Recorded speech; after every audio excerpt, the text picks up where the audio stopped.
17 down, 17 to go. Quan love.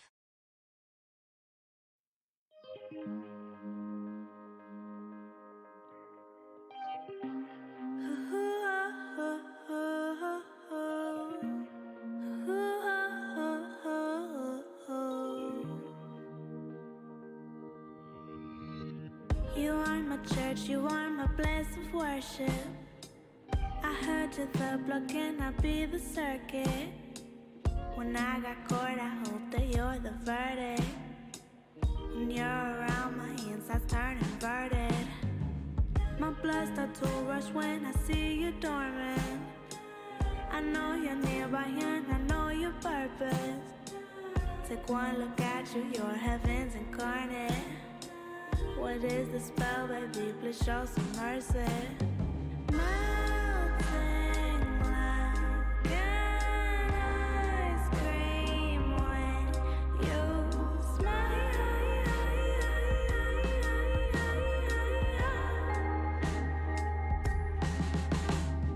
Melting your daydream state.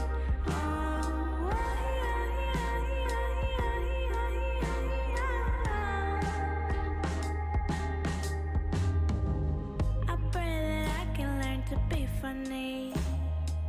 I'm watching every stand-up comedy, just hoping that it'll rub off on me. So you smile at everything I say. You got some soft lips and some pearly whites. I wanna touch them in the dead of night. Your smile ignites just like a candlelight. And somehow I know everything's alright. Melting like an ice cream when you smile.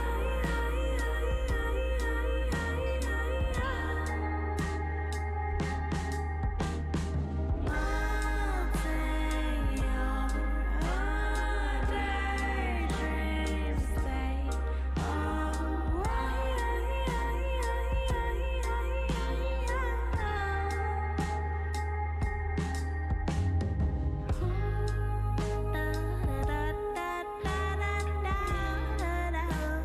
Peepa Riot. Greta Lee and Charles Melton Hyde. We ride at dawn. Peepa Riot. I'm always number two. No one knows how hard I tried. I have feelings that I can't explain, driving me insane. All my life been so polite, but I'll sleep alone tonight. 'Cause I'm just kidding. Anywhere else I'd be a take. Okay, y'all. Hello. Oh boy, the Barbie discourse. See love, she sees a friend. Okay, I'm making hot dogs. Ahem. I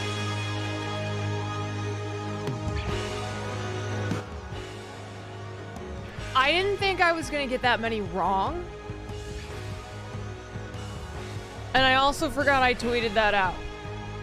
55 burgers, 55 fries. Woo! So, I'm gonna see how many glizzies I can get down. No, they're full size.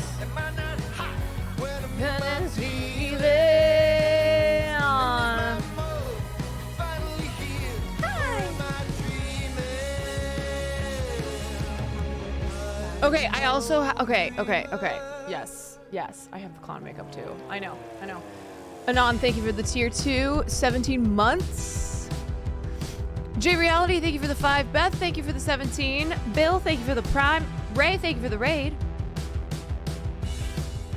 55 burgers, 55 fries, 55 tacos, 55 pies, 55 cokes, 100 tater tots, 100 pizzas, 100 chicken tenders. Bum, bum, bum. Feel the...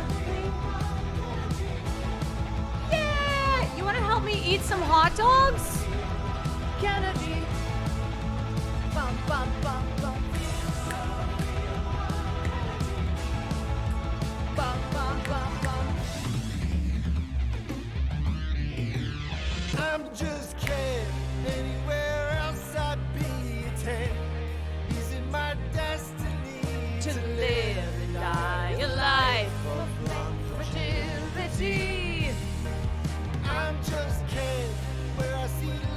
he's not gonna eat them. He's not gonna eat them. And I've been hurt. For her to leave a man behind the tent and fight for me.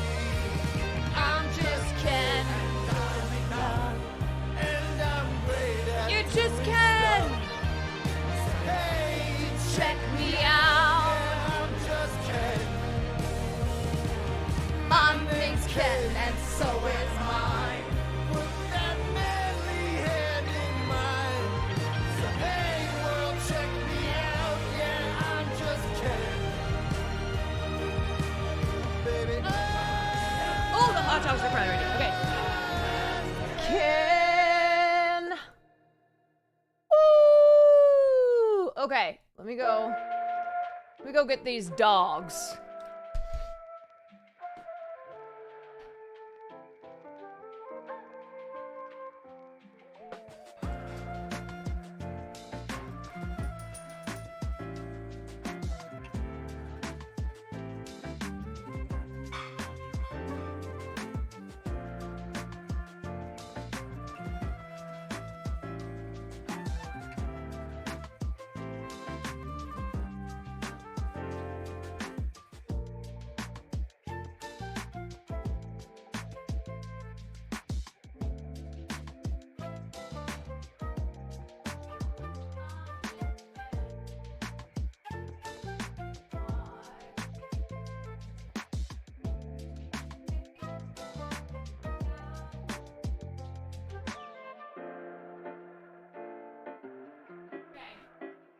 These look disgusting.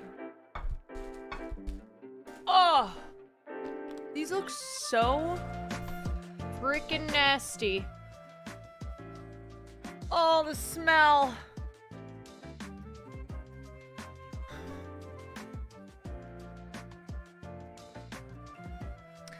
I don't understand the level of love Barbie got in the Oscar noms. Oh, I'm so ready for your takes. are we sure I got 7 wrong? I gotta go back and check. Misty, thank you for the 3 months. I don't understand the level of love Barbie got. I'm so ready for your takes. The responses to Barbie not getting even more nominations is insane. This journalist wrote a piece in the LA Times. We're gonna read some of it. It's fucking crazy. Hogan, thank you for the gifted. Beasterm, thank you for the 14 months. These, oh, the smell of hot dogs. Okay, I did get buns. I got buns, but I'm like, I'm gonna be so full. So, I don't know, but this looks horrible. I boiled them. I don't know. I don't make hot dogs. It's not like a thing I normally make, so... I don't know. Do I... I boiled them! I don't know. I thought that was like... Okay, let me get the buns just in case I need them.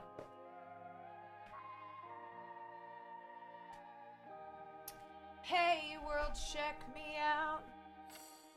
Baby, give it all. Okay.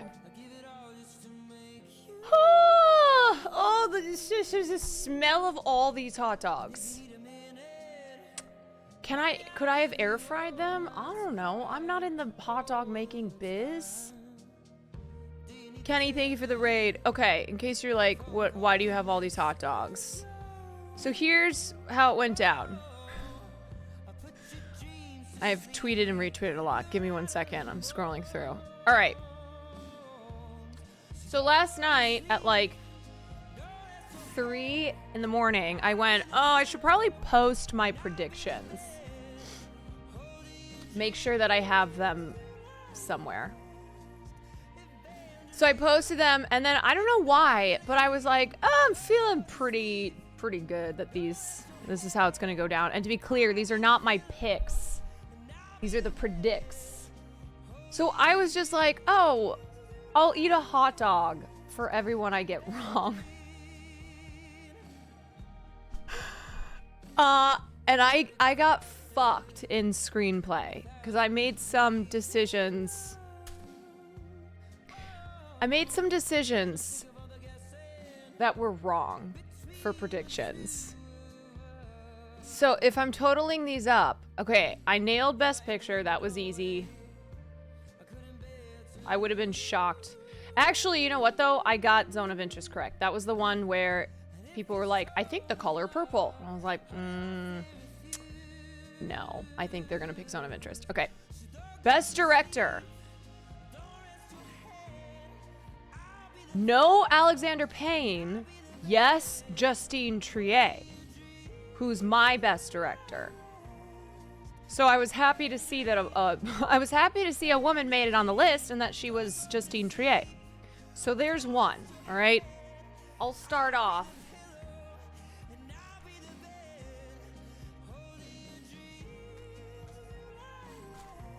Okay. Also, Lolo, I'm gonna call Lolo in like 10-15 minutes. So today's stream is basically, here's how it's gonna go down. Here's how it's gonna happen. Oh, these look so nasty. Here's how it's gonna happen. So I'm gonna discuss the Oscar noms and films. And just like movies with Lolo. I owe clown makeup. I know that because anybody have the clip? I should have known. I should have known that they would nominate America. It's because I am so vehemently against that nomination. I'm sorry. I love America Ferrera. Not the role to try and give her her flowers. Not the role. So, I don't know. I was like, there's no way. There's no way because that's crazy. And yes, there was a way. There was. So this is what I said last night. This is maybe not as great. But if America Ferrera gets nominated, then I will, when I go over everything tomorrow, I will reapply clown makeup. Specifically for that. Yeah, okay. So I fucked up because I did not think. What the fuck? Like, what? What? What? How?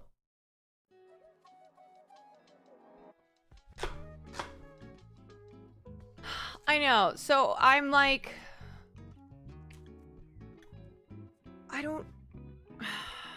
I'm trying to decide when to do this.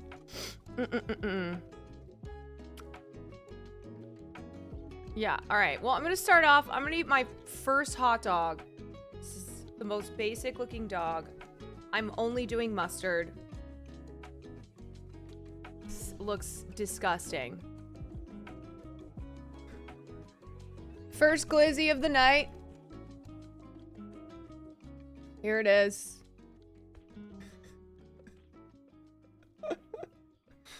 An $8 Fenway Frank.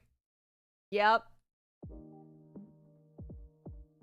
Maybe I'll start off this one with mayonnaise.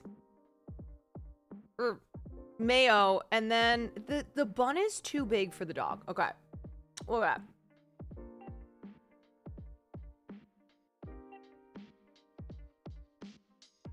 that. It's really dry.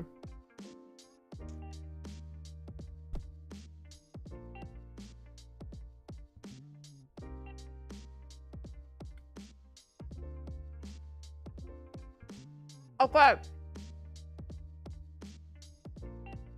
So if you're just getting here, I'm eating my first hot dog of the night. It was last night at like 3 in the morning. I tweeted that every Oscar nomination prediction I get wrong, I'll eat a hot dog. I honestly forgot I tweeted that.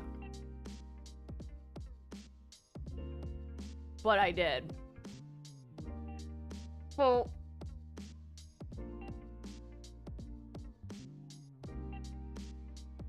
this one is for director, okay? Because I guess Alexander Payne I guessed an all-male lineup because it's the Academy. And the director category is notoriously the oldest, the most gatekeepy, the most white and male. But to my pleasant surprise, yeah, I'm gonna have to skip the buns because there's no way I can eat 7 buns with dogs. To my pleasant surprise, Justine Triet for Anatomy of Fall got nominated.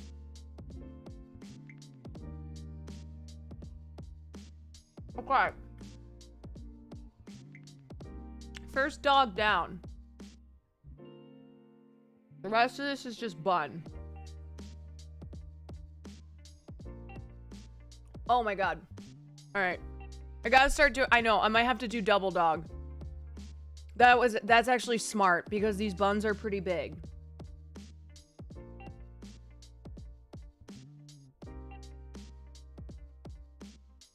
I am a woman of my word though, and I try to be a woman of my word. So, yeah, okay.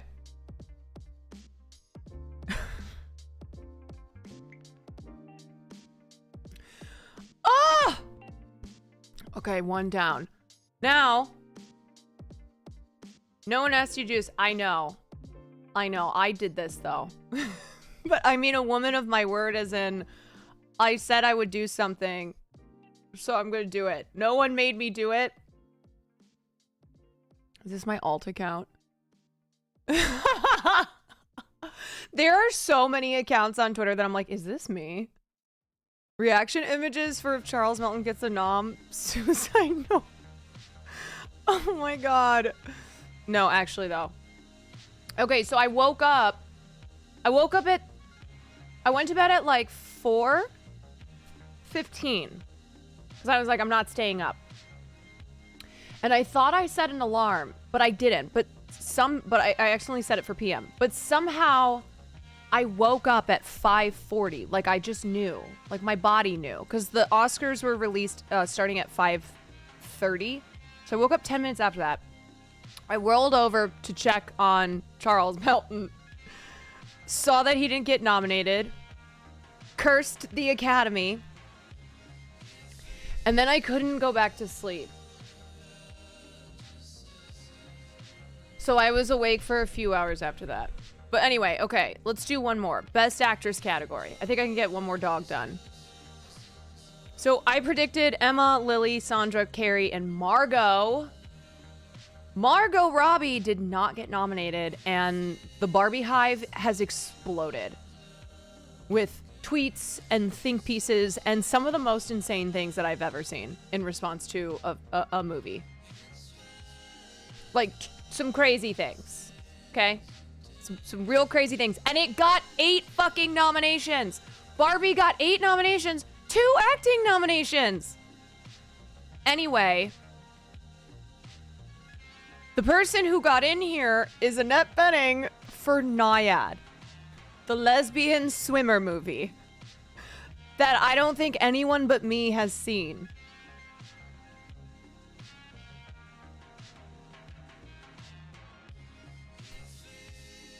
I think it's one of those movies that everyone's like, okay, I have to watch Naiad now?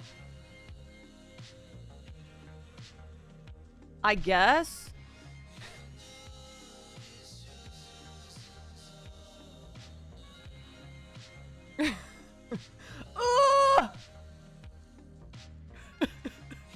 All right. I'm going to do hot dog number 2. So this one, actually, maybe I should double this one up. Let's see if I can double this. Okay. I got all of Best Actor right. Best Supporting Actress. Okay, this hot dog is going to be Best Actress and Best Supporting Actress. For Best Supporting, I guessed Divine, Joy Randolph, Emily Blunt, Danielle Brooks, Jodie Foster, and Penelope Cruz. Penelope Cruz did not get nominated. Nor did a whole host of actresses who I would have put before the person who did get nominated. And the person who got nominated is America Ferrera. So this glizzy, this is going to be a double one. 2 glizzies, 1 bun. Ahem. And this is for the actress categories.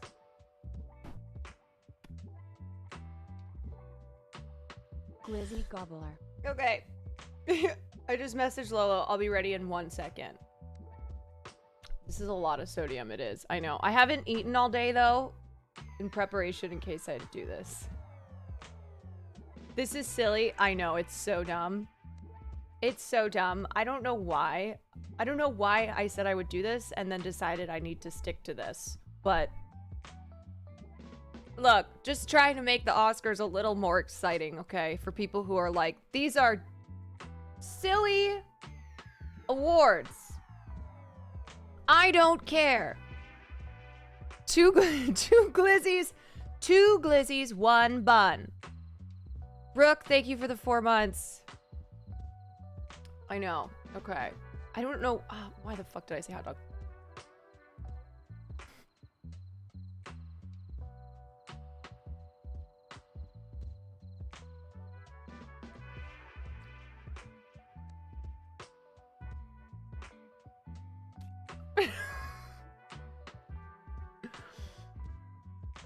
Like a Lannister, I always pay my debts. That is true. This is kind of hard to eat the 2 glizzies. I feel like the meme of Olivia Munn at G4.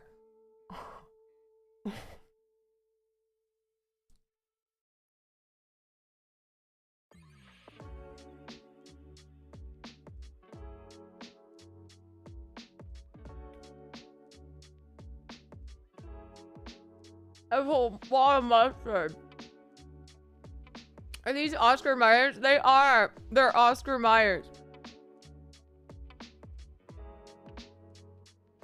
Okay.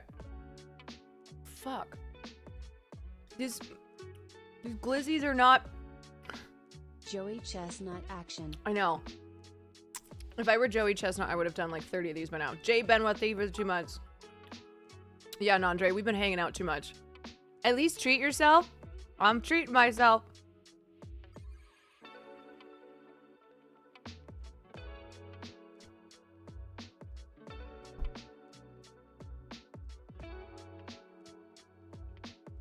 Thank you for the bits, Techno. Okay. I'm almost done. Couple more bites. Farley is salivating over these dogs.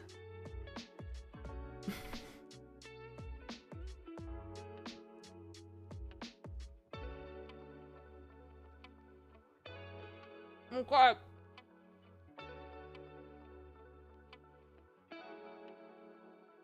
I think one more bite. And then I've done 3 hot dogs. I don't know if I can do more.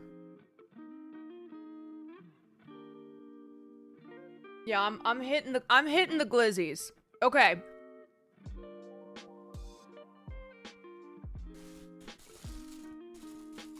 Oh. Look what we got left.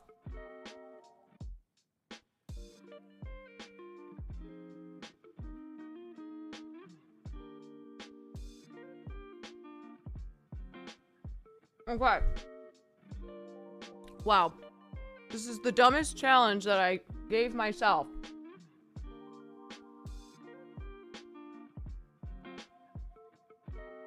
Okay. I'm gonna take a break from the glizzies for now. Oh my god. I actually used to want to do hot dog eating contests. I did. I'm eating processed meat, the cheapest bread, and a condiment out of a plastic bottle. Yeah, that is true. Hamster Raptor, thanks for the bits. Are you gonna take Pepto-Bismol now? I forgot to get some from the store. So it's probably just gonna be another night of heartburn, which is usually how it goes for me with anything that I eat. Okay, let me put this away for a moment. We will return.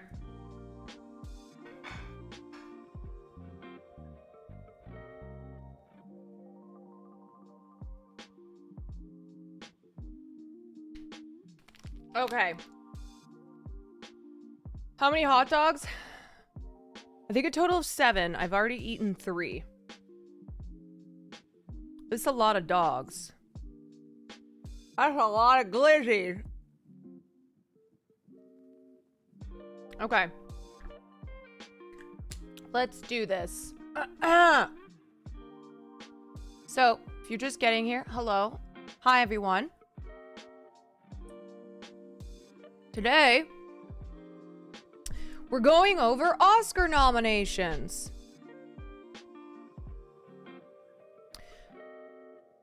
Yay! The Oscar nominations came out this morning, really early. I actually woke up. I did.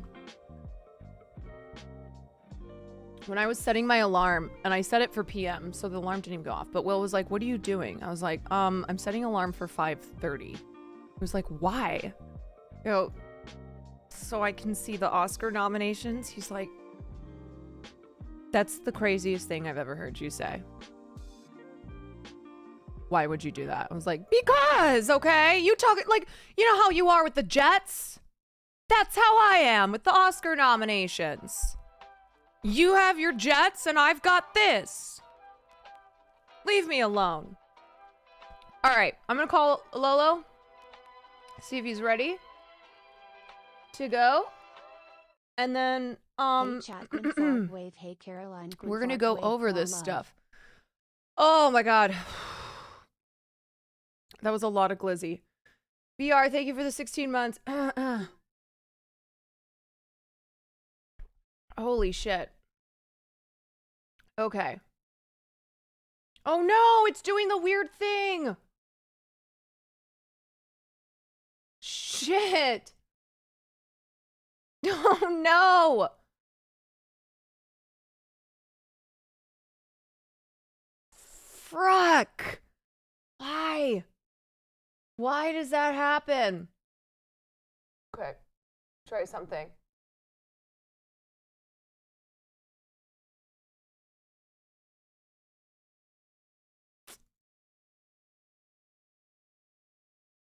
Okay. Well, but like I've done other Discord calls. I guess maybe it's just like the aesthetic since it's okay. All right. Well, hello. Okay. It did this when I was talking to Arun. Yes, but I've had other Discord calls and it hasn't done this. So Did you I let don't your know what's computer going eat on. mushrooms I again? don't know why. Yeah, my computer. Jada, thank you for the 17 months. My computer ate mushrooms again. Okay, I'm gonna call.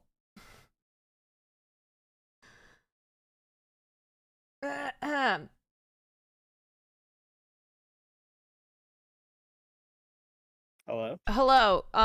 Hold on. Something is wrong with my camera.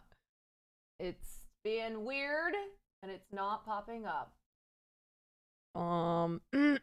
Okay. And also, if you look at my stream, Can you hear it's yeah, I can hear you. Can you hear me? Oh, maybe he can't hear me. Hold on. Oh, I can hear you now. Okay. Can you hear me? I can hear you, but Uh-huh. something's wrong with my camera. It just it's doing something real strange on my stream. It suddenly went all green and purple. I look like I'm in the Joker.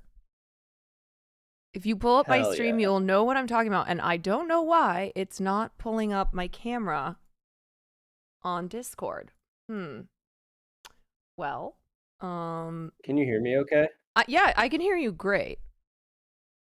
Cool. And I can see you. And I'm just chat, does anybody know how I fix my camera and not look like an Andy Warhol painting right now I think on it looks stream? cool. Are you looking at it? It's so I don't know what happened. I see it on yeah, I see it on Twitch. The second I hit call, it did this. Oh my god. Okay, wait. Try turning off cam capture.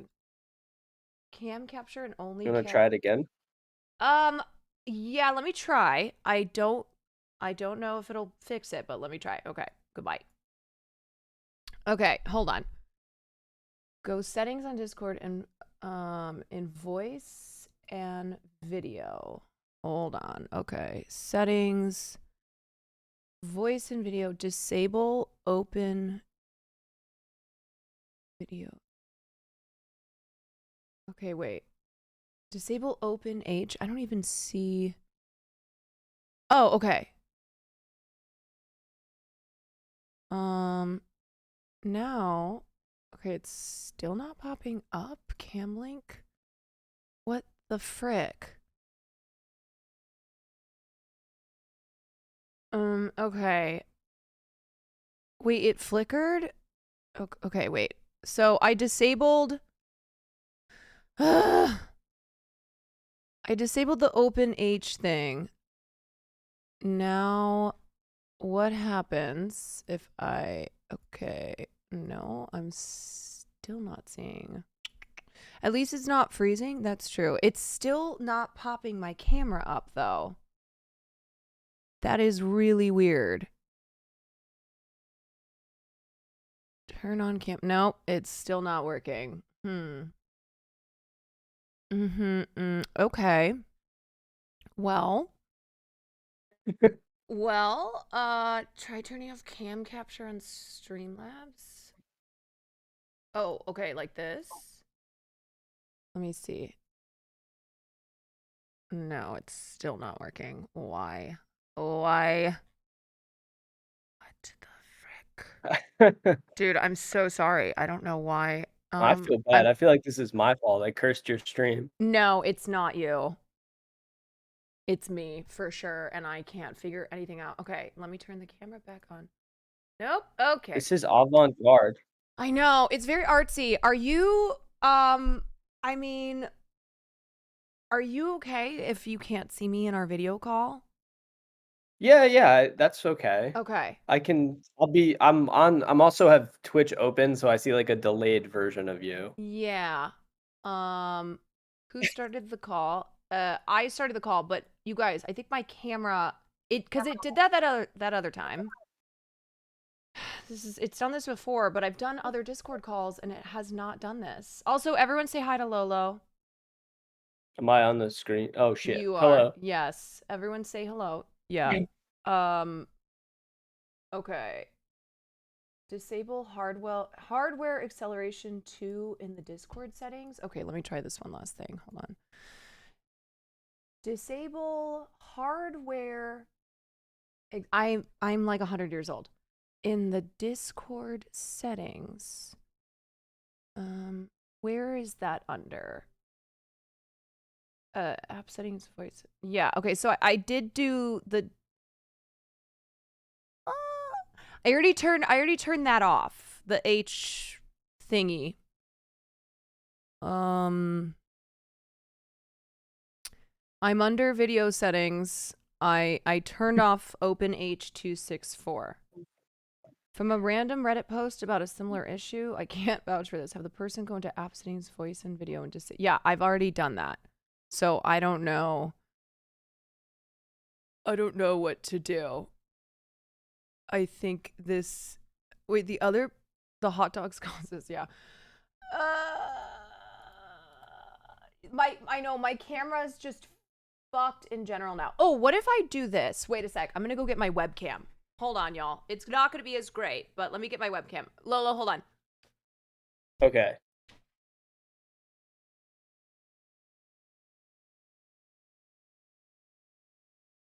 Can you hear me, chat?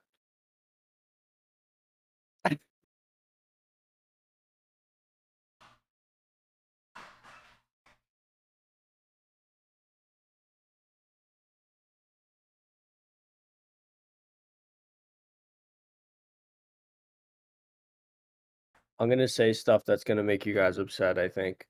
I'm gonna try to plug this webcam in, which will definitely.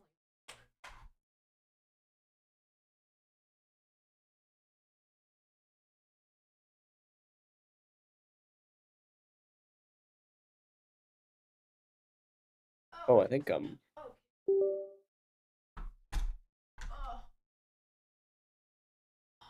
Okay.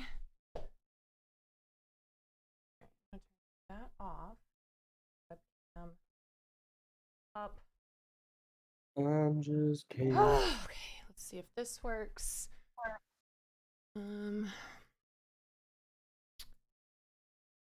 Source.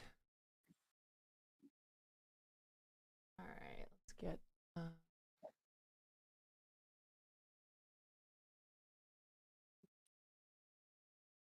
Okay. We've got cam. Now let me go back here into the Discord. See, now why is that not working on? Do you guys know why it's not pulling up on here?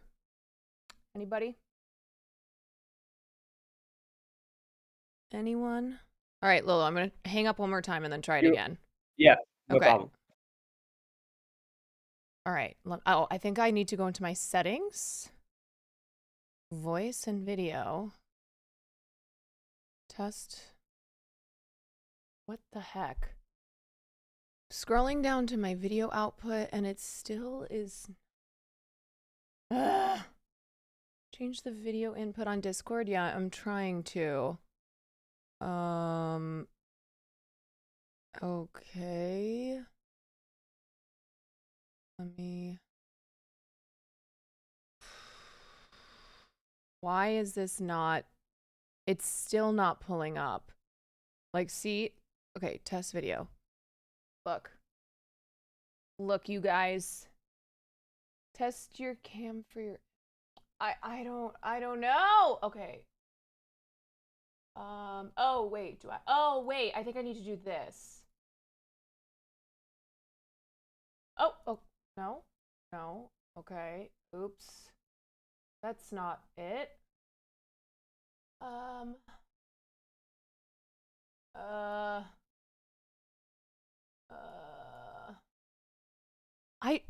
Did you choose the name? Yeah, it's the Elgato face cam, but it's not pulling it up still. Oh, why? So I have a camera now. I have a camera because I'm using my webcam, but it's not pulling up on my Discord. So I'm going to close out of Discord. I'm going to open it back up. This is so annoying. And then I'm just going to call him again. Let's see. Nope, it's still not popping up. Can do a call through. Oh, I don't know how to do that. Turn on camera. Damn it! It's still not working. My camera. Wait, is Point Crow has this? Point Crow's in here. He has this. He knows what to do. Where is he? Oh, okay. Wait, Point Crow. Use OBS virtual. Wait, I have Streamlabs. I don't have OBS.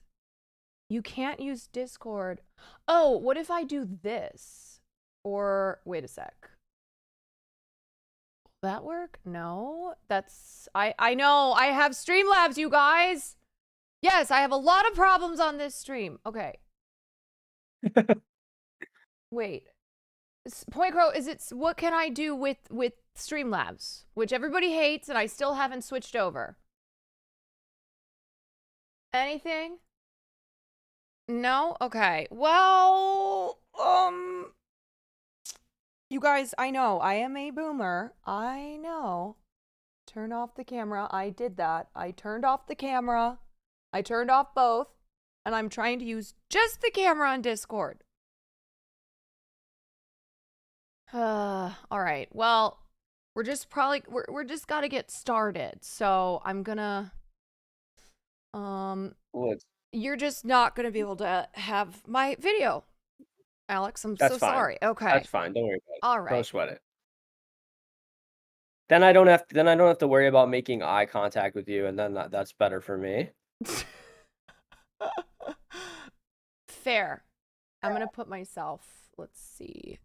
I'm gonna set this all up. Yeah, it's weird making eye contact on things like Discord? I just in general, just with anyone on the street, walking around, Yeah, you're in a not business meeting, not a big eye contact etc. guy. No, no.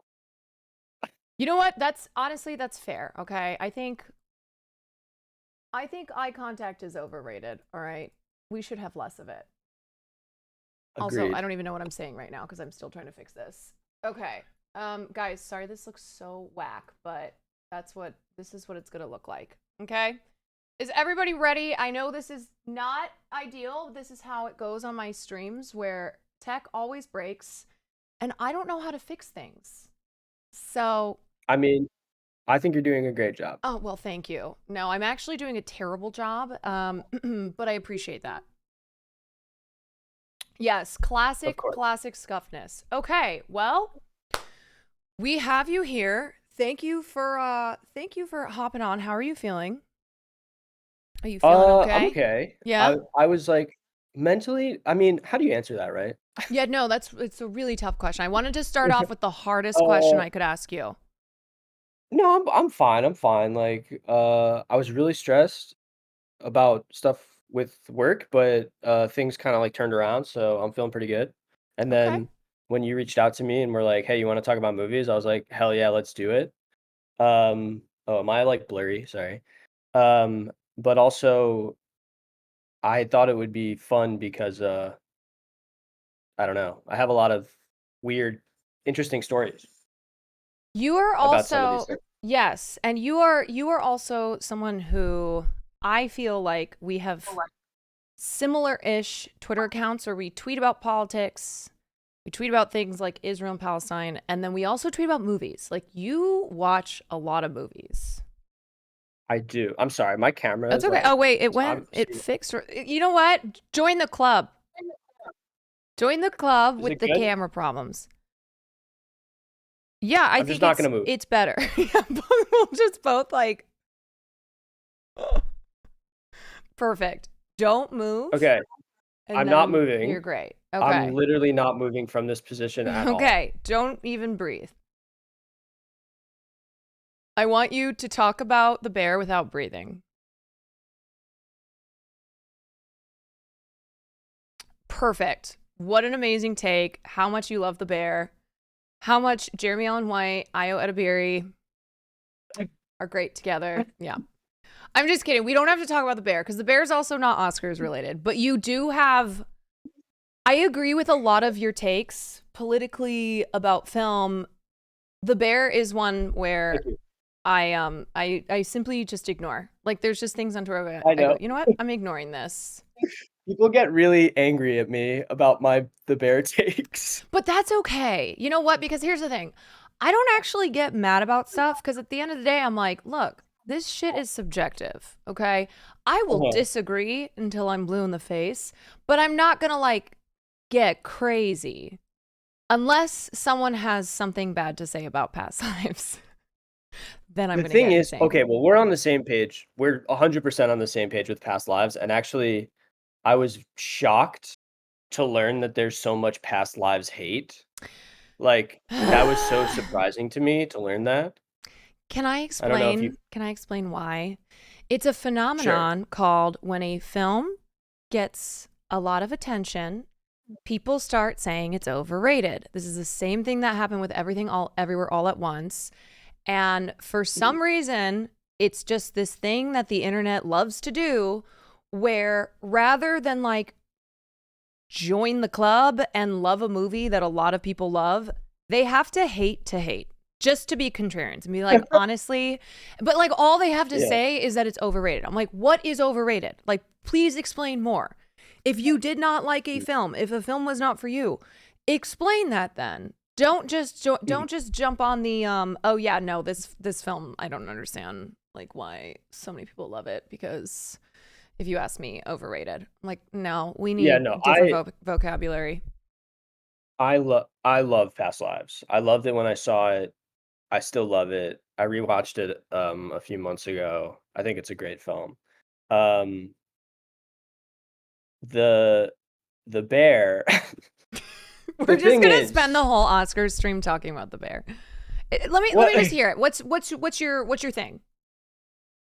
Um, God. Okay, so the thing is, I'm the kind of hater Okay. where I'll watch the whole thing. Sure. You know what I mean? Do you I will hate watch, or consume are you all of it. like, I'm gonna watch this so I I can do. give an actual take? I think that I'm like an elevated hate watcher. Like I think I can recognize things that are good. I Okay. think that there's at least one episode of The Bear that I like, which is the Spoons episode in the second season. I like that episode. Great episode. I Very don't know. different too. Very different from the rest of the show. The way it's Right, shot, exactly. everything Like I about it. think it was very different episode, and uh, I think that might be what's considered a bottle episode in TV language, where like it's like stripped down Mm-hmm. crew, only like one person, blah blah blah. I guess my issue. Sorry to bring up the bear. No, actually, Uh, I think I brought it up. So, it's kind of like I like the cast. Like I like pretty much everybody in it, and I've gotten yelled at by friends of mine who are kind of like in the industry for like being mean about it. But I think that I just don't think it's well written. Like I think it has no hmm. subtlety, and a lot of the things that people love about it, I just fundamentally disagree with. And also, I got to be real, the most annoying thing about the bear is that if you say that you don't like it, people are like, "You just don't get it. You've obviously never worked in the restaurant industry." And it's just like so Right. annoying. It's Right. so like Well, it's because people take things very personally, and it's really funny because it's like all these people saying that didn't make the bear. It's not as if you right. are insulting their art. You just simply Sure. did not respond to something in the same way that a lot of people did, and people take that shit to heart. And they will Yeah, yeah, for like sure. they are personally grieved. Like truly feel Mhm. as if you have insulted them, because when people connect with something, something artistic, a piece of art, a film, a song, whatever it is, they almost think it's going to be a universal experience, and that's just not how the medium of art works. It's not universal. Everyone is going to respond differently, and a lot of people will respond to the same things, and that's how you Mhm. get popular shows and movies. But yeah, it's like this, people take this shit to heart and cannot believe that someone wouldn't have the same experience as them. So then they're like, oh, that person doesn't get it. For That person sure, just for didn't sure. understand. But I yeah, yeah, yeah, yeah. And the thing is, it's like Jeremy Allen White, it's like I like Shameless. Like I was a Lip fan, you know what I mean? Like Mm-hmm. I not a fan of these people. Uh and I agree. There's something about in the modern age of like heavy media consumption where people it's like what you like is like a moral choice. Mm-hmm. And also it is, like, kind of reflective about something deeply personal about you, which I don't think is true because there's a lot of garbage that I love, and then there's a lot of stuff that's critically acclaimed that I'm just like, "Eh, I didn't" Yeah. and I don't think that I don't know, my takes to me are, like, coherent, but I know sometimes people definitely disagree with a lot of the things that I think, but yeah, And that I don't know. is the beauty of all of us having our own goddamn It's opinions and beautiful. experiences with watching things. And I always say, like, if you can vocalize what it is that you didn't like about something, or like why it didn't work for you, then that's that. Rather than just like, ugh, I didn't like it. It's like, okay, but Sure. why? But like, what was it about it? And that's Mhm. to avoid just jumping on like the being a contrarian train. And you are someone who I don't think does that. So even if I disagree with whatever film and television takes you have, I do respect. That's the difference. I respect. Thank you. So speaking, That's all that I want. I that's just want to be exactly. respected. Exactly. That's what we all want. All of us Twitter keyboard warriors, like fighting about whatever. On a scale of, okay, when it comes to watching movies, and especially movies that are award contending ones, On a scale of Mhm. 1 being I just watch movies for entertainment and for fun, to 10 being I like to consider myself a Richard Brody of the New Yorker film critic who watches films to analyze. That's just an example. Where do you fall? I'm all about the cinema. Like, I'm about the cinema. That's what I'm about. Yes, you are about the cinema, the cinematic Yeah, when I see a experience. film when I see a film, I'm like, this is what I do. First, I go like this, and then I go, "What does this say about society?" And then I run it through my head, and I figure out what they're trying to say about society. And people, not a lot of people are able to do that, but I'm able to do that, Okay. so. And then what does this say about me? And then you go on a journey of self-discovery. Sometimes, yes, sometimes, like much like the critic in Ratatouille, Yes. I remember things from my past when I'm seeing a film. So, what were your top films of the year? What were your top That's great. cinematic So, experiences? I have my top so, this is kind of funny. So I put my top 12, on Letterbox, and I only got a Letterbox in 2023 because I was actually, like, very opposed to Letterbox. Me as well. And I bet you we might be opposed to it for the same reason. I don't know. The reason that I was so opposed to it was because I feel like first of all, I love movies. Movies are literally my favorite thing in the whole world. Like, not I was, joking around before, but, like, I love going to the movies. It's one of the only escapes I feel Yes, that really exist in modern life. me too. Um, and it's also, like, it is incredibly powerful because films whatever, it's awesome. Um, but the reason I hated Letterboxd was because I felt like it was taking this beautiful artistic form. This is really annoying, I think, but and people would be like, "And now we're gonna rate it. I have to rate it. I have to catalog it. I have to do it." I'm not even thinking about the film that I'm watching. I'm thinking about what I need to think about this after. Yeah. And I so I didn't have one for so long, and then I have so many friends that have it that it just became like, "Oh, well, you should do it," and, like, it's good to keep track of stuff you wanna see and blah, blah, blah. I don't know. I think with Letterbox too, people like try to get really pithy and do these like 1 to 2 sentence reviews, but then it's not at all really about the film. It's like about being clever. I don't know, because Letterbox is just another social platform to like try and build for a lot of people building a following. And I think there's a connection between film Twitter, which is so insufferable, and then like non-professional film critics on places like Letterbox and places like Twitter who Mhm. are like really, really, really insufferable when it comes to talking about film and like the conversations that get generated. And I agree, I don't love the rating out of 5 because you can put like 3 stars for a film that you thought that you still liked and you thought had a lot of good stuff in it, and then people are like 3 stars. Sure. Oh, so you fucking hated it. Or you put 5 stars And for a lot of things and be like, oh, you're not, every film is perfect. right. What's the metric as well? Because it's like, I think that National Treasure is a 5 out of 5 film. I Hell fucking love that yes. movie. But I Right. don't think that movie should win Best Picture. But, like, that movie Right. rules, you know? Yeah, I I think don't yes. yeah. I think and that just goes for like critiquing and judging films in the first place, is that it's not all on the same scale, you know? You have Mhm. films like A National Treasure that are not, they're not art house. They're not made by an auteur. Like they're really fun, and I'll put them on anytime I'm feeling blue, or I can watch them, can watch it a million times.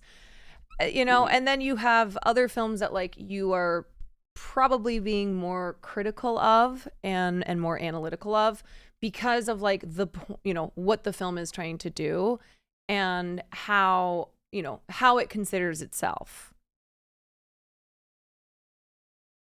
Yeah. Love my Yeah. love my silly little movies. You're silly. Silly little movies. Like, can't underestimate. I love my silly. Yes, Yeah. I love my silly little movies as well. I don't know. So you're saying what were my top this year? So I made like a top 12 on Letterboxd, but Okay. what's kind of funny is I didn't really order them because it's just like Yeah, I no, don't. that's I'm not trying hard. to. No. Who cares? But I put them on there, and I'm friendly with Danny Goldhaber, who made How to Blow Up a Pipeline, and I put Oh. it in my top 12, but I got this text from him, and he's like, "Oh, thank you for making How to Blow Up a Pipeline your 11th favorite movie of the year." You're like, okay, at least I put it on the fucking list. And I'm like, "Bro." You're like, in Like, no I liked your particular movie, what the order. Hello, in no particular order. And also, like, does anybody else have this on their list? I'm like, That's "I so liked it, funny. man. What do you want from me?" That's And he's like, "Oh." yeah. Noah Colwyn said it was his second favorite movie. I'm like, "Okay, thanks." Okay, well, how many Sorry. movies did Noah Colwyn see? I don't know. Okay, not to, But I'm a I don't bad know. friend, I don't know how many obviously. movies he's seen. So I think we agree. I mean, I think we both have past lives like in our top films of the year. Yes. I saw you talking about Anatomy of a Fall. I love Anatomy of a Fall. I fucking love it's probably my favorite. Yeah, so I actually went to the hold on. I hate this thing. You're not supposed to move, remember? You Oh, you're not cannot supposed to move or move. you can't breathe. Okay. I'm not moving. It would Is be it funny focused? if you were blurry and I had my Joker camera back on, where it's like It'd be perfect. someone tuning I'm in really going, sorry. "What the hell is happening here?" This is not my full-time job. It's okay. This is my full-time job now, and I'm no better, so you don't need to apologize. Okay, well, I saw Anatomy of a Fall at New York Film Festival, and I met Trier, and she is a intimidating person. She is She French. is like she is French. Is that what you said? Yeah, she's a French yeah, woman. There's she's very French. And like she was so cool. Like she was smoking cigarettes outside this restaurant, and everybody from the film was like who like worked on the film was there, including her partner who co-wrote it with her. And like it was a really stressful environment because I was like, oh, I should say that this film was really great, and then I was like, what am I going to say to this person? I don't have anything to say to this person. But she was really scary. First of all, but she's cool. What I will say is that she would have loved hearing you say even just, "I loved your movie." I find that that's something. No, that is like, it's look, it's different than if Tom Hanks is having dinner at a restaurant. You go up, you're like, "Tom Hanks, huge fan, love Castaway. Like, can I get a pic, dude?" That's something totally different with celebrities versus a filmmaker like Justine Triet after her film premieres at a festival where filmmakers are very insecure people, okay? A lot of people in the filmmaking business are deeply insecure. So it's never enough people telling them that your film is amazing. And that was before, when did you see that? Probably what, in the fall? That was in September, yeah, I think. That was before there had been like as much buzz as there is right now around that film. Yeah, it's great. It's an amazing courtroom, like procedural drama, obviously, so I liked it. It's kind of interesting, like her and her husband co-wrote it when they were like locked down during like the COVID when we actually took COVID seriously. And they wrote it together. And she like described it as they were like sending emails to each other in their house, like when they were in different rooms. So I don't think she wants to kill her partner, but I kind of got the impression that like some of the stuff from the film in terms of like the argument that she has with her husband was kind of like maybe not too far from reality between them. Yeah, I would be interested to know like what parts of personal life were put into that. I think the thing about that film that stood out to me so much, why I love it and why I am trying to calm down insane Barbie fans who are saying that feminism lost and feminism is dead, is I'm like, I was like, Anatomy of a Fall is a fucking unashamed feminist film. And there is so much nuance in that from start to finish, because you have a female, okay, it is a film written by a woman, directed by a woman, starring a woman, and it is about a woman who is criticized by society, by the law, by her husband for not being what a wife and a mother is, should be, and how a woman should behave. And she is flawed. She is a flawed victim. She is a flawed woman. She is a flawed person, and she doesn't apologize. She does not back down and does not apologize for wanting what she wants. And if that means that she's not the best mother or not the best wife, or like goes and has sexual trysts with men and women, like that's what she wants in life. And she never in that film apologizes for it. And so I'm like, there are so many more versions of feminism than Barbie. And I just am like, everything I'm seeing online, the reactions to Barbie that got 8 nominations, it still got 8 nominations. And people like, decrying the Academy, and which, yeah, okay, of course, lots of things to yell at them about. But talking specifically about Greta Gerwig and Margot Robbie not getting nominations for Barbie. And so therefore the Academy said, fuck you to women and feminism.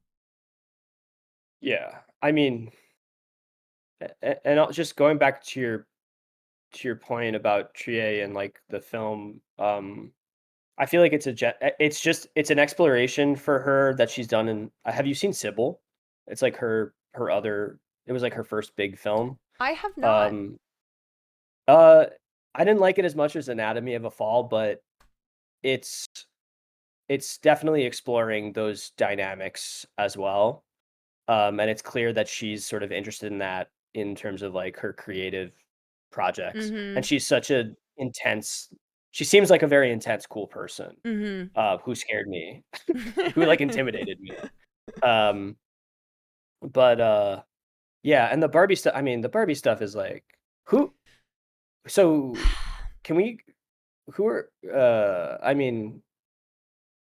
are all the Best Actress nominees? Like, okay, let's go. I haven't even looked at all the nominees. I just know the ones I think are gonna win. To have a little structure here, let's go through the main categories. So I will start with the Best Picture nominees. And you tell me, you like thumbs up or thumbs down if that would have been on like a pick of yours. So first up, American Fiction.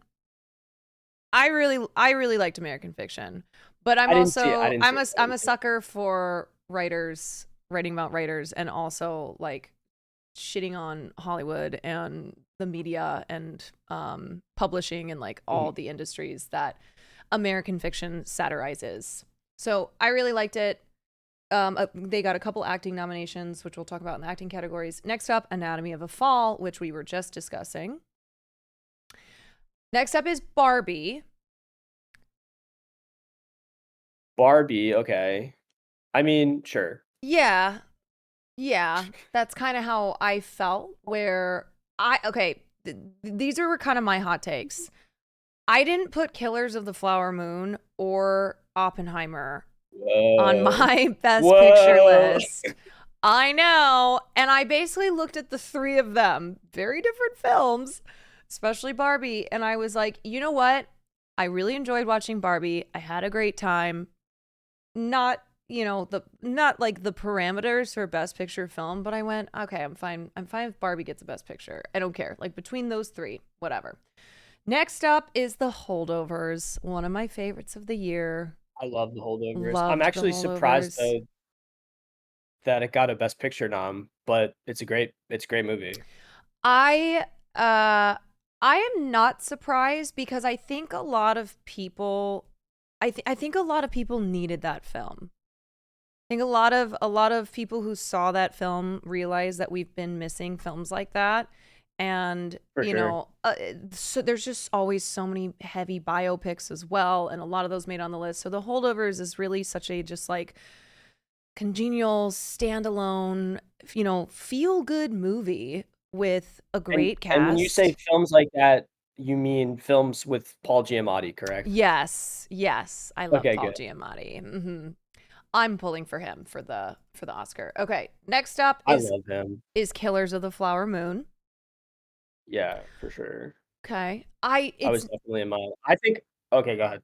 I was just gonna say it's not that I didn't like Killers. I just was really disappointed with some crucial things in the film, and so ultimately I didn't put it on my best picture list. I really liked it. I felt like it was one of those movies where I don't know if I'll ever watch it again as long as I live. Right. Um, but I did think it was very good, and it is my pick to win Oh. Like you think it'll Best win or Picture. you want it to win? I think it will win, and I don't want it to win, but I think it will. You think it will. Interesting. So you think it's going to beat Oppenheimer, which is like soaring high I know right now. Oppenheimer is making a sweep, but the thing is, I think that Oppenheimer's gonna make a lot of pickups. We can get to those, but Oppenheimer's gonna win a lot. Yeah. But I just don't know. Like the film it's a pretty important film. It's kind of like it's a big project for Scorsese. I don't know. And it's a great film. I don't know. I don't feel like Scorsese's really given us anything new. And I think he's so comfortable because he's so good at depicting white male violence. Like that's what Scorsese knows to do, King. He's King the of king yeah, of that. king of like But ultimately my problem was in focusing on the white males in the story. We just lost out on a lot of Molly, on the Osages. They felt like such secondary characters. I was frustrated by Molly. It's not because of Lily Gladstone, who was great, but because of how it felt like she was just kind of getting steamrolled. And the film was missing like the complexities of the marriage between Ernest and Molly. They were married for 10 years. And like, it was very complicated. And like, as soon as the film gets into the FBI kind of whodunit investigation, it just starts to falter there. And then I really didn't love the ending. I just thought it was like having Martin come on stage. I just thought it was kind of hokey. that was crazy. That was crazy. weird. Yeah. But I appreciated the film. I'm glad we had this story told. We need way more opportunities for native stories and storytellers and actors to be getting opportunities. So yeah, that's those are my thoughts on Killers. Now next up is Maestro on Best Picture. I'm this so hardcore this. So hardcore. Thumbs down. Oh my god, no. Honestly, God bless Bradley Cooper for real, because he taught me such an important thing about life, which is you can be handsome, successful, rich, and you can still just make an absolute dog shit movie. It's amazing. God, dude, like it's yes. so I'm honestly so like I'm genuinely thankful for him. Like and earlier I tweeted something that I think was like too mean. I don't think I'm gonna repeat. But like wait, what was it? I think that I think he needs some of these nominations, you know what I mean? Like he's not gonna win any of them, but he needs some. He has 11 nominations now to his name, and he's the fourth director to get nominated for directing and acting a second time. He lost out on A Star Is Born, and ever since then, he has just been like coming for that Oscar. No chairs on his set. Like we're bringing home the gold.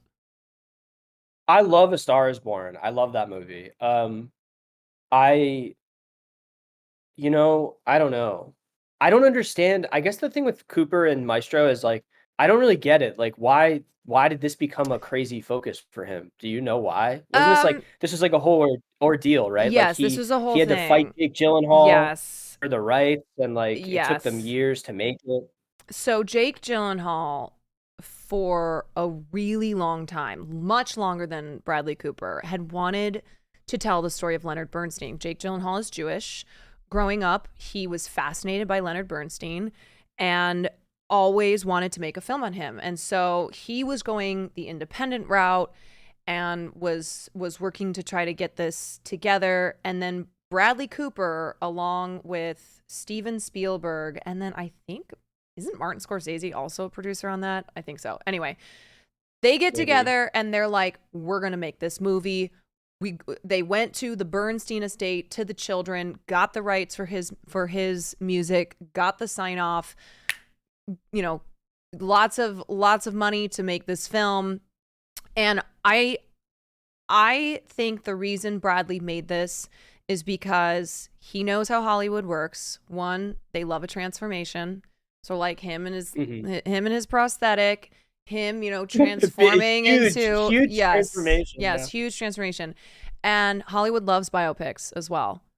And they love biopics on artists. And even though there was nothing about his artistic life in the fucking movie, it's amazing. Yeah, amazing. It's incredible how nothing was in that movie.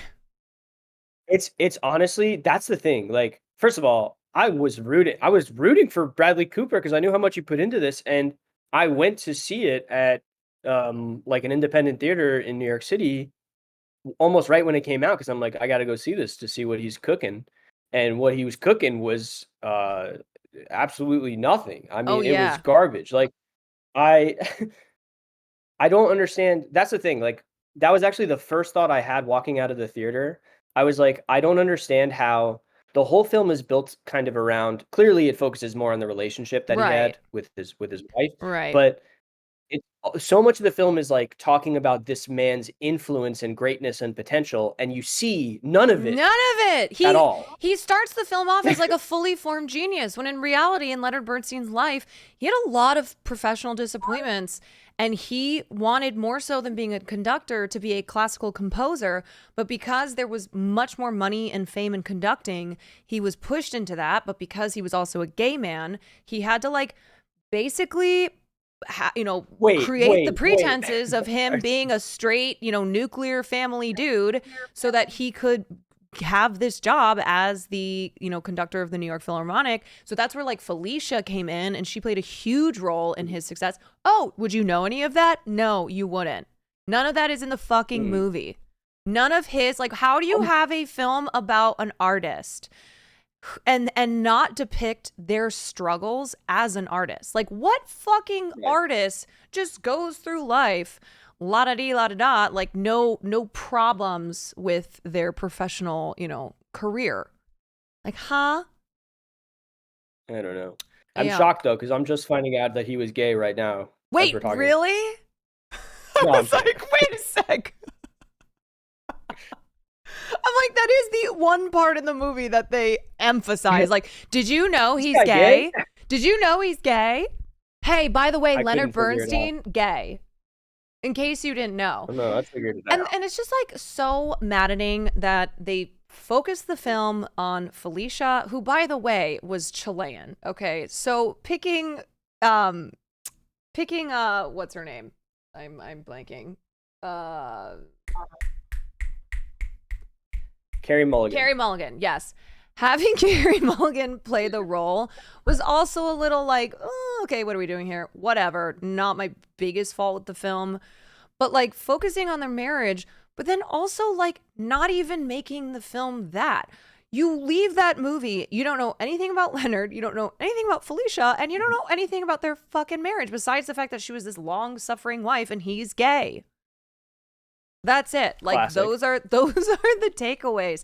And Hollywood is eating it up. The Academy ate that film up. I just can't believe how much attention it's gotten, how many nominations it's gotten over films that are far superior. Right. I think they have to do it out of concern for Bradley Cooper's personal safety. They have to nominate it. Sorry. No, I know.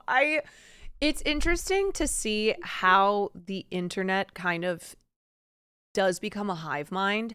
And the last couple months, the internet against Bradley Cooper has been some of the funniest and craziest shit I've ever seen, because I think it's people who haven't even seen Maestro, but they're just like jumping in on what like people who I'm have not seen even it are against him. saying. I feel bad. Like, did you see the thing that apparently Rob Lowe sent a text Yes. he meant to send it to Robert Downey Jr., but he sent like a huge congratulatory text to Bradley Yes. Cooper instead, being like, "This is amazing, incredible night for you, incredible speech," and he sent it to Bradley Cooper.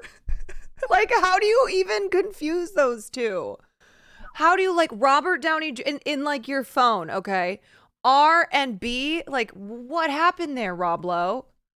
And then he's like, "Oh, I no, think I'm Bradley so Cooper must have sorry." done something to Rob Lowe It feels like at some point. It really is so funny because back to your point of, Bradley Cooper makes you feel better that like here's a man who is so hot, so rich, so talented, so famous, and yet the internet has been mercilessly mocking him, just so don't feel bad, though. ruthlessly. Like, if you ever fail, you should just be like, okay, well, at least I'm not Bradley Cooper making Maestro. Like, true. And I'm all right. I'll be okay. The wild thing is like that film could go win a bunch of Academy Awards. I don't know. I think it's gonna be one where it either gets like probably half of what it's been nominated for, so like a decent amount of awards, or it could get nothing, which then, oh my God, I don't even want to know. It'll get like one. It'll get like one. Yeah. I think so. I just like, I don't see how he beats Killian or Paul for Best Actor. And I don't see how he wins in Director. I just, those are the two that he is like had set his mind on when he decided to do this film on Leonard Bernstein. And so who knows what we're going to get next? Who knows what Bradley Cooper acted, directed film we will get out of this if it doesn't happen. Bradley, if you're watching this, yes, I will gladly star in any of your films, and I apologize and I empathize with you. That's how I feel about like working in, or I'm not working in the entertainment industry right now, but I'm very connected to it. I plan on, going back. And sometimes with my takes or just my reviews, I'm like, is Bradley Cooper going to see this?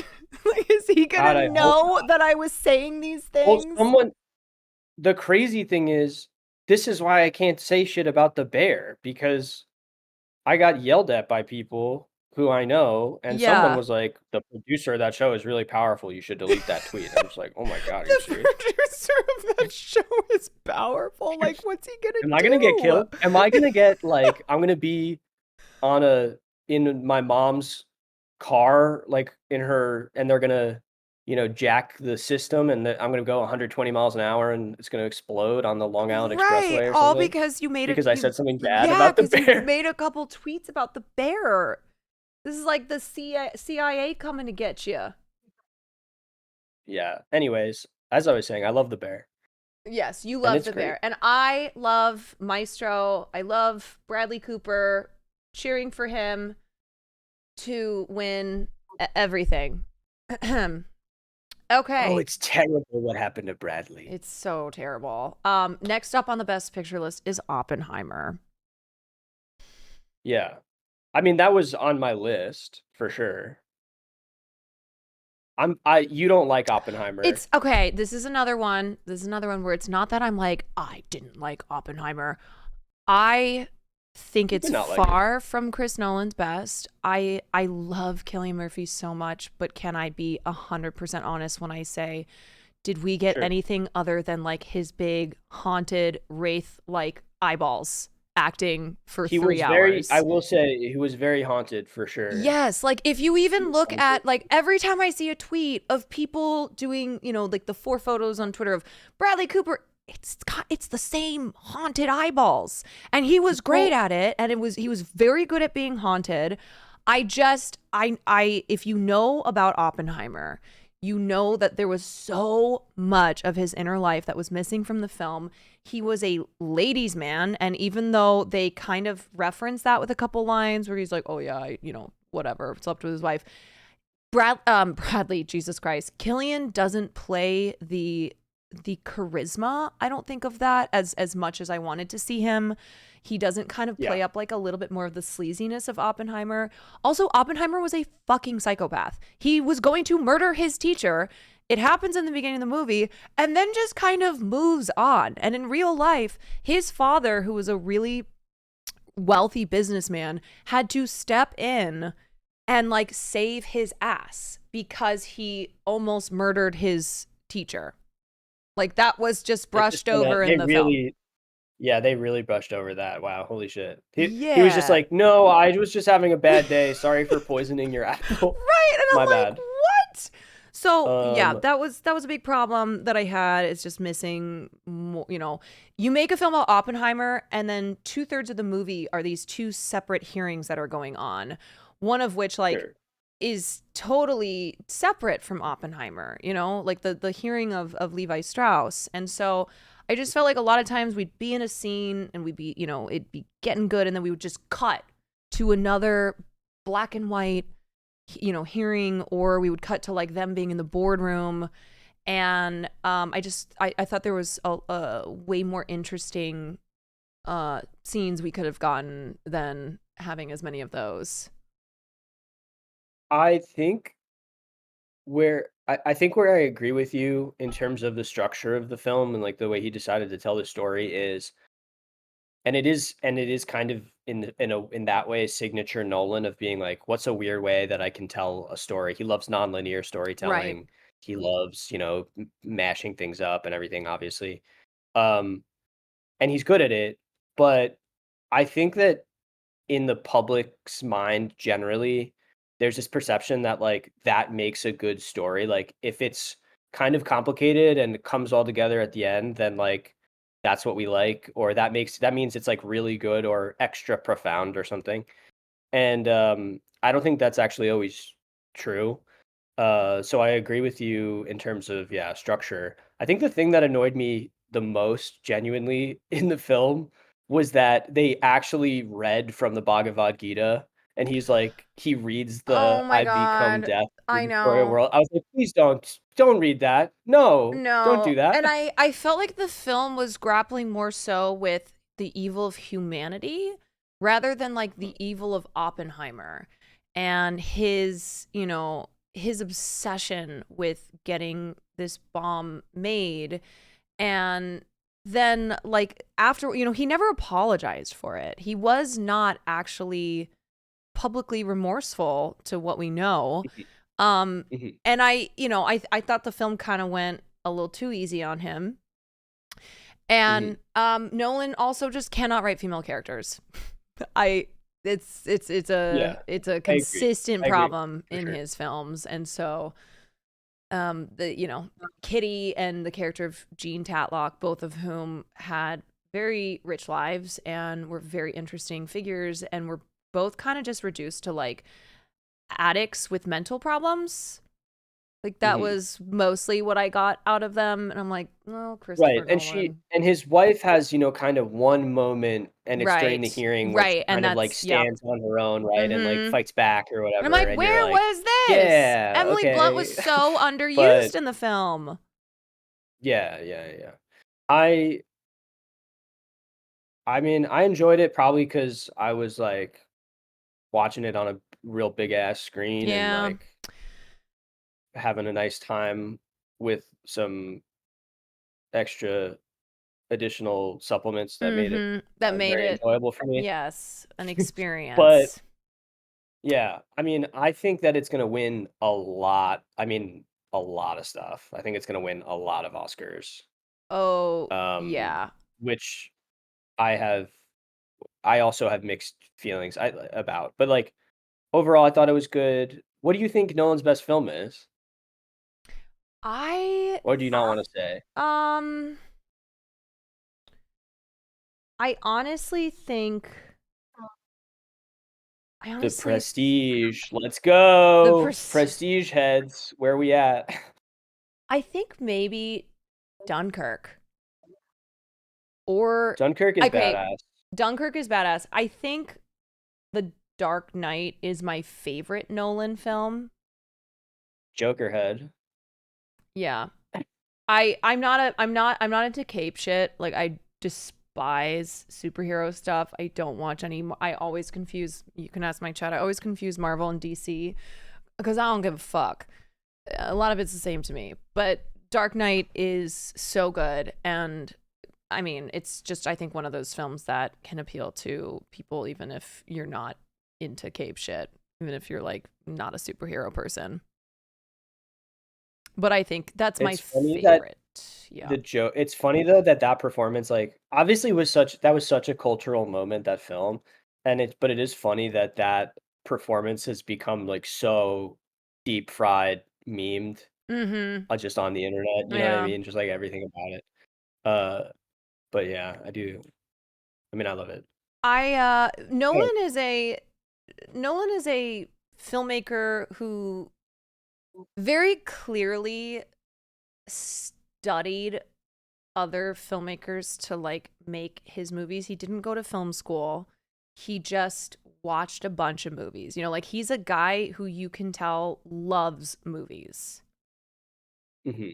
Yeah. And I appreciate that we have him. I appreciate that Nolan is a guy who does manage to make these giant blockbuster films and also, you know, try to like tie in some social themes or not just have them be these kind of brainless big action movies. So there are some people who are just total Nolan haters and will go on all day long about why Christopher Nolan is overrated and this and that. I'm like, I am happy though that we have a director like Christopher Nolan.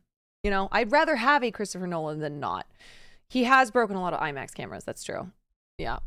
That man has broken so many. I like big movies. I like big movies. He makes big movies. Mhm. So Mhm. I'm always down for a big movie, you know? I think we Mhm. need that. The myth makers, etc. But I don't want well, we can get through it when we go to When we get to we'll what? see. There's a Okay. lot of nominations for Yes. that. Okay. Let me oh, by the way, Oppenheimer is the 11th film to reach 13 Oscar nominations. Could be the most dominant since Slumdog Millionaire in 2008. Okay, so Wow. next up after Oppenheimer, we have Past Lives. You and I both loved that. 2 thumbs That's up. Amazing. Yet another film though where Wait. Have you seen wait, hold on. Because if you don't wait, hold on. God. Have you seen Celine Song's husband? have I seen like a Can picture of you him? yeah. Pull up a picture of him and John Magaro from Past Lives. Okay, hold on.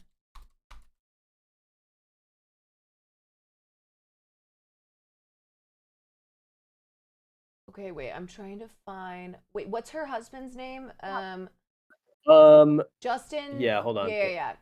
Wait, Justin It's so funny. Kurtzky. And John.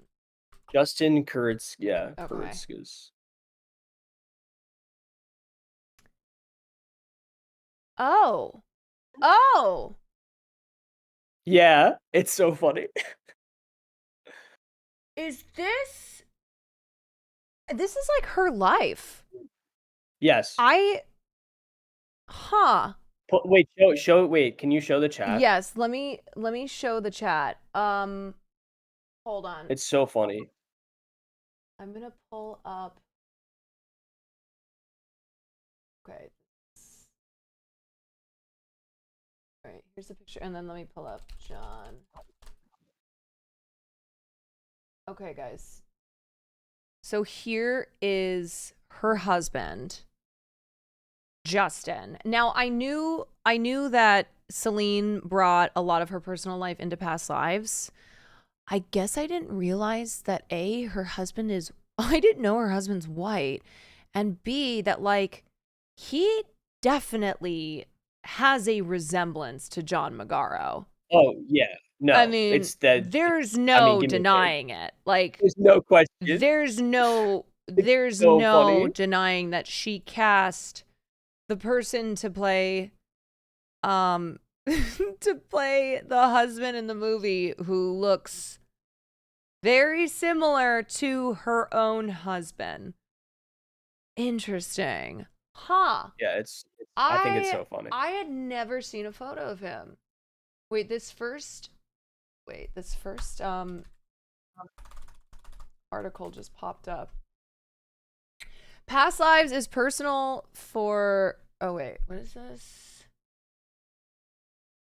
Okay, I think every single person in this movie has an interview where they're like, this movie is very personal for me.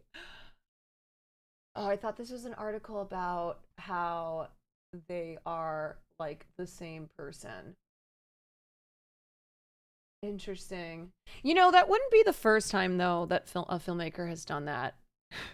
Has, you know, made a film that closely resembles their life, and then casts somebody who looks like either, you know, their spouse or somebody in their own life who clearly they drew inspiration from.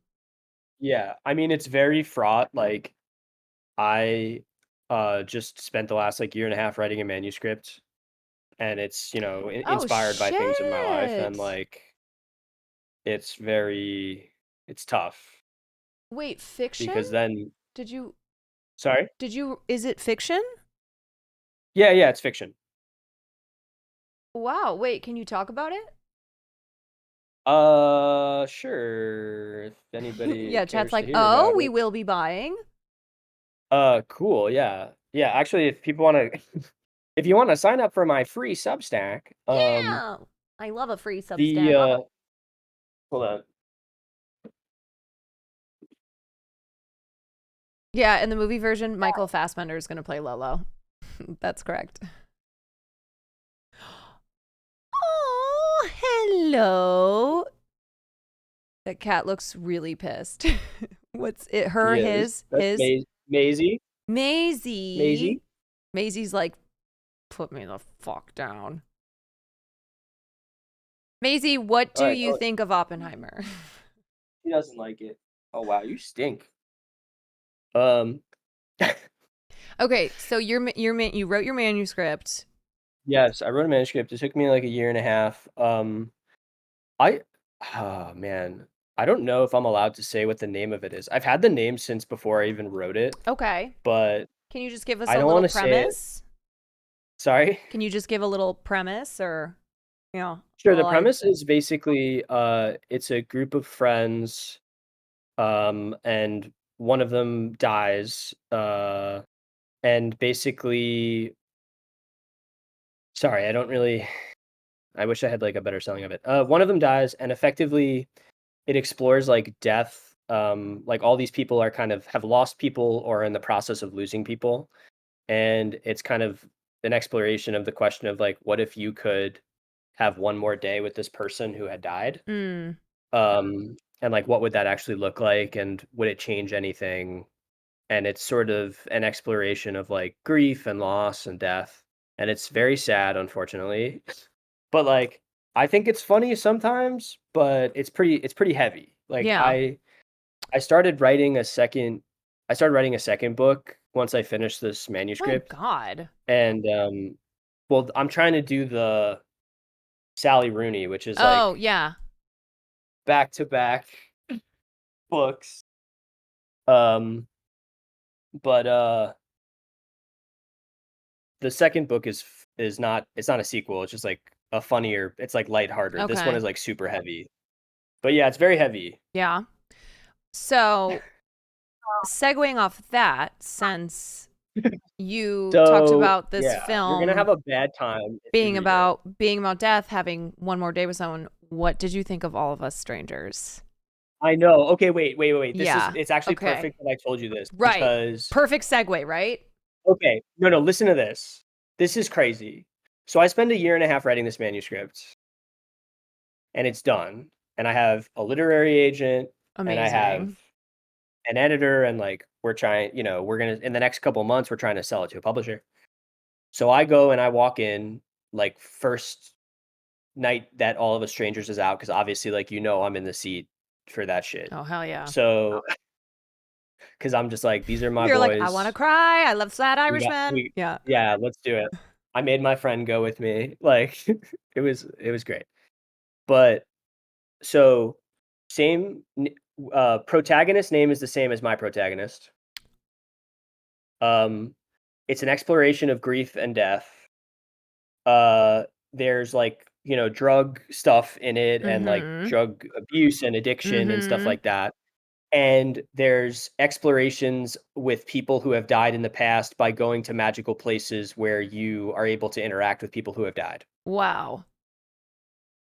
So imagine I've written my entire manuscript Yeah. and I see this Yeah. movie Yeah.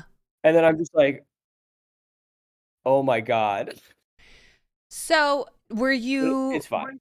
No. What I will say is those are general enough themes that like you see there's an appetite for something like All of Us Strangers. So rather than go, oh my God, this is what my book is about. No one, I'm fucked. No one's going to read it. No. Look at how many times, just talking about movies, we get like a movie that comes out and it's super popular, whatever the themes are in it. And then you get a lot of movies in that similar vein because people have an appetite for that. You get people writing books, so even though it's just like a weird coincidence, it's not a bad thing always. And in a lot of ways, it can be very good, to see that like, and like hear how people are talking about All of Us Strangers online and loving that film so much.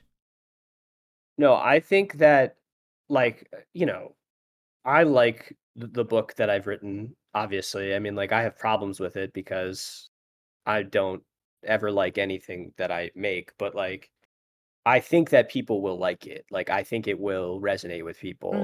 And especially because like it's not meant to be an answer. It's meant to be kind of really just exploring about what that experience is. Um it's not supposed to say and then you're happy or this is how you make yourself happy, like I'm not even attempting to do that. It's really just kind of like when someone that you really cared about is gone, and especially when it happens very suddenly, what that experience is like, and then also like how you try to figure it out, you know um which is something that unfortunately literally all of us will go through to some extent. Yeah. Loss, So grief, I think like yeah, for sure. regret. Yeah. Yes, it's a universal experience. And first of all, congrats on writing a fucking book. Don't Are you congratulate me kidding? yet. No, I I'm want to congratulate me when congratulating you you. sell it. No, I'm still going to congratulate you for writing a goddamn book. That is a feat. Thank you. Okay. Thank you. And then also, I'm just going to tell you that every single writer, actor, you name it, whatever their art is, we're all self-loathing. We all think we're trash. And then we'll have like one little moment where we go, wait, I actually think I have something here. But then you go back to being like, I'm trash. What am I even doing? No, it's mostly trash. It's mostly trash. Yeah. No, I don't believe that. I love but reading. I love reading because it helps me like, stay grounded in terms of understanding my own stuff. Although it's like upsetting to read stuff that's really good because you're just like, damn, this is I so know. good. I wish I could I create get something. so mad when I read things that are so good or watch movies that are so good because they're so good.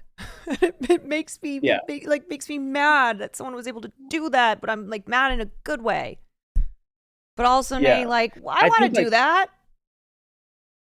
I think the healthy thing is, or like what the healthy thing is supposed to be is that you're supposed to take, someone creating something incredible and beautiful doesn't make you less, it's just kind Mhm. of using that as inspiration to find your way to create something of your own that's beautiful. And Mhm. like that's a really hard thing to learn, but I think that is really what it is. Um and I feel like I've been reading a lot this past like the last 2 years and it's helped me become a better writer. And I don't know. And anybody can write a book, truly. Like anyone can write at least one book, I think. Oh, I I think it's know. like 5 books. That's Colleen hard. Hoover exists, so anybody can write a book. I don't know if you know who that Yeah. is, but that lady Yeah. pumps out books and is on like bestseller list, makes a shit ton of money. I'm like, oh, okay, yeah, anybody really can write a book. But I think what you did with your book and what like all of us strangers did with their film is it's about connection. It's about people For sure. watching something that they connect with because on some level it's something that we've all experienced, like I said, For sure. grief, loss, regret, love, heartbreak. Like that's what makes books great. That's what makes films great. That's what makes, art great is it's like way of showing us a human experience that we relate to, and like just seeing that depicted and feeling that connection, because that's what like we all ultimately are searching for. We're searching for human connection. We're searching for like our shared humanity. Sure. you know And I yeah, and I think also like a desire to not feel alone, like to say mhm that difficult things are not singular experiences, right that like they're reflected, mhm Um, people online are always like, I've never had an original experience, when somebody like shares something that they, like some thought that they have, some anxious thought or some kind of weird experience. But I think that that's kind of nice sometimes because you know, I I freak out about going on planes all the time. And it was nice to like learn about other people having those kind of anxieties. I don't know.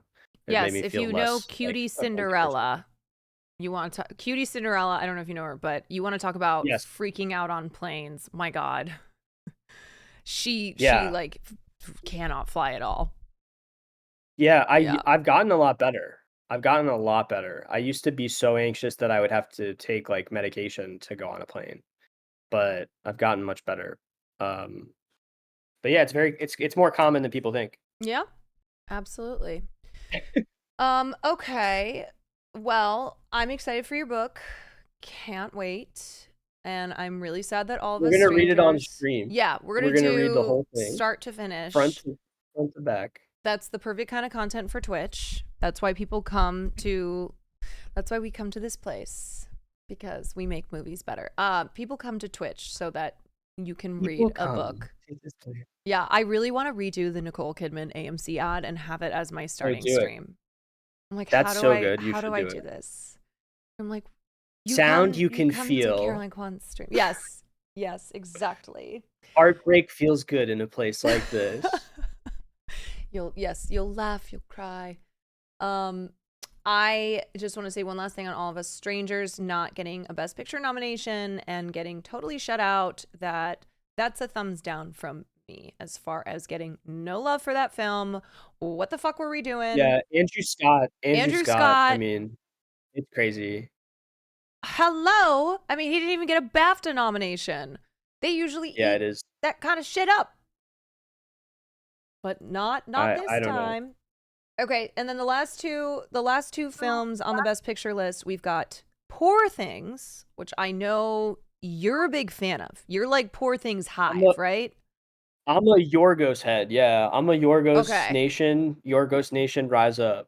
Are you like all Yorgos films? Like I'm you're riding okay. for Okay, I think that we need a guy. We need a Yorgos because yes. sometimes you got a Yorg. You know what I mean? Like Sometimes you got a ghost. sometimes you got a Yorg. Like you got to get a little bit. What is that? Why is Barry Keoghan trying to kill Colin Farrell's family? Well, you know, I need some of that I a little can't bit. with that fucking movie. You know what? You're right though. Why is Barry Keoghan trying to murder Colin Farrell's It's family? true. And I'm not talking about a film. I'm saying he's just doing that. Right. Like, if I said that to you, you'd probably believe it. You'd say, maybe he is trying to do that. I believe that Barry Keoghan could be one of those actors who's just doing those things and then it just happens to be filmed. Like I always kind of felt that way about Michael Cera too. Like Michael Cera's just a guy who was just walking along being Michael Uh-huh. Cera and then For sure. they just filmed him. Like now here's a movie I, with Michael I Cera. my favorite Michael Cera thing is do you know, are you familiar with Twin Peaks? Of course. Love me some Twin The Peaks. Return, like his cameo in The Return where he plays like the son, the vagabond son of the two, I can't remember their names because it's been so Wait, long. I'm pulling up Um, Welly Brando. Let me pull up the photo of him. Hold on. it's so Or good. Wally No, Brando, wait, my play this. bad. Oh, wait, you can't play the scene, I guess. Um, I don't want you to get in trouble. yeah, I already did get banned a week ago for the Golden Globes. This It's is so good. It's so good. here you go, guys. Here he is. It's so funny. I love Michael Cera because I'm telling you, he just always seems like they're just put a little hat on him, put a little jacket on him, and he's like, I don't know what's going on, but you know, I'm just gonna do what they're telling me to do. No, it's amazing. I love him.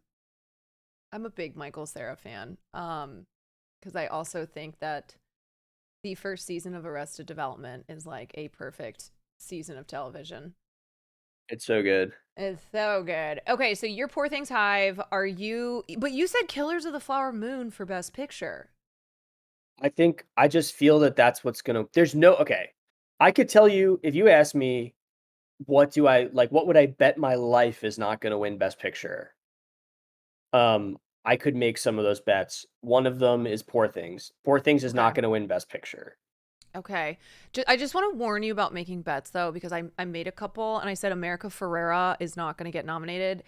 And I said I would put clown makeup on, which I literally have here because she did get nominated. And then I also Are you gonna put it on? yes, I do need to put it on. I was kind of waiting so I didn't just like freak you out at the start of the stream of me putting this on. But I am a woman who sticks to her word or tries to. I also said for every nomination prediction I get wrong, I have to eat a hot dog. I ate 3 before I jumped on the call Oh with my you. god. I was like, I really The hope he's not. glizzies.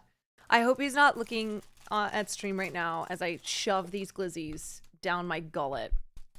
But yes, so you know what? Let's get through Best Picture and then I we know. will I'm get to really the sorry, acting Chad. I just nominees. I can't stop yapping. I just yap. No, no, no. I'm really No, sorry. I love the yapping. I mean, before I put the clown makeup on, we'll finish that. And then when we get to the Best Supporting Actress nominees, when it's appropriate for me to apply this clown makeup as we discuss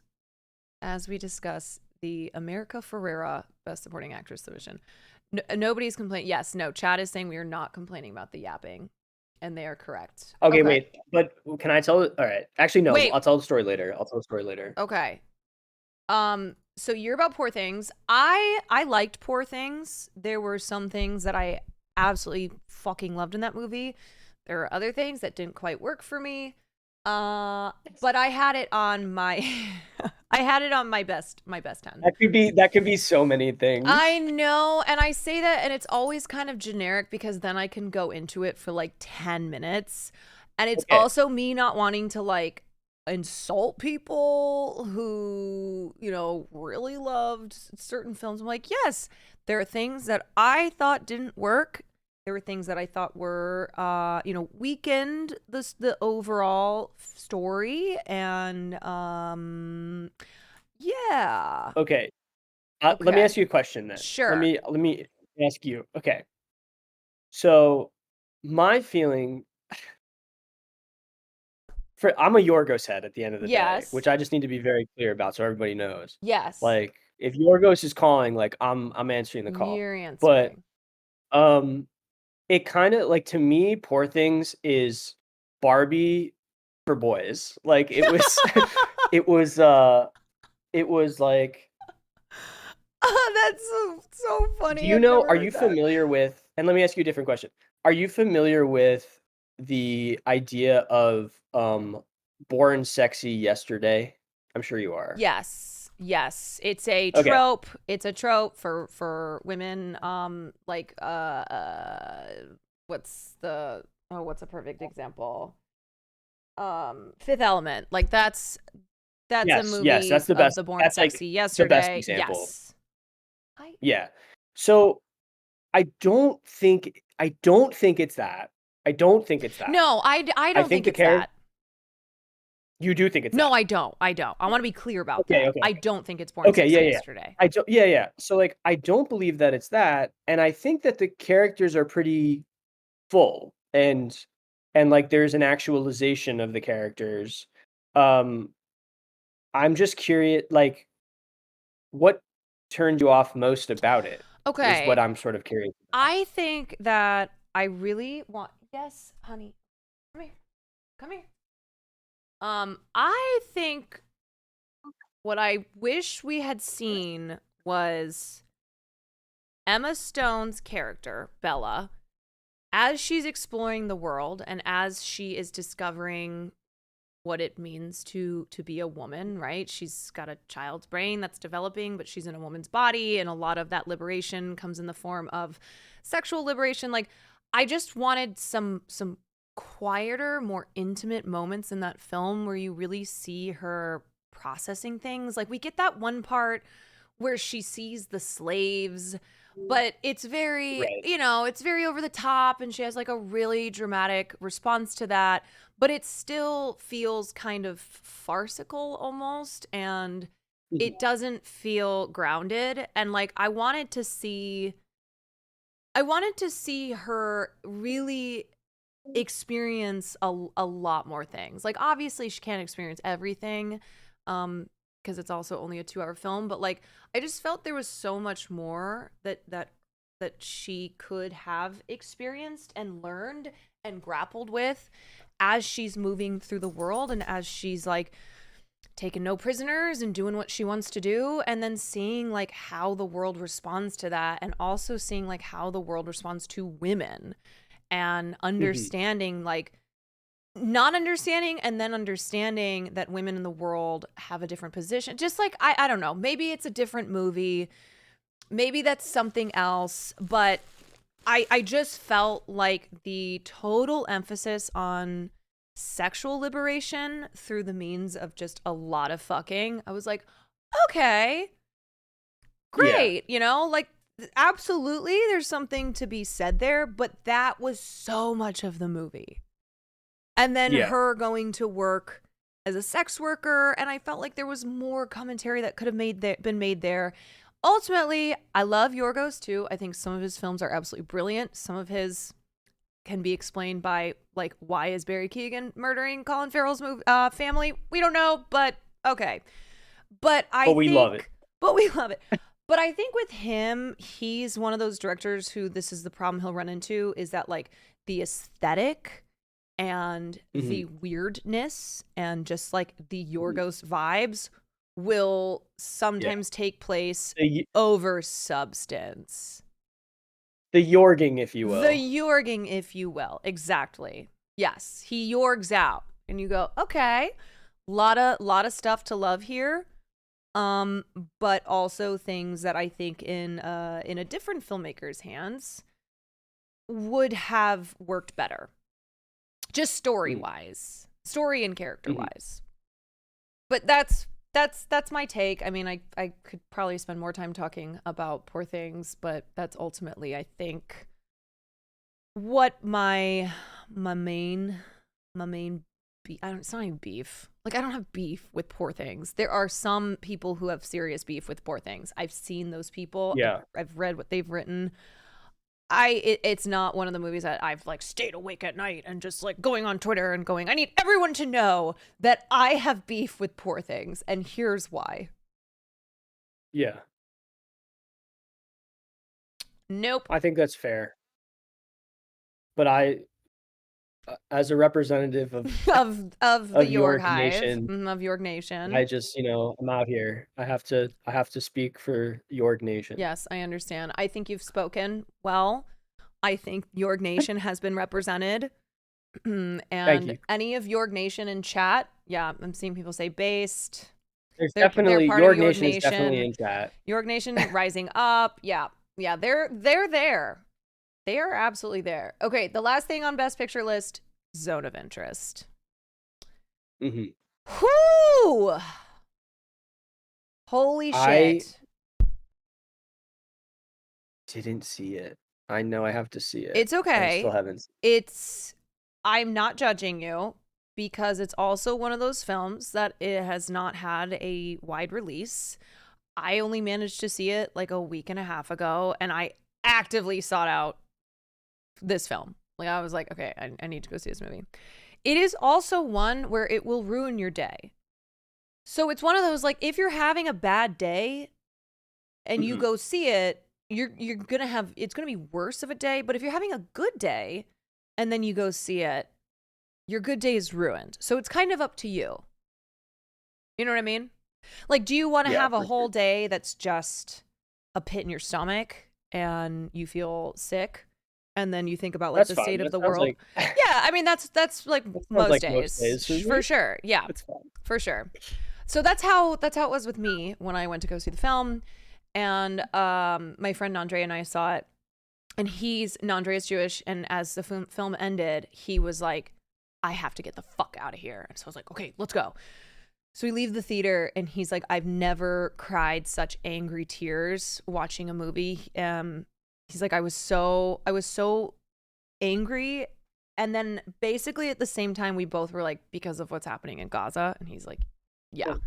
Because even though this is a film that is about the Holocaust, it was made by a Jewish filmmaker, Jonathan Glazer, and the subjects at the center are this Nazi family who are just absolutely normalizing the brutalities and the atrocities that are literally taking place across the street. They live across the street from Auschwitz.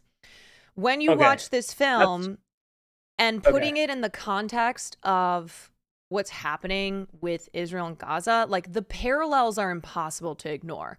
Unless you're a fucking Zionist who looks at that and instead justifies the countless deaths of Palestinians in the name of Israel's right to exist. And that's why you have people like Amy Schumer who watched that movie and went, that's the best, like the most important film of the year. I'm like, Amy Schumer, I bet you watched that movie and did not understand what Jonathan Glazer was trying to say. Because even he said the movie was 10 years in the making.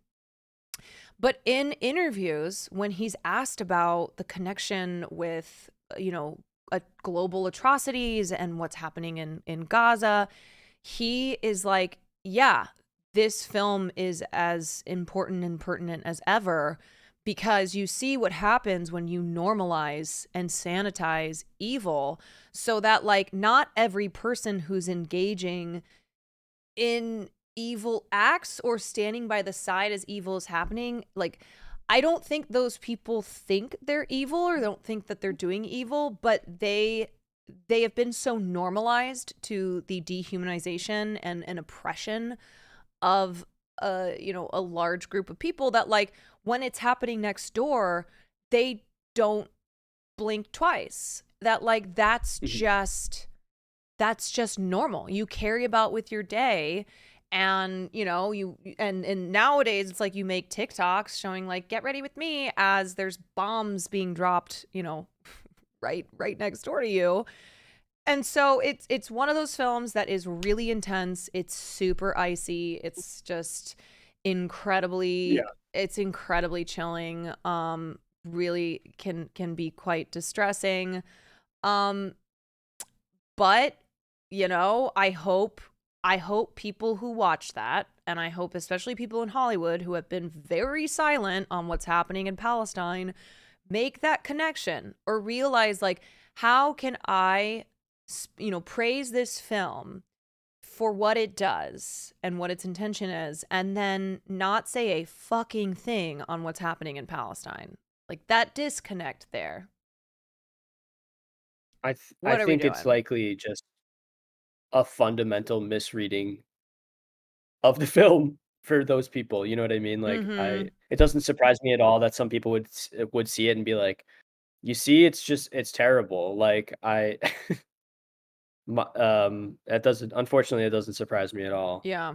But yeah, it sounds like a day ruiner for It sure. absolutely is. You know what's funny is I actually have typically, I try to avoid when I know that I wanna see a film, I try to avoid learning, like, anything about it or, like, seeing trailers or anything like that, and I'm like, "I know that I'm gonna go see this."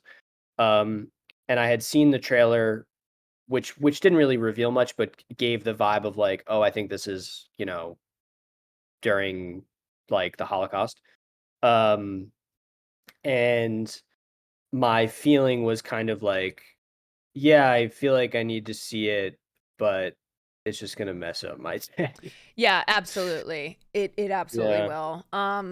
I think too, because unlike other Holocaust films that show you the Jewish side, or just really, focus on showing you what happened to the Jews at the hands of the Nazis, and just much more kind of cinematic in that sense, like a Schindler's Schindler's List List. Yeah. type. Yeah, This sure. film this film does not do that at all. It is Yeah, it is pretty yeah. point blank, where, Right. you are just looking at this Nazi family who's living next door to Auschwitz, and, like, as the mother, who's played by Sandra Hüller of Anatomy of Fall, is walking through the garden and showing her mother all these things that she's done with the house and all these beautiful things she's planted. You see, like, ash coming up from Auschwitz behind them as Jewish bodies have been burned. And just, like, the Mhm. juxtaposition of this absolute, not even denying what's going on, just, like, not talking about it. Not, Sure. it's just like another day in the neighborhood, whatever. So yeah, Yeah. it's really intense. It's really fucking intense. It's really heavy. It's a film that doesn't just ask you to bear witness like with other Holocaust movies, but to, like, fucking get how this happens and how people do this, because it's not the first Mhm. nor the last time that people sanitize just the worst heinous acts against humanity. And Sure. it's something that happens all the time, and understanding, almost like, just like witnessing that and watching that in action. Mhm. Yeah. I think, for me, like, I was uh, so, obviously, like, I'm a public defender, like, that's what I do for a living, and I represent, poor people who can't afford an attorney, that's what public defenders do.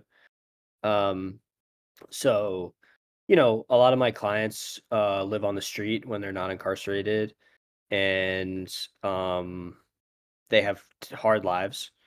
And I was on the train yesterday, and I was kind of having this thought, which was like, man, how screwed would I be? Some people have this idea that, like, it's like the egg theory or something. It's like the idea that we live every life in existence, Mm-hmm. and like that before we like actualize or something. Like every one of us shares some kind of like common spirit or something. It's not something I necessarily subscribe to, but it's like this idea that I find very interesting. Mm-hmm. And I was thinking of like the idea of how screwed would I be if I had to live the life of some of the people that I kind of just like passively watch, like on the subway or like or whatever. And I think it's the same. it's not disconnected from this idea of like we allow ourselves like it's really easy to see the connection between this film and like the story that it's telling and obviously what's happening continuously and has been happening in Gaza and Palestine. Mhm. But I think also like it's a common phenomenon in our own lives, the things that we choose that we very much choose to ignore. You know, like I don't think truly I don't think any of us are blameless in terms of like a lot of ignoring like the horrors of everyday life and Oh, like sure. it's not Yeah. like you need to it's not like you need to, you know, feel you know, horribly guilty and like go to bed weeping or something, but like I don't know, like I think that's part of it too. Like it's not surprising at all to me that someone like Amy Schumer would see that film and be like, "Do you guys see? Look at this," you know, Right. I and be told totally out of you. touch. But I think it's also easy for like all of us to be like, "Yeah, screw Amy Schumer. Anyways, going on with my life." Mhm. Like No, you're absolutely right. To a certain degree, we are all guilty of kind of just turning a blind eye, and it's not always for reasons that are reprehensible and that we deserve to be, sure, you sure. know, shaken down for. Not to be a downer, not to be a downer. Yeah, no, no, no. But that is a way that like for a lot of us it's a way of getting through the day in a society, in a world where we just so deeply disrespect and mistreat poor people. And it's Sure. something where like I think your average person isn't isn't like rotten and thinks that poor people are less than and beneath them. Like I think your average person wants them to have help and you know Sure. to have a life of dignity, but it's also just a like I think people get to a point where they feel, you know, that's how the world is. Like there's always going to be poor people, there's always going to be, you know, homeless people that I pass by on the street, and like what can I do about it?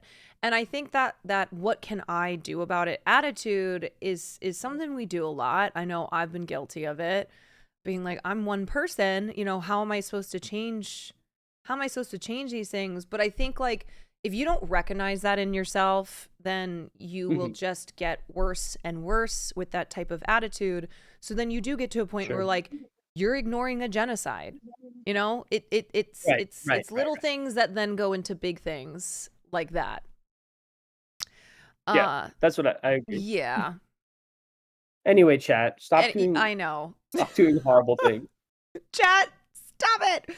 I'm Listen, telling you, chat. anytime when you see zone of interest, like it's just not possible to have a conversation that starts off with that film and then doesn't lead to just other things that are so depressing and the realities of the world, and it's, Sure. you know, to get political on that. Like you just can't talk about that movie without, you know, without getting political and without like I don't know, Yeah. No, that's not it makes sense. branching off into talking about what else is terrible in this world. So, you How know, many that's more why hot we dogs do you have to eat, by the way? four. Unrelated. I Well, have related to the four. horrors of the world. Related to the horrors of the world, my personal horrors are that I have to it's funny cuz like nobody made me do this, but it's me. It's me. I said I tweeted this out and now here I am. So We're gonna hold you accountable. I currently have 4 left. I was a little bit full after the third, but I think I could eat another one. They're probably really cold at this point, which makes it even more appetizing. Maybe I'll save it for when I put my clown makeup on. Okay, so those are all the best picture nominees. Overall, what I will say, 2023, pretty great year. I'm pretty happy with Yeah, it. You know, we had some really good movies. there were good movies. I did Ferrari get nominated for anything? No, it did not. Actually, I have a list That's of sad. all the films that did not. Hold on. I Okay, really liked Ferrari. here's all the film. I haven't seen it yet. Here's all the films that received 0 Oscar nominations. All of Us Strangers, Are You There, God? It's Me, Margaret, Asteroid City, Beyond Utopia, Ferrari, Iron Claw, John Wick Chapter 4, The Killer, Origin, Passages, Priscilla, Saltburn. Oh, I love Passages. I was gonna watch Passages tonight because I saw it's on Amazon Oh my Prime. God, it's so good. Yeah, It's so I know I'm good. gonna love it. Priscilla, Oh my God, it's Saltburn, so good. The Taste of Things, Teenage Mutant Ninja Turtles, Mutant Mayhem. Can you fucking believe that? Can you believe a Oh my movie God. that Mr. Beast Teenage shows Mutant up Ninja in? Turtles? Yes. What the hell? Hollywood hates Mr. Oh Beast. no. I know. Take my eyes, but don't take the Teenage Mutant Ninja Turtles. That's what I'm saying. And then the last two are still a Michael J. Fox movie, which is sad. Like I hate that got left out. And then Wonka, which Oh, is that that's like the fine. movie about like his life? And it was really a lot of people loved it. Very well received. That is- Michael J. Fox was a homie during the strike and did not do his film premiere for the documentary because he was like, I don't cross picket lines.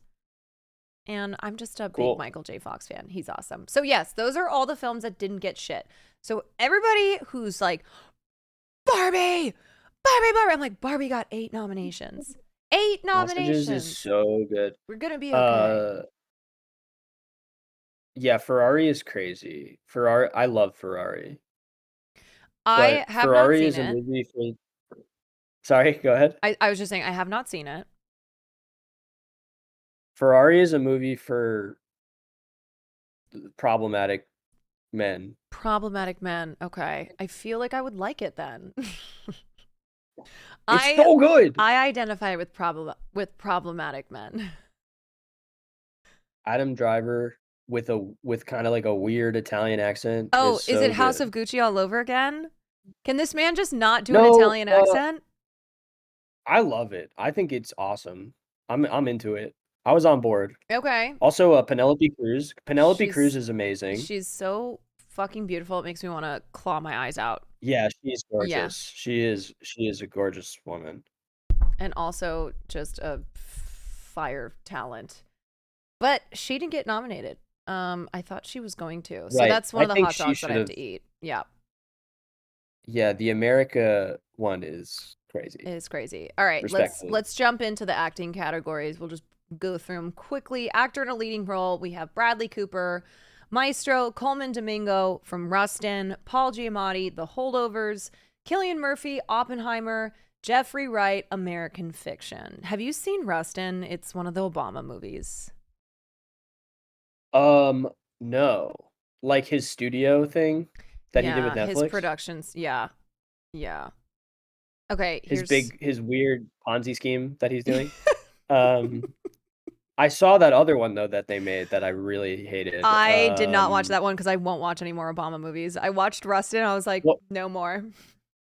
What was it called? It was like Isn't it Leave As the World Behind or something. Leave the World Behind?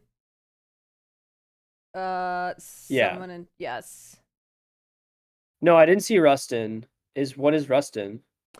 Okay, so Rustin is another biopic, and it is about Bayard Rustin, who was a very important figure in the civil rights, who just is oft forgotten, not talked about, but he was crucial. He was crucial to the success of the March on Washington. So he's an amazing person who it's overdue that we have a film on him.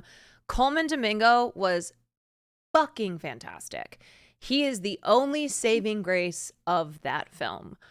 Otherwise, really good. it is not good. It is not good. It's got like the Obama touch all over it. It's got the Netflix touch all over it. And it is a shame because Coleman is he's so electrifying in his performance. Bayard Rustin was an openly gay man, and he was also he had communist ties, and so he had to deal with a lot, not just from white people, but also from Black civil rights leaders who did not want him to be anywhere visible when it came to the civil rights movement. And he was really good friends with Martin Luther King Jr. they had a big fallout, but then they got back together. And Bayard Rustin is the reason that Martin Luther King Jr. did the March on Washington with the famous "I Have a Dream" speech. So he is someone who is so overdue getting his flowers from like just society. And having a movie on him, and I hope someone else does a movie on Bayard Rustin, even though Coleman's, you know what? Make another film on Rustin, have Coleman Domingo with star in Coleman it Domingo? again. Yes. And just get some better writing, acting, producing, all that up in here. All right, So that's my board. take. That's my take. But Coleman is so great. I'm glad he got nominated. I think he's the first. Okay, I could be totally making this up.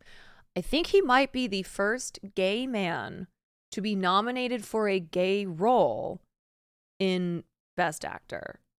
I might be making it up. There's 6 cis-het dudes who have won Oscars for playing LGBTQ characters. Never has an LGBTQ actor won. I do know that. They haven't won for playing an LGBTQ character. So I think, okay, wait, did Ian McKellen get nominated for Best Actor, Claire? Coleman's the first openly gay actor since Ian McKellen to be nominated for playing a gay role. I can't remember if Ian McKellen's was supporting. Like I said, I did acknowledge that I might have been making this up. Are we still low key homophobic? Oh, yeah. Are we still a little homophobic? I don't know. You know what it is? I don't know. Yeah,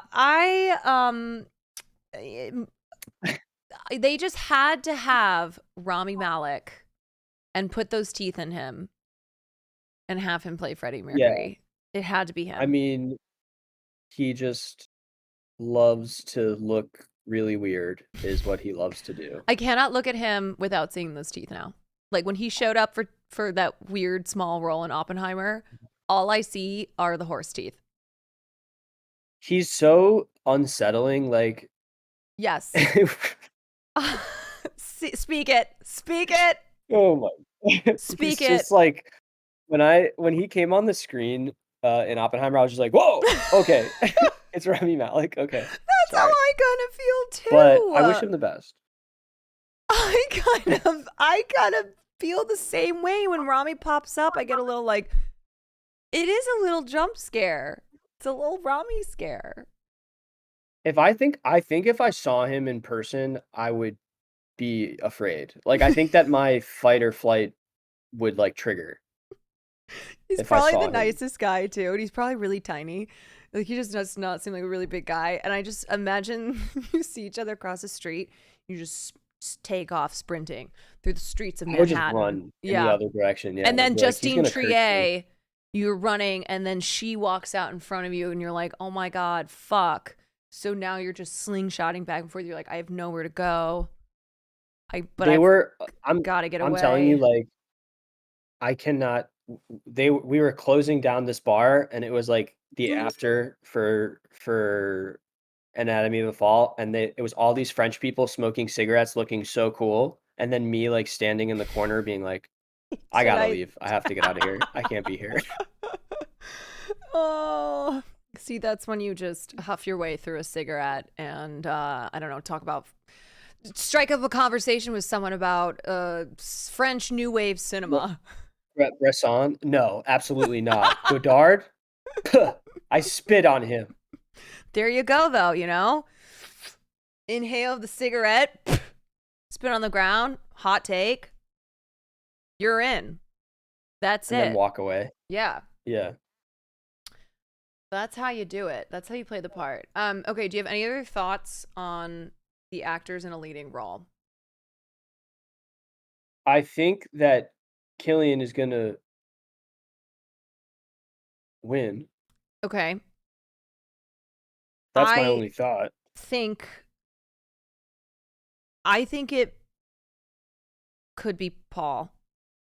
It's just they're both so different. Crazy. It's kind of like, what are voters gonna go for? Are they gonna go for the haunted biopic figure who, you know, in this time of political and social unrest, you know, you have this you got Oppenheimer, or are they going to go for Paul Giamatti with his funky eyes and smelling like fish and ultimately, being good guy Paul Giamatti in the film and like warms your heart. You know what I think? I think that at the end of the day, and unfortunately, it's like overdone and it's like old hat, but the Academy just loves it when someone is like, "Oh man, he really threw himself into this role," you know? They love it when somebody is just everybody on set is talking about how dedicated this person is to the role and like we had to leave him alone because he was just so intense. Like Robert Downey Jr., it kind of makes me roll my eyes a little bit. Like I respect the craft and like I genuinely love Daniel Day-Lewis. Like I think he's an amazing talent and a super interesting person. Like the fact that he lives in like small like he doesn't like to be around people. I love that. I think that's really I'm cool. an oil Like man. no, I think it's awesome. Like he this is aside, sorry. I'm so bad at staying on task. This is what But it's all about. I took so in 2019 I took my mom to Ireland on like we went on vacation and we went to this small town called Roundstone in Ireland. Not to dox Daniel Day-Lewis, but he has a house in Roundstone. I didn't know this. I wasn't like Okay. going to see Daniel Day-Lewis. But we went to this small town and they're like, Daniel Day-Lewis like stays here half the year and he comes to the pub and reads the newspaper. And I'm just like, that's the coolest thing ever that he just like this small nowhere town in Ireland that's literally like right near the Aran Islands where they filmed Banshees of Inisherin. Like he goes there to be away from everybody, and I just doxed him. Did he see Banshees of Inisherin and then went, that's where I want to be? No, he's been there. This is before. Okay, this is before the film. I kind of love the idea though that like he watched that film and just the isolation. And then he went. He's like, "Oh, this is perfect. Like, I need to go there." This is exactly no. He's like, where "Oh, I need to be as far away from everyone as possible." Yeah. But anyway, I think they love like when people get super intense in their roles. So I think that's ultimately why he's gonna win because everybody was just talking about how much, how intense he was and like he took it so seriously to play this role. Yeah. That's what I think. Yeah. But then again, you got Paul Giamatti and the funky eyes. They could be the voters that could look at that. I think also Paul Giamatti, the advantage he has over Cillian is potentially voters thinking he missed out on Sideways. That Paul Giamatti should have won for Sideways. He didn't. So this is like a makeup Oscar. Right. A little bit of a makeup Oscar, not in a Jamie Lee Curtis way where it's like, what is happening here? But in a, we love Paul Giamatti. He's a veteran. He's super loved. He should have won for Sideways. He's fucking great in this film. So we're going to give it to him. I don't know. We'll see. It's Cillian's first Oscar. I'm excited for him. Love me some sad Irishmen. Like that's really, I'm always down. If you're a sad Irish see him man, be sad. Just sad Irish actors. I think yes. I feel very confident that it's going to be Cillian. I will be very happy if it's Paul Giamatti.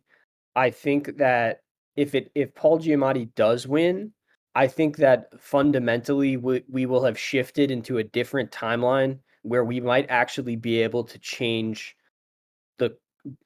the future of like everything and make everything better.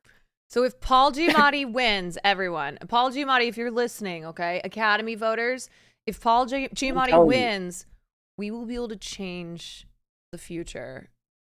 We will be in a different timeline. Like I'm telling you, if Paul Giamatti wins, we will have crossed into a different universe. Yes. That's what I'm saying.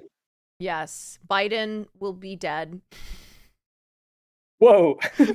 That was not me. That was a chat. That was a chat comment. We will be in a different universe where there will be no Biden or Trump. Okay, how about that? It'll change. There'll be a shift. Yes. Just wait. And instead it will be me. It will be me in charge. All right, actor in a supporting role. Okay. We got both Roberts, De Niro, and Downey Jr. We've got Ryan Gosling. He's just Ken. Mark Ruffalo, Yorgos Nation, and then Sterling Nation. K. Brown. Sterling K. Brown for American Fiction. Oh yeah. All right, who are you? Are you going Yorgos Nation? I think no. I mean, okay. I'm sorry. Okay. Are you really? I am. No. Really? I just want to Yorgos say, Nation? like, obviously, I always stand with Yorgos Nation. Okay. However, Okay. and I love Mark Ruffalo in Poor Things. I don't think it's a Best Supporting winner Okay. generally, Okay. and especially with like what it's contending with. But I think for me, who do I want to win? Charles I Melton. wanted Charles Melton to win. Yes! That's who I Finally, we wanted can to talk win. about this. Okay. Fuck all these other guys. Let's talk Yeah. about Charles Melton. Yeah. I woke up Charles this Melton. morning. It's bad. It's so bad. I woke up literally this morning just to have, and I knew it wasn't going to happen, but I had a little bit of tiny hope. And I saw the nominations and he wasn't on there. I cursed the Academy. And then that was it. And that, let me just like explain the difference, chat, too, between a snub and someone not getting nominated, okay? A snub is somebody who should have been nominated and was not. Someone who shouldn't have been nominated and wasn't nominated is simply someone who was not nominated. So we just got to get that lingo down, okay? Because I see a lot of people using the word snub in ways it should not be used. Charles Melton is like the snub of all snubs. It's a snub. Mm-hmm. It was a great performance. And honestly, I love Mark Ruffalo. I really do. But he didn't need the spot. See, I feel that way more about Ryan Gosling. I love Gosling. Oh, for sure. Gosling's for sure. fun. I didn't even think, how the fuck sorry, that didn't even right, like how does Ryan that didn't even how is that performance above Charles Melton's work in May December? What are we doing? Yeah. You're right. No, you're right. I agree with you. But I think that overall, I think Robert Downey Jr. is like a lock. Oh yeah. Yeah, I think so. I don't want to be a hater because like no, you can hate. I don't agree. I don't agree with him getting nominated. I just like I don't know, man. I don't vibe with that dude. I think that we could get along. Like I'm sure that he and I could get along. Okay, so you're not running away from him. But like I don't know. Okay. I don't vibe with him. Okay, that's fair. Would you have represented him if he were in jail though? As a public defender? Of course. Yeah. I would represent the vast majority of people. Okay. Okay. I mean, my like idol is Kunstler, is William Kunstler. He's like a famous defense attorney who represented a lot of interesting people, including Asada Shakur, and a lot of other cool people. Some of the people from the Chicago 7 and a lot. He represented a lot of people over the years, and people in the Black Panthers and blah blah blah. But he always said, I don't represent people that I don't love, which I always thought was really cool. So yeah, I would represent most people. If I ever became like a famous private side defense lawyer and I was representing like rich guys who did bad things, I think I would probably I might be more discerning about who I was going to represent. But like generally I'd represent most people. Okay. So Robert Downey Jr. I would definitely because what is he doing? He would be doing like a DUI. Like yeah. No, he got he got in a lot of trouble back in the day. Back in the day. Like he I don't want to it up, but he's sober, so like, and that's an achievement. I just like, if he was going to do a crime. Yes. He's going to do a crime, then you'd help him do the time. Okay, so help him not do the time. Oh, right, yes. Wait, I have some notes on this category. Okay, I wrote down for this category, supporting actor, we've got Iron Man versus the Hulk, because I think it's between Robert Downey Jr. and Mark Ruffalo. So I think no, and I mean that as in it's Robert Downey Jr.'s award to lose, but I think those are the two who it's most between. Now, Mark didn't get a SAG and he didn't get a BAFTA nom, and only 2 people in the modern era have won Oscars without being recognized by those groups. Marcia Gay for Pollock and Regina King for If Beale Street Could Talk. So the likelihood that Robert Downey Jr. is going to win for this role that I frankly don't even understand his nomination. That's me. I'm thumbsing it down. I do love me some Robert Downey Jr. I just don't agree with this move here. But yeah, okay. So that's best supporting actor. Yeah. I just feel like I don't know. I don't know the politics of actually how this stuff works, and it's all, magic to me in terms of what actually works out, but like it seems like he's a lock for it. And I'm sure it will be I hope that I'm wrong. I hope that I'm being a jerk and that it's like a very nice and soft, like gentle moment or something. But I kind of see it as probably like an overly self-serious delivery of something annoying, and he's just going to be like so unbearable after he wins this thing. Yeah. I think with the Academy, they eat this kind of shit up where they appreciated Mark Ruffalo in Poor Things, but I don't think that they understand the value of Mark as an actor playing a role like that and just, showcasing his capabilities versus Robert Downey Jr.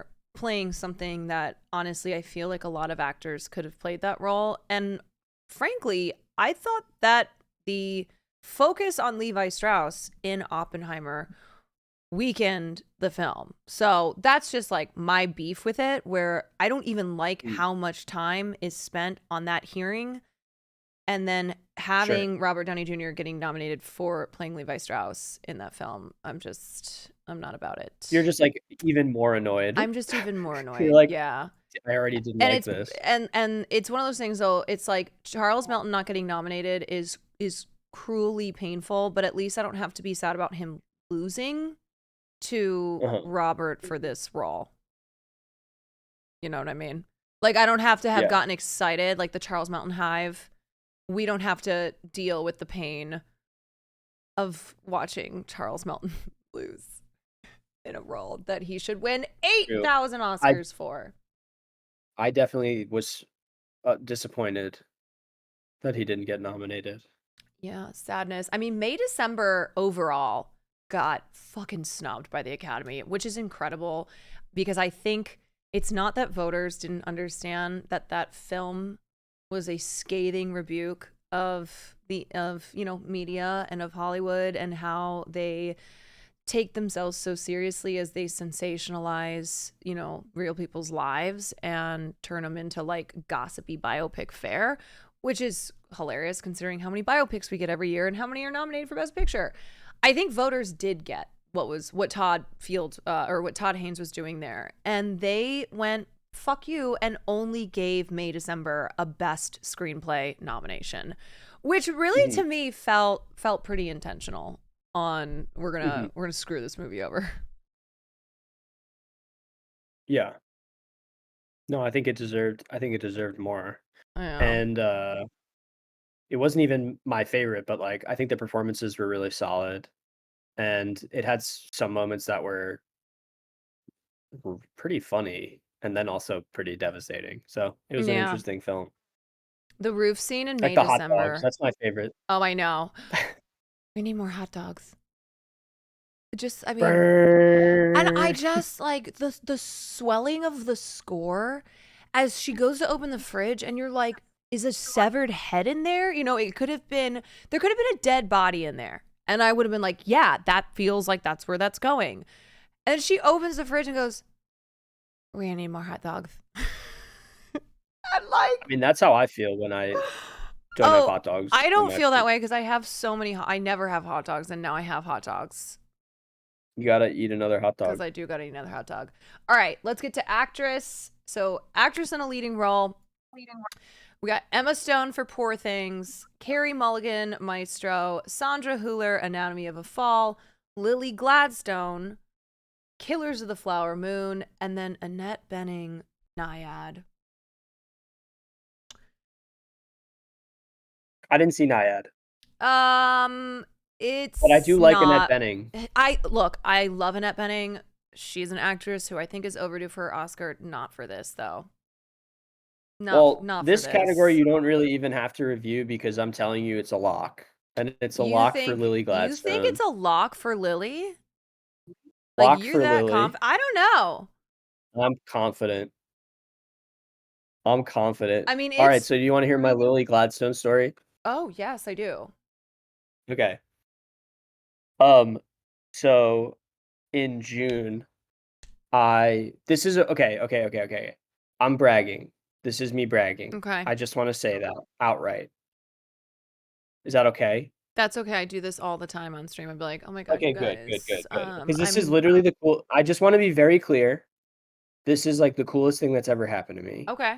I think. Okay. Um. Everyone is saying brag So away. so I got invited to this documentary screening for this film called Lakota Nation versus United States, and it's about the Lakota Nation. It's very good. I highly recommend it. And it was like the screening at the independent at the IFC down in near the Village in New York City, and there were all these people there. Like Bill De Blasio sat in front of me, and he's like 8 feet tall. Mm-hmm. But so afterwards, they have this like little like bar. They like rent out a bar, and so I go to the bar, and I'm standing at the bar drinking a beer, and I don't know like anybody there really.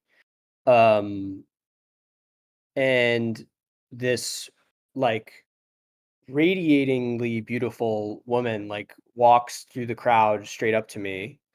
And it's Lily Gladstone. Mm. And she says, "I'm so glad you're here. I I follow you on TikTok." Stop. And I'm just like, I'm not kidding. Oh And I'm my just like, god. oh, okay. Cool. She It's so nice to follows meet you you. on TikTok? Yeah. Okay, dude. No, that's incredible.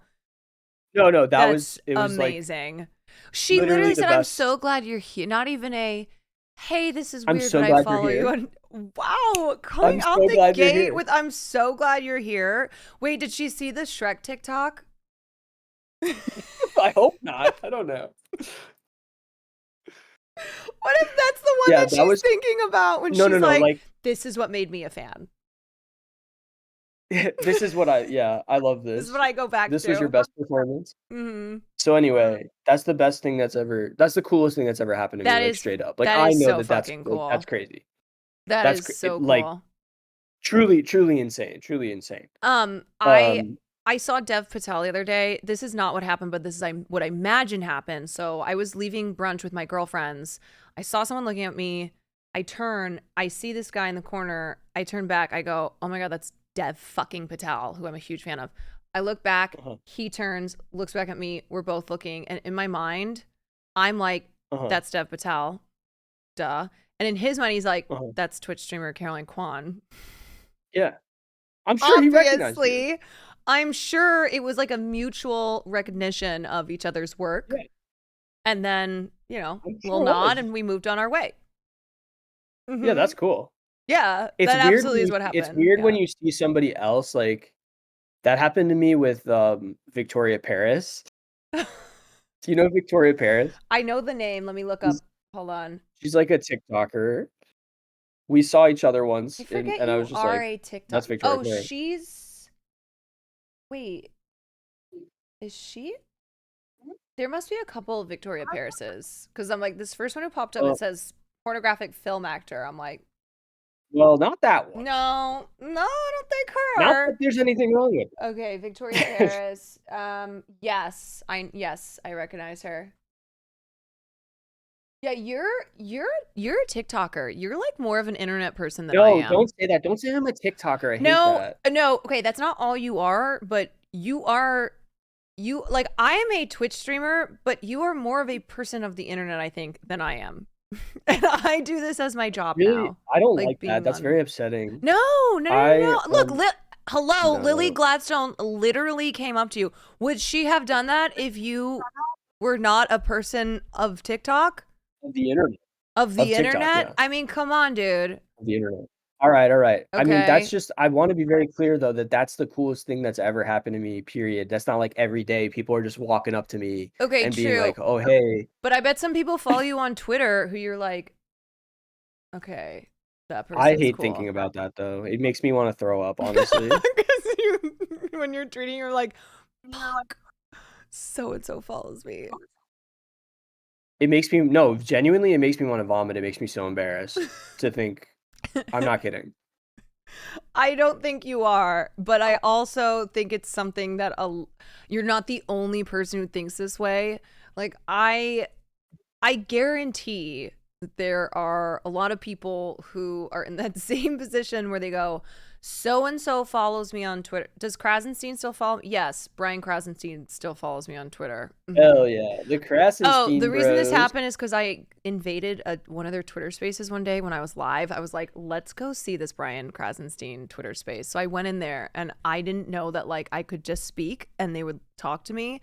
So I was like, I really loved your work with commenting on under Donald Trump's posts.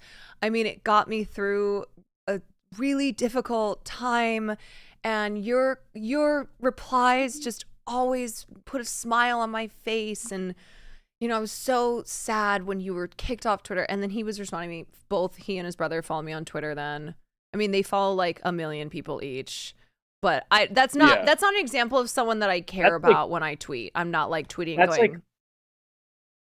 That's like old Twitter where people used to follow like 100,000 accounts. Yes. Yeah.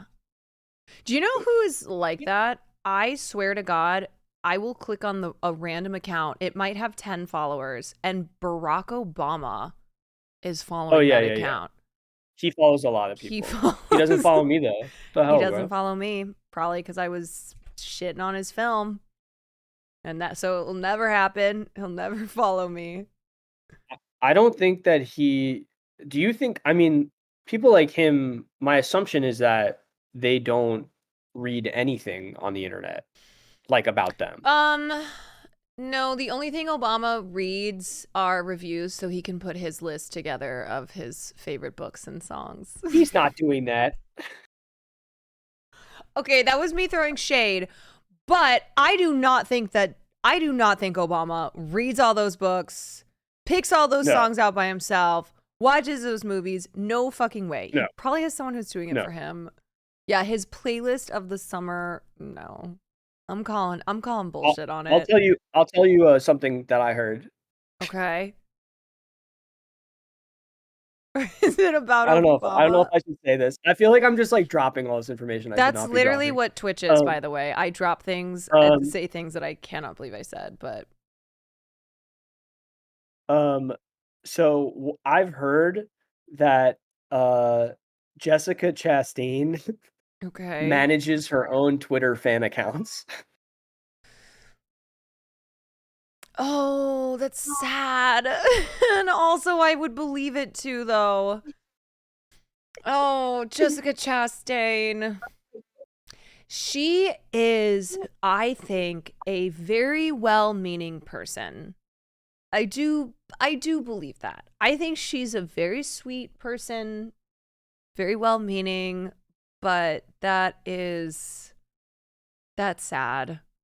No, that goes so hard. Okay. Respect. All right. Respect. Well, I was actually reading about fan accounts that like a lot of them are on payroll. So a lot of like huge stan accounts are on payroll for that makes whatever celeb. Yeah, I mean that seems like a pretty no-brainer. But like that would be a thing. But I mean, the Kardashians Mhm. have their own paparazzi team. So, you know, Jessica Chastain, you don't have to feel that bad about running your own fan accounts because the Kardashians literally have their own paparazzi. Yeah, that's awesome.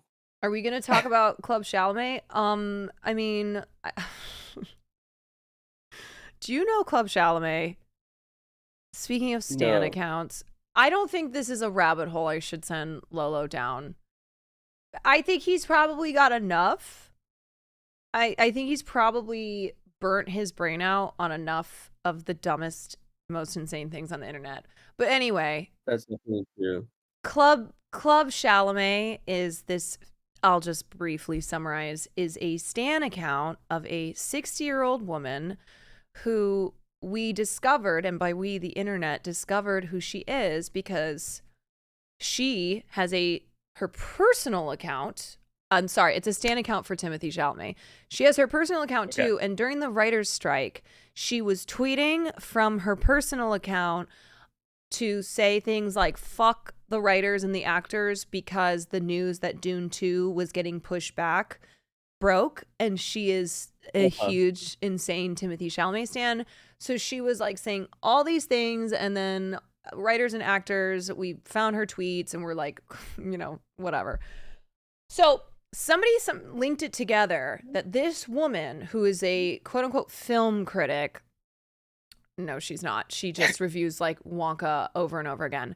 This film critic is the same woman who runs this Club Chalamet account, which is one of the most insane stan accounts that I've ever come across. And anyway, if you're ever bored or you need you just need a chuckle, or if you think you're not a normal person and you want to feel normal, like just Google Club Chalamet, Timothée Chalamet posts. Go down a little rabbit hole. Okay. It's crazy shit. Yeah. I discovered it all when I was streaming one day, and it was one of the funniest streams I've ever had, as we put the 2 and 2 together, and then we listened to her Twitter space, because her her biggest obstacle has been the Timothée Chalamet and Kylie Jenner relationship, which she tried to like pretend wasn't a real relationship, and then now like she just That's her man. That's her man. That's her why. man. Yeah, exactly. So when the pictures came out of them making out at the Beyonce concert, Club Chalamet held a Twitter space, and it was like an hour long, and she said things. This is my favorite line. She was talking about how Kylie doesn't know Timothée, or like they're not really dating because Timothée loves Italian food, and there have never been pictures of the two of them at Olive Garden. This was literally the words out of her mouth. So therefore, because they've never been seen at Olive Garden, and Timothée Chalamet, everyone knows he loves Italian food, it's probably still a PR relationship. I mean, I think she's connecting the dots here. I like this one. She tweeted, oh, see, he's before already looking Wonka it up. opened up in December, so many naysayers expected or even hoped that Wonka would flop. I will never fully understand why some people don't take Timothée Chalamet seriously, besides being jealous of his life. Sometimes you just have to face reality and accept that Timothy is a movie star and isn't going away. Well, $535 million worldwide later, he proved that he's a box office draw with Wonka, yeah. and he'll prove it again with Dune Part 2. Wow. And the thing is killer. The thing is, I need shooters like this. Like, I don't have shooters like this. You know what? I need shooters like that too. So maybe instead of shooting on Club Chalamet, I'm like, who's gonna be my Club Chalamet? Also, that is probably one of the least unhinged things that she has written. So just so you're aware. I love that his eyes are red in the reflection, and he just looks so angry. He's all right. Maisie. Okay. No, this is Loki. This is a different one. I would say as far as Annette Bening and Nyad, not really worth the watch of Nyad. I don't think it's very good, but okay. Actress in a supporting role. This is where I will be applying my clown makeup. Emily Blunt and Oppenheimer. Are you putting it on? I am going to put it on. Danielle Brooks in The Color Purple. Jodie Foster in Naiad and Divine Joy Randolph in the Holdovers. And then last but not least, America Ferrera in Barbie. Who folks, if you're not aware of what happened earlier, I did not think last night that America Ferrera would get nominated for an Oscar. So I said that if she did, I would put clown makeup on my face because that's a clown ass move. It looks good so far. Thank you. So that's what's happening. Now, Lolo, what are your thoughts About the clown makeup? about I love it. about America Ferrera getting a Best Actress Um, nomination? Well, like I said, I think that I think Penelope should have been nominated. I think she was great in Ferrari. And I don't understand, like, I don't I think they were surprised by the nomination as well, right? I think like that the general Yes. feeling is people are surprised that she was nominated for it. Yes. And I'm sort of confused as to how it really happened. Not that Okay. I don't think she was good, but just like it's I don't know, like who was talking about on Twitter, somebody was saying like how moved they were by her speech or something in Barbie. Bro, And was it everyone's like been talking about that fucking speech. Jessica Chastain. Was it Jessica Chastain? A lot it of was people from have her been talking stan about. account? Okay, I'm gonna give you my theory as to why America Ferrera got nominated. One, I think that speech and that Jesus Christ, bubblegum popcorn type of feminism was really well received.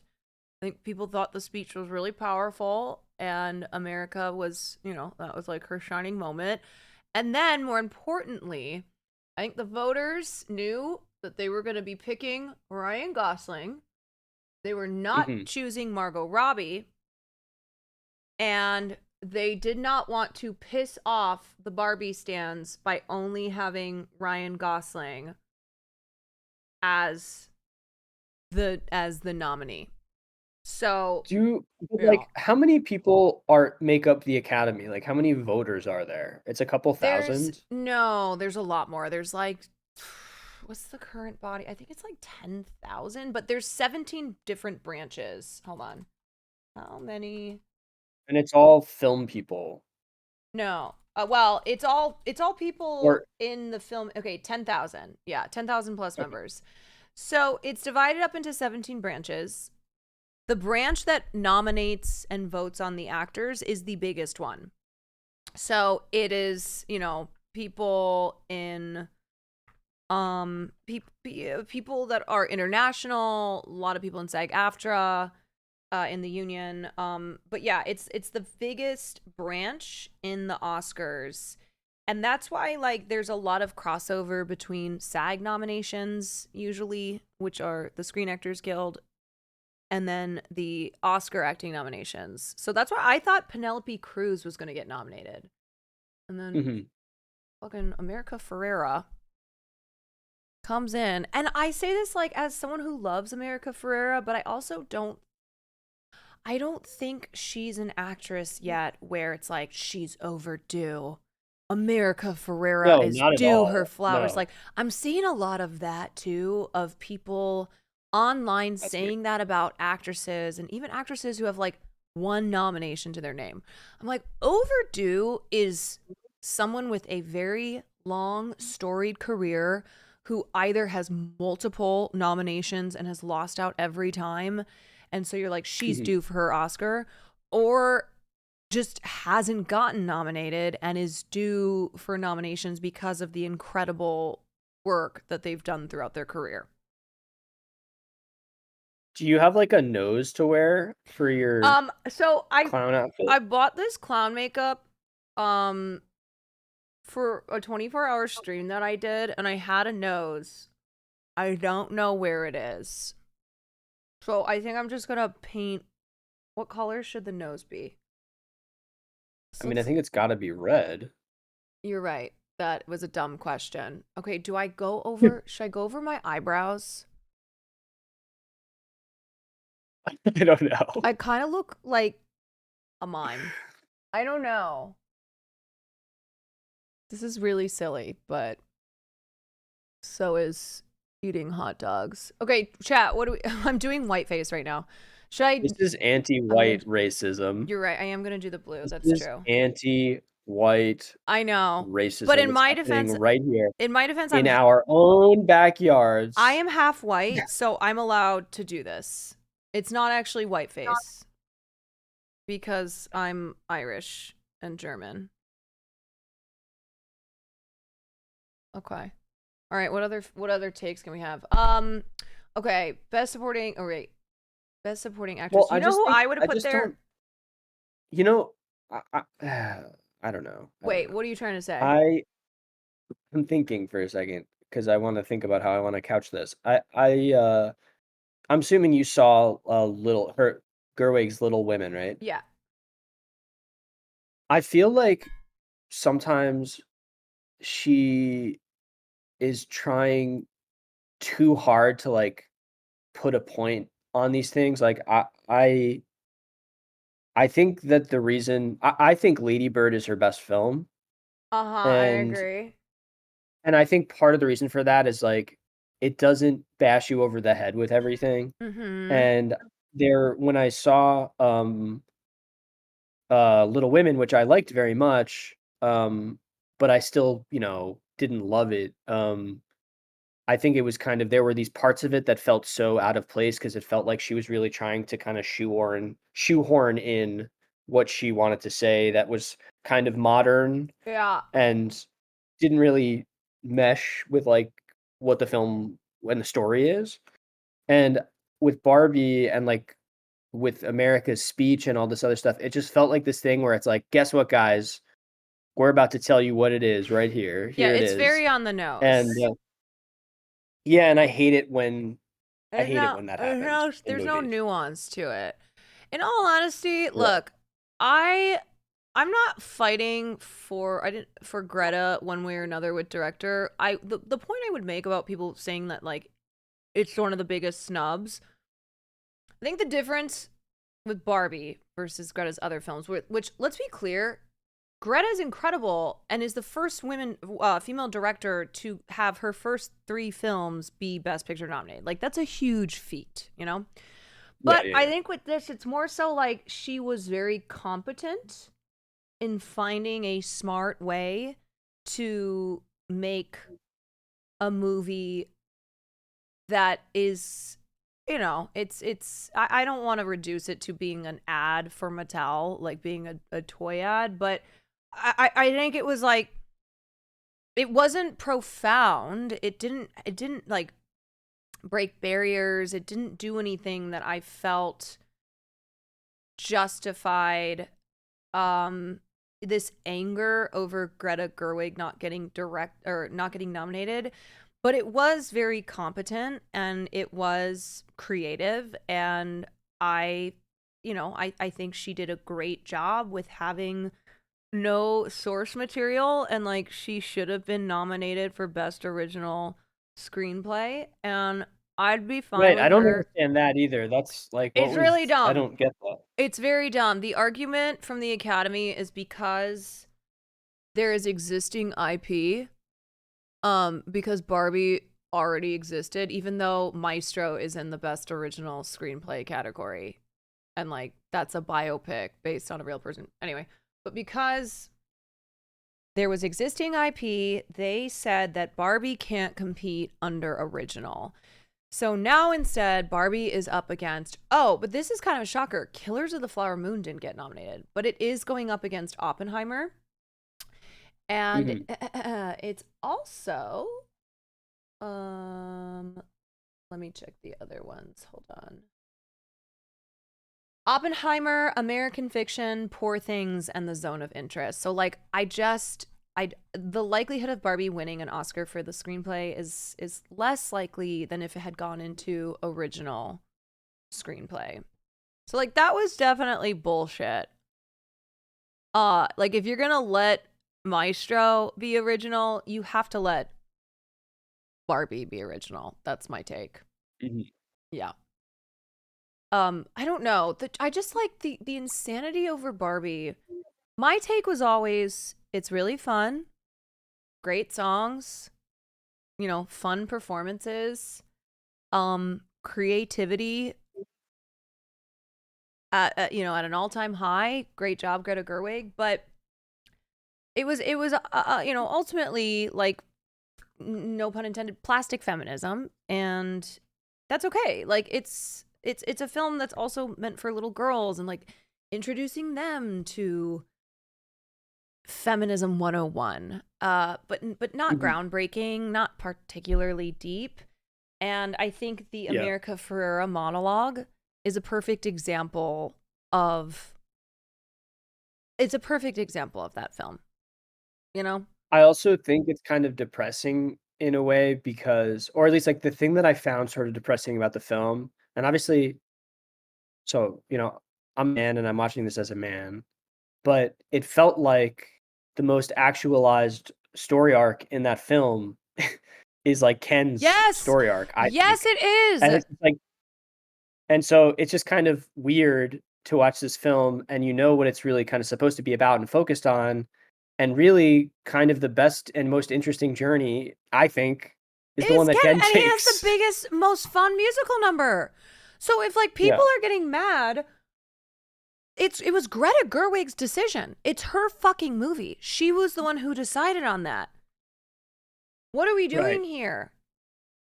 Well, no, it's the evil Noah Baumbach. Oh yeah, Noah It's the Baumbach. evil influence of Noah Baumbach. Yes, exactly. But no, I completely agree. I think if you didn't want Ken getting all this attention, don't cast Ryan Gosling because he's fucking great. Like he of course he was gonna be great. And two, don't give Ken the best arc and the best musical number. Like, you know, if there's one song that I'm singing Yeah. from any movie this year, it's I'm Just Ken. Can I say that your clown makeup It's is so bad. looking really good? It's pretty terrible. Like, it's real good. I have only done this one other time, so I'm not an expert. But anyway, oh wait, I have to read this crazy thing to you. Hold on. This was in the Los Angeles Times. This was by columnist Mary McNamara, and I've read some of her other stuff before. She's a little kooky. But here's what she wrote about Barbie getting snubbed. Apparently, nobody in the Academy was actually listening when Ferrera's Gloria delivered her now famous monologue about why it feels impossible to be a woman. Gerwig was nominated alongside her husband, Noah Baumbach, for adapted screenplay, but the irony of her being snubbed again for directing the film that featured that scene is breathtaking. Did too many people, particularly women, enjoy Barbie for it to be considered important enough for Academy voters? Did Robbie's Barbie not suffer enough? Did Gerwig simply make it look too effortless? And then this is the really crazy part. If only Barbie had done a little time as a sex worker, or barely survived becoming the next victim in a mass murder plot, or stood accused of shoving Ken out of the dream house's top window. Certainly millions of Barbie fans are currently wishing they could push someone, perhaps a member or two of the Film Academy, out of a very high window. Let me just start off by saying, great job doing feminism by throwing other women under the bus. Like, that's what that was in reference to. Number one rule. That's number one rule of feminism. Yes, number one rule of feminism is throw other women under the bus. Like, if Barbie had done a little time, what the fuck? Like, what are we doing here? This is what I mean, where the people who are obsessed with Barbie to the point that they legitimately consider this an enormous travesty, a blight on the Oscars, a huge It's crazy. statement against women and feminism, when it's like, okay, let's calm down a second. Let's rein our horses in here, okay? Like, geez, my God. Fucking Yeah, watch it. that's You want a feminist film? Watch Anatomy overreacting. of a Fall, okay?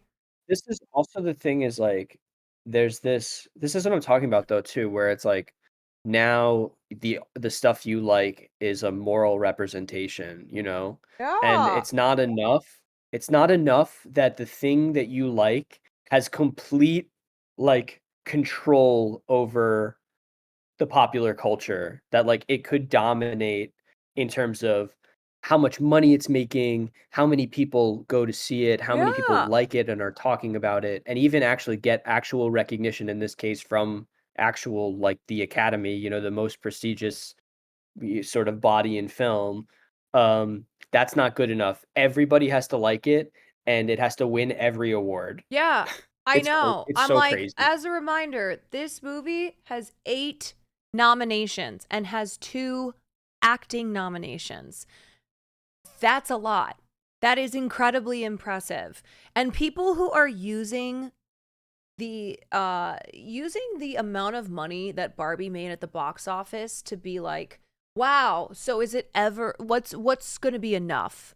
What is enough money for a woman director to generate at the box office for you to take this film seriously? I'm like, this film has 8 fucking Oscar nominations. It's like the I'm sorry. 5th most nominated film. And also, like, I'm sorry, money at the box office. Oh, you do not understand art if that is what you are judging it off of. Yeah, Like, that's well, capitalism, I think you should baby. probably look in the mirror. I think you should probably look in the mirror before you before you start casting aspersions about other people, Yeah, that's because true. some of us look like clowns. Can I just say that Yeah. I respectfully? mean, honestly, who's the real fucking clown here? I mean, me, but this is a metaphor, okay? This is a metaphor for the way that people have been responding to Barbie getting snubbed. And I'm like, do you know, go look at the list again of films that didn't get a single nomination, okay? And then let's talk about Barbie getting snubbed. And sorry that, look, I wouldn't have put Ryan Gosling in the best supporting actor category. I wouldn't, but I also don't think that Margot was better, like, so much better than Ryan, that it's insane that he got nominated and she didn't. I just don't think that. And like we said, Ken had a better arc and he had a better musical number. I mean, it got nominated for Best Picture. Like, I don't know. I That's pretty know. good. Like, but I know. Best Picture, 2 acting nominations, screenplay, and then 4 others. did it get set design Uh, or something? let me see. Hold on. It got costume design, documentary feature film, just kidding. Costume design. Oh, it didn't get makeup and hair. Okay, that's surprising. It got 2 song nominations. It got 2 fucking song nominations. That's a shit ton. And then production design. Yeah. I know that I saw that you had shared this person Adi. They had this Oh, yes. fundraiser. Yes. I just wanted to just draw it to people's Yes, attention, please if that's do. okay. But also, like, even just sharing it, I'm linking it right now, but um I just linked it. But Please do. yeah, like, even if you just you know, if you have a couple bucks, it's great. That person's going through a super tough scenario, right? A crazy situation right now.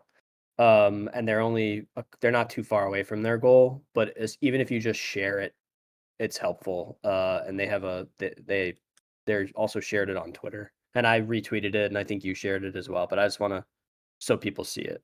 Yeah, It's definitely good. I never want to draw attention and be like, look, I donated, but it's also one of those where It's a crazy situation. yeah, and I saw it, I donated, and then I didn't realize how it just didn't take off because like Mhm. I hate the fact that we have to use GoFundMe. People in this No, country it's have to use terrible. GoFundMe to pay, you know, to survive and pay their fucking medical bills. But I also like whenever I see one, I assume that enough people will have eyes on it or see it. So then when I saw their Yeah. tweets again, and it was like we're Yeah. really in I trouble was trying to here. shame I was trying to shame Mr. Beast Yes, do it, because Mr. Beast. Mr. because Mr. Beast follows me. I'm like, bro, just pay this. Just pay this. You have $1 zillion.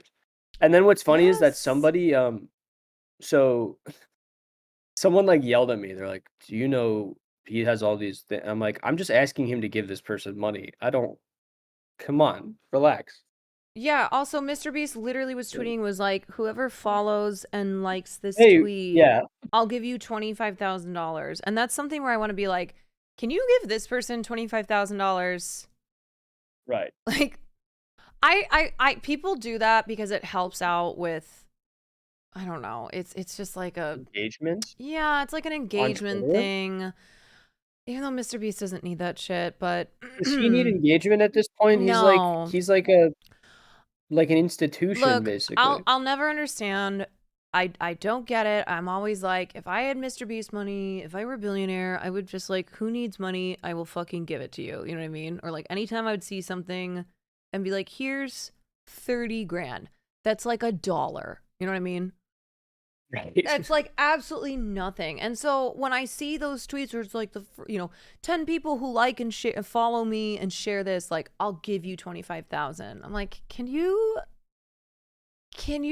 like maybe give money to these really It's vital monopoly money. I yeah. mean, it's monopoly, but whatever. Yeah, look, I also it's not fair of me to I shouldn't be casting judgment. You know, I don't know what he does. I don't know what he does behind the scenes. I just when I see tweets like that, I do wish he I don't would think anybody likes those tweets or yeah. those kind of things where it's like, "You guys, if you share this, I'll give you $5,000." Like, okay. Yeah, yeah. Well, you know, you guys, if you share my Oscars tweet, I'm not gonna give you anything. But I will say you're welcome. Just positive vibes. Yeah. All right, I think I've It done looks what I good. can do. I think it's about as good as it'll be. Otherwise, I'm just continuing to put things on. Okay, guys, so I did it. I said I would do it, and then America Ferrera, and you know what? Okay, congratulations. Let me back the fuck up. Congratulations, America Ferrera. Congratulations, America Ferrera. I love America Ferrera as an actress and as a human being. She seems like just a really good person. I don't know, maybe she's a horrible person. I don't know. She seems great. And I don't mean to I'm not like disparaging her. I think it's more so what it means, like what it says about that role being the one that she gets attention for when she's done other work that's so much deeper. And I just think like America Ferrera can do better than this. Like I know she can. And there are a lot of actresses in that category who I would have preferred to see in there because I did think that their roles were better and so therefore their performances were better. Did you see Gosling released a whole statement about Margot and Greta? I know. Yeah. He put out a statement. That's the point that we are at. Where good on Ryan Gosling. He is lovely, a lovely man. It's kind of sad that he can't really celebrate his nomination. I hope he doesn't go on the internet. I hope Ryan Gosling is not an internet person who, I you know, doubt. I mean, I think most of these people are not. Honestly, I it's think, hard to imagine. yeah, there Except for are, Jessica Chastain. Only yes, except for Jessica Jessica Chastain. Chastain. There are some celebrities who you know are internet people, though. Like, you just know they read stuff online. I don't think Mhm. Ryan Gosling is one. I think he's too cool for that. I think he's. Do you think? What do you think Robert Pattinson is? Because I've tweeted about him a couple Have times you directly. bad things or good things? Just things, nothing. Don't look. Like, don't anybody go look. Don't go look. But I've tweeted about him. No one look. No, I don't think Robert Pattinson is an internet person. I think you're okay. He does not strike me as somebody who also gives a fuck. Like, if someone were to show him a bad tweet, like if he were to do one of those variety shows where they're like, oh, Robert Pattinson reads angry tweets about him, I don't think he's bothered. You know who is an internet person? Simu Liu. Exactly. Simu Liu is the guy who goes on the internet. What's up, Simu? I'm on the internet. Yeah. No, you can tell. You can tell the internet celebrities, though. Not like, yeah. That's Not upsetting. celebrities who are famous from the internet, but celebrities who absolutely are on the internet and absolutely running their own accounts. They have like a look behind their eyes. That's a look of sadness. Yes, and we know that look because we're on the internet too. It's so true. Yeah. Okay, and then last category I wanted to talk with you about was just director. Yes. All right. So for director, we have Justine Triet, Anatomy of a Fall, who also you're scared of. Martin Scorsese. I mean, I love her. Yes, no, but intimidating, gorgeous, talented She's French scary. woman. Yep. Martin She's scary. Scorsese, Killers of the Flower Moon, Christopher Nolan, Oppenheimer, Yorg Nation, Poor Things, and then Jonathan Glazer, Zone of Interest. Yeah. Zone of Interest was not left out of the nominations, is what I will say. I think there's who I want to win and there's who I think will win. And who I think will win is Nolan. I think Nolan is going to win. I agree. But I want Trier to win. Yes. Because I agree. she's so cool and she really deserves it, honestly. I agree with both of those. I think Oppenheimer, it's going to be Oppenheimer, Nolan, Best Picture, Best Director, but I would like Justine Triet. Okay, wait, hold on. Here's a Robert Pattinson tweet. No. They found it? Robert Pattinson, if you're reading this, let's have a gay experience.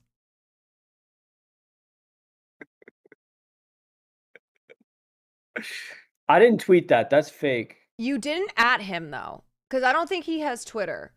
You said Robert No, he doesn't Pattinson, have if you're reading this, let's have a gay experience. This was March of 2022. Do you still feel that way? He never got back to me. He never got back to you. So are you like, I've moved on, or would you tweet again, Robert Pattinson, let's have a gay experience? I mean, I already said it. I don't think I need to tweet it again. He can. I know, but you never know. Maybe he missed the first one, but somehow his people will see the second one and he'll be like, all right. Do you think that's something that his people would send to him if they saw it? It depends. Maybe if Robert was like, I'm really looking to have a gay experience. I love Suki. I love Suki Waterhouse, who he's having a baby with. Suki Waterhouse. Suki Waterhouse. Crazy He's name. like, but if he's like, I would like to have a gay experience, and then someone on his team is like, oh my God, you know what? We have the perfect we have the perfect person for you. I've got you covered, okay? He is someone who would definitely be down, and we know that because in March of 2022, he tweeted, Robert Pattinson, we should have a little gay experience. That was a deep fake. You That know was a what? deep It's a fake. you shouldn't be ashamed of it. I can't think of any I'm not celebrity. ashamed. I'm ashamed of all of us for For falling for fake news. for deep That's faking what it. Okay. that's what I'm ashamed of. Sure. I don't think I've tweeted that at a celebrity, but I've probably. I'm trying to think. Well, imagine literally, I'm not even gonna say it. I'm not saying it. I'm not saying it. Wait, okay, you must say it now. Imagine that Wow. literally. No, I'm not saying. I don't want to. No. This is how Twitch is though. No, this is how Twitch, where you tease out, you go, okay, I can't say it.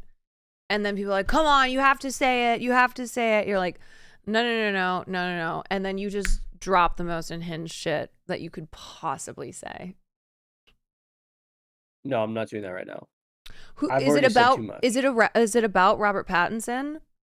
No, it's not about Robert Pattinson. It's not. It's fine. Okay. Let's move on. Okay. I was like, do you want me to say something unhinged? It's gonna take me a second to No, think, it's fine. but okay. All right. Well, if you decide that you've changed your mind, we won't tell. Yeah, what happens on Stitch? What happens on Twitch stays on Twitch. Yeah, it's just between us and Yeah, the it's just between us 1,800 and people in here. That's and then fine. also the clips that will make their way to Twitter. Oh yeah, and then I'm people sure. on there. But other than that, it's just a couple guys. Yeah, it's just the fellas. It's just a couple little guys. That's it. What? Okay, is there anything else you want to talk about? We kind of did the categories that I wanted to discuss. Oh, have you seen 1001? No. Okay. Not some major problems in the film, particularly the ending. Watch it for Teyana Taylor's performance. Okay. I watch recommend. She is. No, wait. she's so I have fucking one good. question though. Yeah. Which is, and we mentioned it briefly because we said all the films that like kind of didn't get anything. Is Passages is like technically a French film, right? So does it not get nominated because it's a French film, so they can only nominate like Okay. certain So it's historically, whoa, what happened? spooky. It's Robert Pattinson. I'm haunted. Run! Oh my god, it's Robert Pattinson. I mean, stay right where you're sitting. He's Batman. He is. I'm Batman. Oh my god, oh my god, oh my god, oh my god, oh my god, oh my god. Oh my Am I gonna god, oh die? my god, Robert Pattinson is in my apartment. What's he doing in here? How'd he sneak in here? Here we go. Is this it? Oh yeah, there we go. Okay. I have timers on my lights because I'm environmentally friendly. Ah, yes. You know? Exactly. And then, or I could be like, oh, is the spirit of Robert Pattinson with us right now? Oh, it is. Oh my god. Oh my Robert god. Pattinson, do you want to have a gay little experience with Lolo? Wait. No, first you have to say if the light turns on. Okay. Then that's if yes. the light turns on. Okay. Then it's a yes. Robert Pattinson, do you want to have a gay little experience with Lolo? It's not turning on. Oh my god.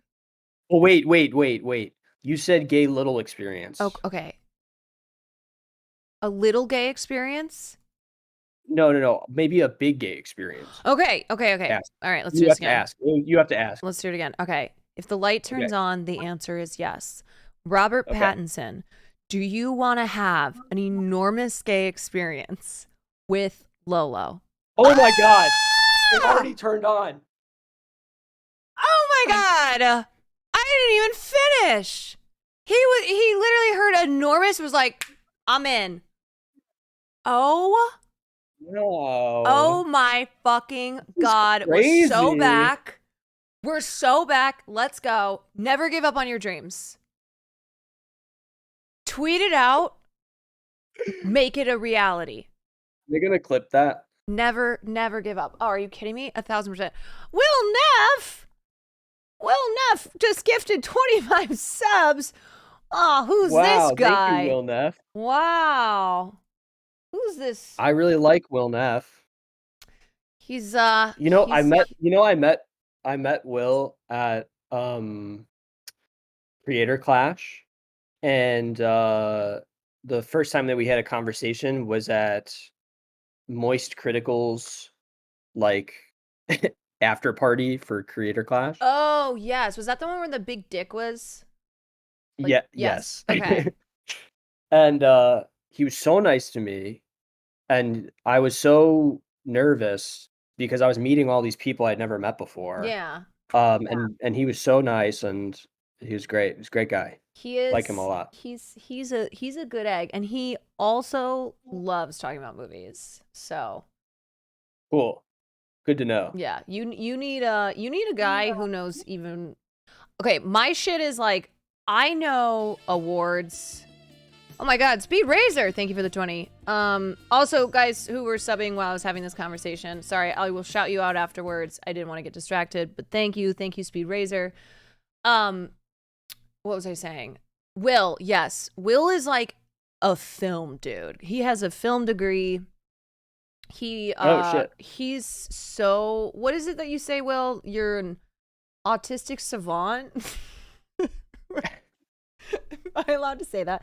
When it comes to film, though, like his ability to recall. Like I remember we wrote a script together, and throughout the writing, an idiot savant. Oh, sorry, I'm gonna get canceled. Idiot savant. You're in so much trouble. I don't stand. I'm against what you said. I'm against it. He does say he's neurodivergent, though. Holding you accountable. Okay, Will definitely has film autism, and it's manifested in his film knowledge. But like, we would be writing this script, and I would be like, "Okay, I have this idea." Yada. He goes, "You know what? That sounds kind of familiar. Or you should watch this film. It's from like 1982. Here's the title," and like could perfectly tell you what scene to watch. I'd be like, "How do you remember That's these exciting. things?"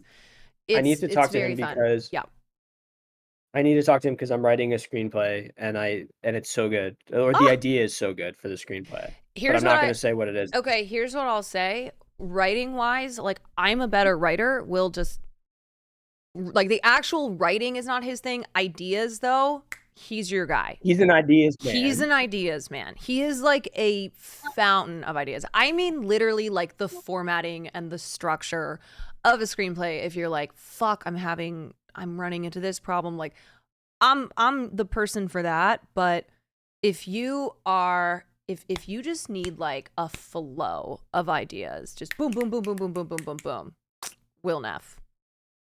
That's the dude to help you out.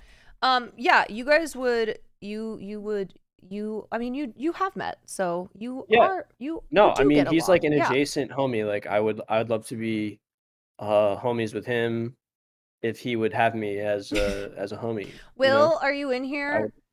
Will, would you want to have a little homie experience with Lolo? Answer yes or yes. Oh my God. Oh my God, the light. No, it's Robert Pattinson again. Oh shit, Robert. Okay, we know. Robert, we get it. We understand. Hello, mod check on Will Neff. Did he like drop some subs?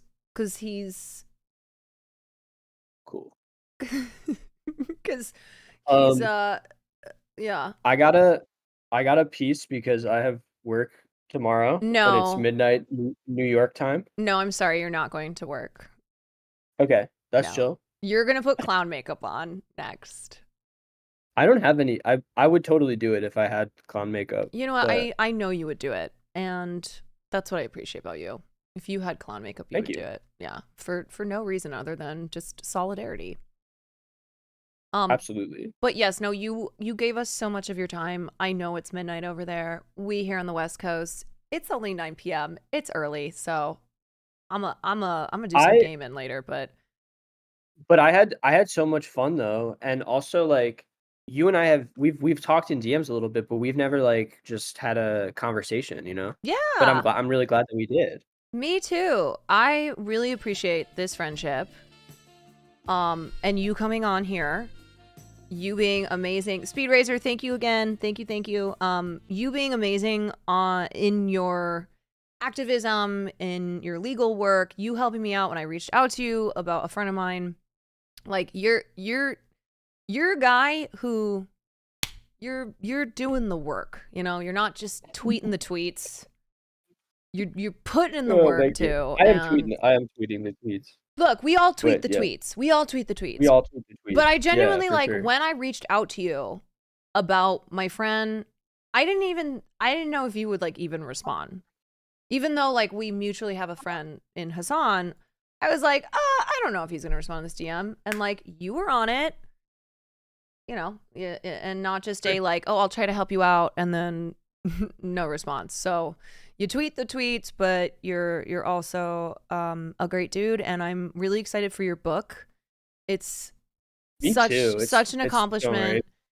The self-loathing is just a part of it is a Facts. part of the artistic journey. And as an artist, which you are, that comes with the territory. So the sooner you accept it and just know it's a part of things. And it doesn't mean that like it's not going to be fucking Sure. amazing. It's just like I hope so. that's what we all go through. So anyway, if there's one you. final film that you're like, I'm rooting for this one, which one would you say? Just overall, Mm-hmm. um, How to Blow Up a Pipeline. yes, I have to say that. How to Blow Up a Your Pipeline, friend is watching right now. number one. Yeah, no, Danny. Danny, it's How to Blow Up a Pipeline. No, I think I don't know. I'm rooting for Holdovers, actually. I'm rooting for Holdovers, like, generally. Like, Yeah, the me film that I'm, like, too. rooting for Me and, too. like, I'm excited for and will be really happy for everything that they win is, like, Holdovers. Because I agree with you. You said that, like, we don't get films like this anymore. It's so true. No. Like, we need more of those films, you know? Yeah. We need more films where like you love the With Paul characters. Giamatti. Yes, with Paul Giamatti, and you love the characters because the director loves the characters, you know? Like these are not people who we just For can't sure. fucking stand. Also, I saw that Adi commented. Hold on one second. Wait, I lost. Yeah, if you're on Twitter, if you share their tweet, that's very helpful to like for people to see their GoFundMe and stuff, and like that's good. Addie says, Lolo overruled. Thank you so much, Lola. You're saving my life. Okay, Um, we're all doing it. yeah. Well, it's Um, this is a great community, and a lot of people between this community and Hassan's community, big fans of yours. they're homies. Really Yeah, excited if you for guys you want to come to, on here. Yeah. if you guys want to sign up to my Substack, it's free. It's literally just an Sign email. I don't blow up. it up. It's just so I can try to sell it to a publisher because I'm like, oh, I have this Yes, many people on my everybody, Substack. everybody sign up. I will be signing up. If you want it. If you No, want to, you don't do have to it. Everyone if do you it. want to. If you want to. No, I'm telling you you want to do it. See, this is when I tell my chat this is what they got to do. All right, I will let you go. You got to get up for work. Okay. You are It not was a great. It degenerate was great streamer. chatting. It was great chatting. I'm sorry. Thank you for Are coming you on. are you gonna wear your makeup for the whole stream? Because it looks really good. Probably. Yeah. Awesome. I'm kind How of many more committed hot to dogs it. do you have to eat? I have to eat Are you still on the 4 hot dog? more. Oh, that's not so bad. Not so bad. They're cold and I boiled them, so not Oh, that's that so gross. delicious, but this is what, you know, this is what it is now. 31 years old, and I've never been prouder of the work that I'm doing. Clown Never. queen. Clown queen. Thank you for coming on to talk about movies. I love it. Yeah, and I'd love to come on anytime. All It's right, great talking to you. everyone, say goodbye. Bye, Say everybody. night-night to Lolo Be safe. and tell him thanks for coming on. Okay, good night. Bye. Don't talk to the police. Don't talk to the police. Don't do it. Bye. Bye. Okay. Wow. Hello, friends. Okay, I'm so sorry. I wasn't great at reading chat. Cause sometimes I know it can be confusing if I'm talking to someone and then I read something from chat and then they think that like I'm saying that thing. But anyway, Speed Razor, thank you for the 30 gifted subs. Holy moly. Thank you for another 10 gifted subs, Speed Razor. Appreciate you. Okay, wait a second. I had to use my webcam because my shit is frucked up. So I gotta fix some things right now. Okay, my banner. There we go. Okay.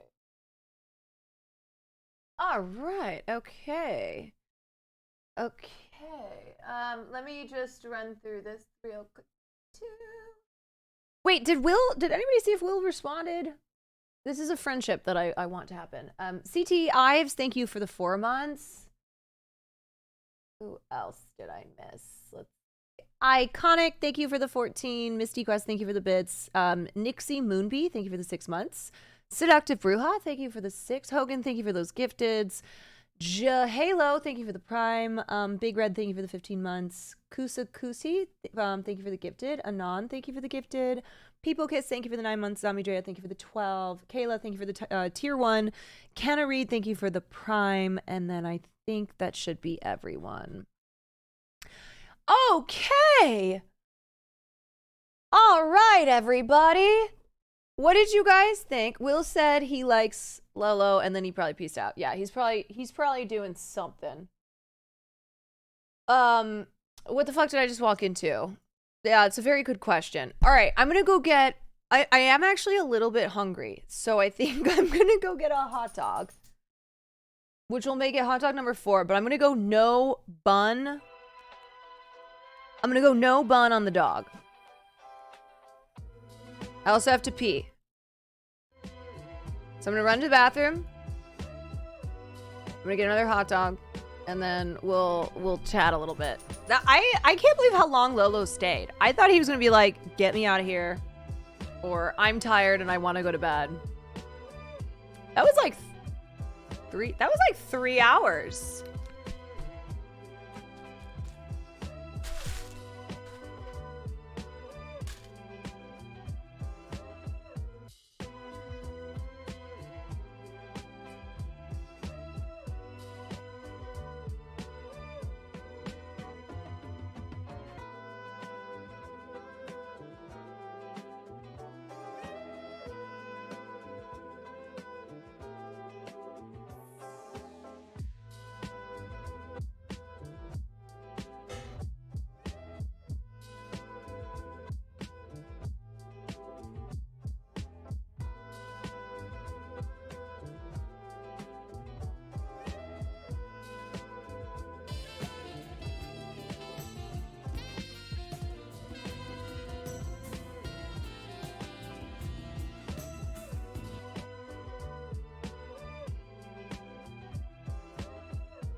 Here's hot dog number 4.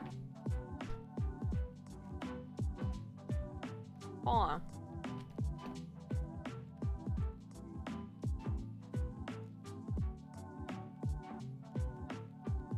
It's cold. Duh. It's been sitting out for 4 hours. This one is for, let's see, I did Best Director. I did Best Director, Best Actress, Best Supporting. This is for Screenplay.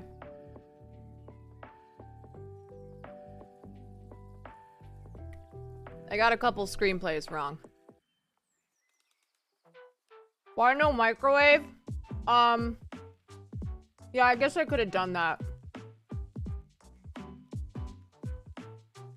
At least it's not a toilet sundae.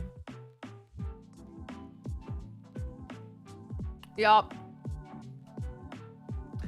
At least it's not a toilet sundae.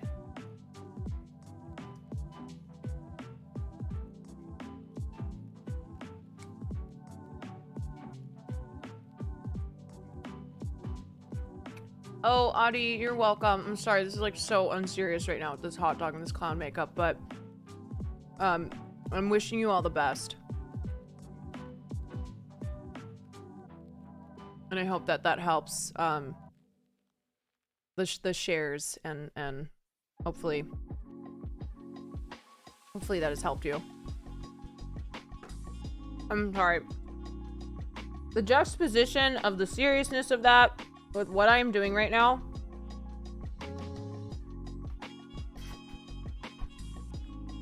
It's all good. It made me smile. Okay, good. Good. I want you to smile. Oh my god. Okay. Okay.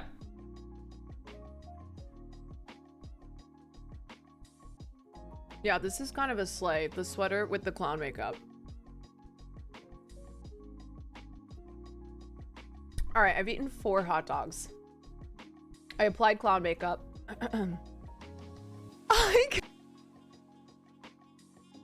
This was so funny. Wait, where's the Rami jump scare? Let me see. Hold on. My shit is so fucked up right now because of my stupid camera.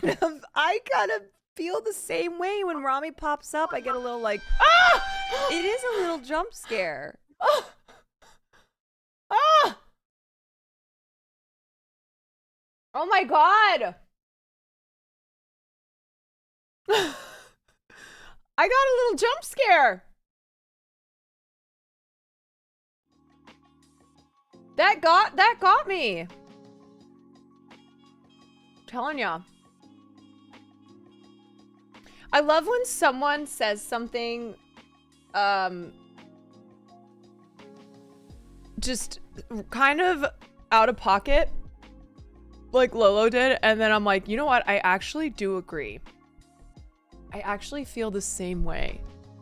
I don't think I've ever voiced that. Okay, I'm gonna be honest. I don't know if I can eat any more hot dogs because I think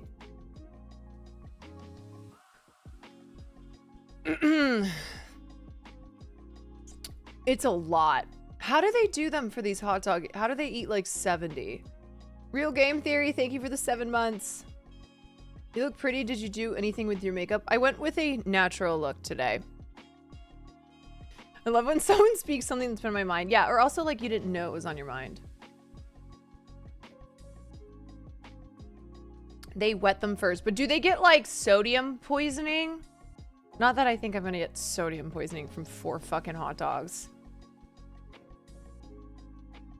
Hi, Farley's so confused. He's not happy. He's mad. I know. I'm sorry. I know this doesn't make any sense. You want to come back? You want to come back here? I know. Beans. My little beans. Okay, I did want to talk about a couple of things. I hope you guys enjoyed that conversation with Lolo. I had a really fun time. I know that talking about the Oscars is not for it's not for everyone. And I try not to like be too analytical. I know sometimes I probably am and people just are not, they just think it's boring or I don't know, they just don't give a shit. But I thought that conversation was really fun. Yeah. I try to make sure that we, you know, could go off the rails, but then also do some coverage of the Oscar noms. Film talk is the best talk. Yeah, and I always try to talk about film and not be pretentious. And what I really want to stress, I really want to clarify that I don't want to, like, I'm not trying to piss people off. You know, that's never my intention in giving film takes, which of course this is Twitch, so like maybe that's actually the move, but that's not my intention, because I know film is a subjective experience and it can be really hurtful when someone is such a dick about something that you really cared about. And so I guess, I don't know, it's always something where I just like hope you don't take things to heart. If I have a film take or an awards take, don't take it so seriously, you know? It's okay. It's not something that you should hopefully not, you know, I don't want you to hopefully be offended by it. Wait, does that make sense? I don't want you to be offended by it because I'm not intentionally trying to be offensive. You're always respectful, explain when you think things, and that's great. Okay, cool beans. Cool beans. Yeah.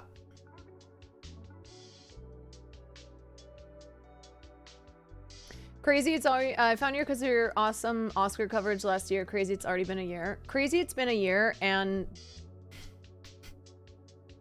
this is what I've become. Why so serious?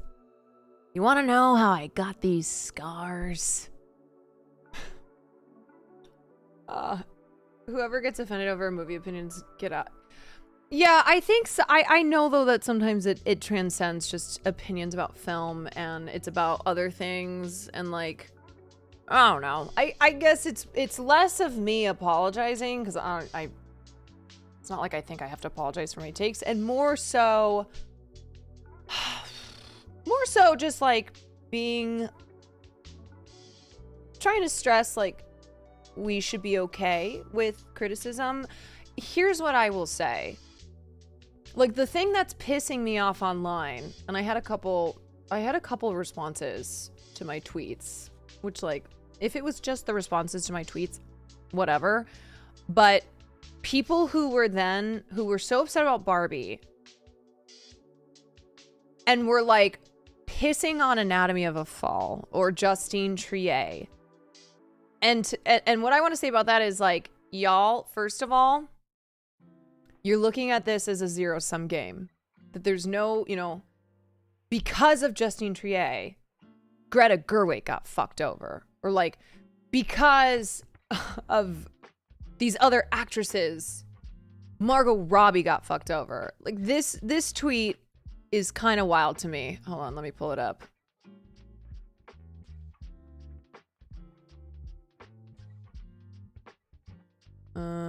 Is it here? Wait 1 second. Where did it go? Oh, this has 118,000 likes. I'm so sick of running as fast as I can, wondering if I'd get there quicker if I was a man. It's a Taylor Swift lyric, and it's about Margot not getting nominated. I'm like, you do realize that women are who's in this category. Like, we understand that it wasn't Margot getting fucked over by a man. It was simply other actresses getting nominated over Margot Robbie. And Margot is nominated as a producer. Yes. Yeah, and this has 136,000 likes, and it just worries me. This kind of shit worries me. Okay, what are some other things that I want to look at? So this is Ryan's statement on Barbie.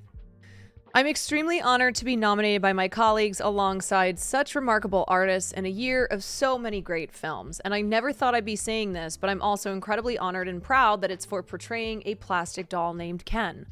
But there is no Ken without Barbie, and there is no Barbie movie without Greta Gerwig and Margot Robbie, the two people most responsible for this history-making, globally celebrated film. No recognition would be possible for anyone on the film without their talent, grit, and genius. To say that I'm disappointed that they're not nominated in their respective categories would be an understatement. Against all odds, with nothing but a couple of soulless, scantily clad, and thankfully crotchless dolls, they made us laugh, they broke our hearts, they pushed the culture, and they made history. Their work should be recognized along with the other very deserving nominees. Having said that, I'm so happy for America Ferrera and the other incredible artists who contributed their talents to making this such a groundbreaking film. That was something where Ryan Gosling wrote a beautiful statement. I don't like it was classy, it was well said, but I also don't like that. I don't like that in part it feels, I don't think that's why he did this, but it feels like he had to do this because of how mad Barbie fans are that he got nominated.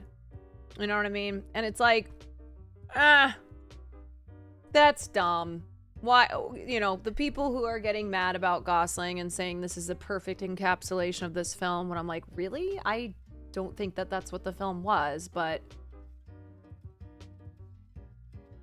all right. I loved the tweet where they said, yes, Margot didn't get nominated in a Best Actress category. A category is still, yes, that was the one I just went over.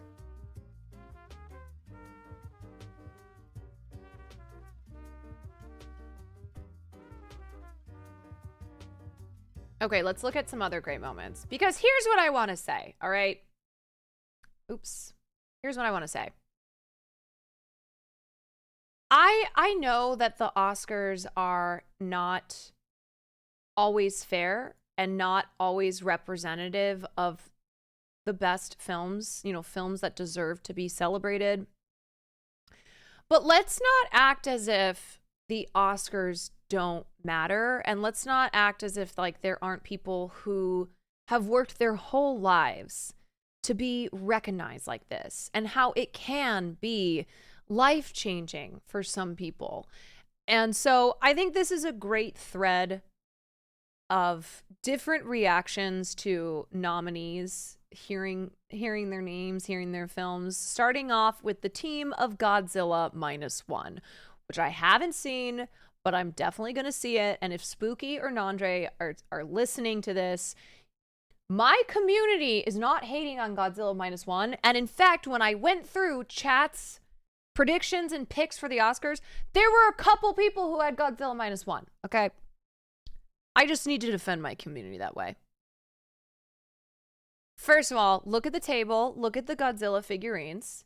How fucking cute is this? Like, how cute? Oops, what's happening? Okay.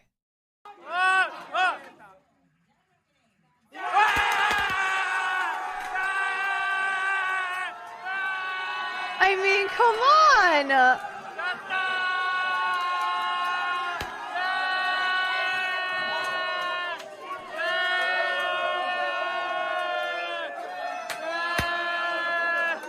How can you not love this?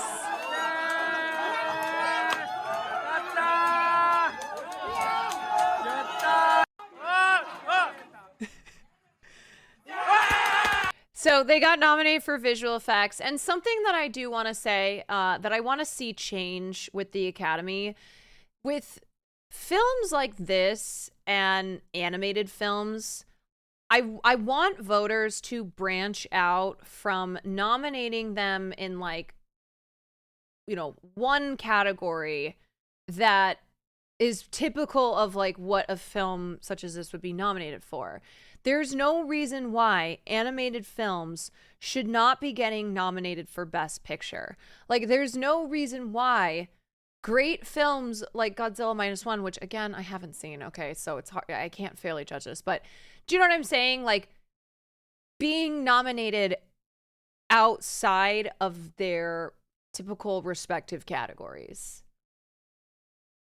I just think that this is something that is a fair rebuke of the Academy, and not necessarily rebuke.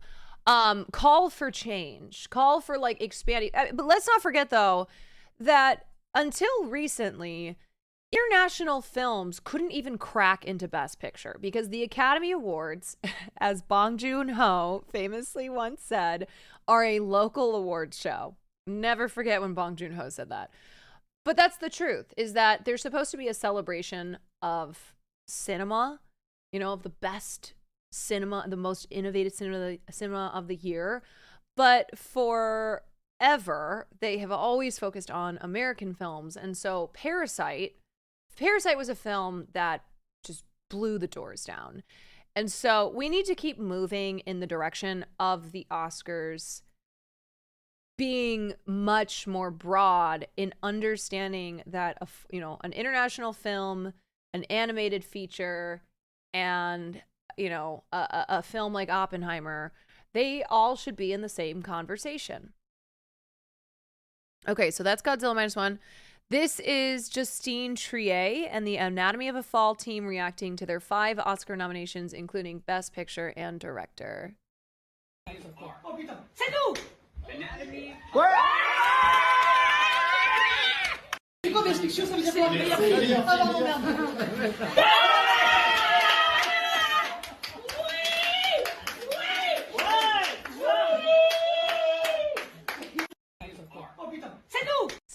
So awesome. So sweet. Love it.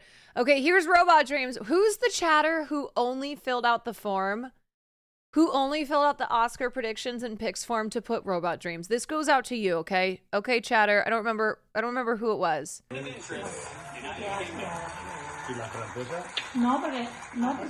for Best Animated Feature, here are the nominees. The Boy and the Heron. We're like, yes, of course. Elemental. no, ya no lo quita Elemental. Bueno, fíjate. Ni modo, no está. Yeah!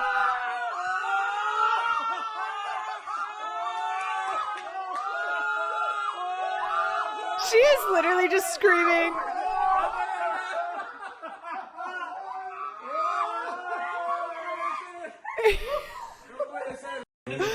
I love that he moved his drink in front. Oh, so awesome. Okay, this is the team of The Last Repair Shop reacting to the Oscar nomination for Best Documentary Short Film.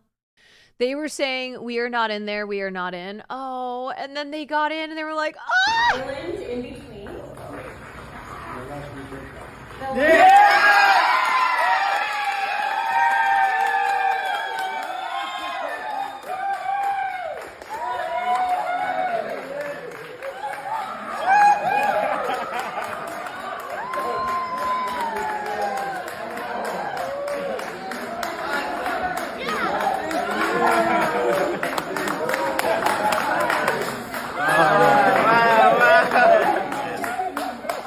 Amazing. Okay, love it. Love it. I have not seen this yet. Ian Comley reacting to Best Visual Effects Oscar nomination for The Creator. The Creator is nominated for 2 Academy Awards. So proud of our nominees and to have been a part of this team incredible moment. That was on Instagram. Phineas O'Connell reacting to the Oscar nomination for the song What Was I Made For? Oh my god! Jerskin Fendrix reacting to the Best Score Oscar nomination for Poor Things and celebrating the films team for the 11 nominations. Thank you to the Academy. The team of Poor Things reacting to the Oscar nomination for Best Picture. It got 11 total.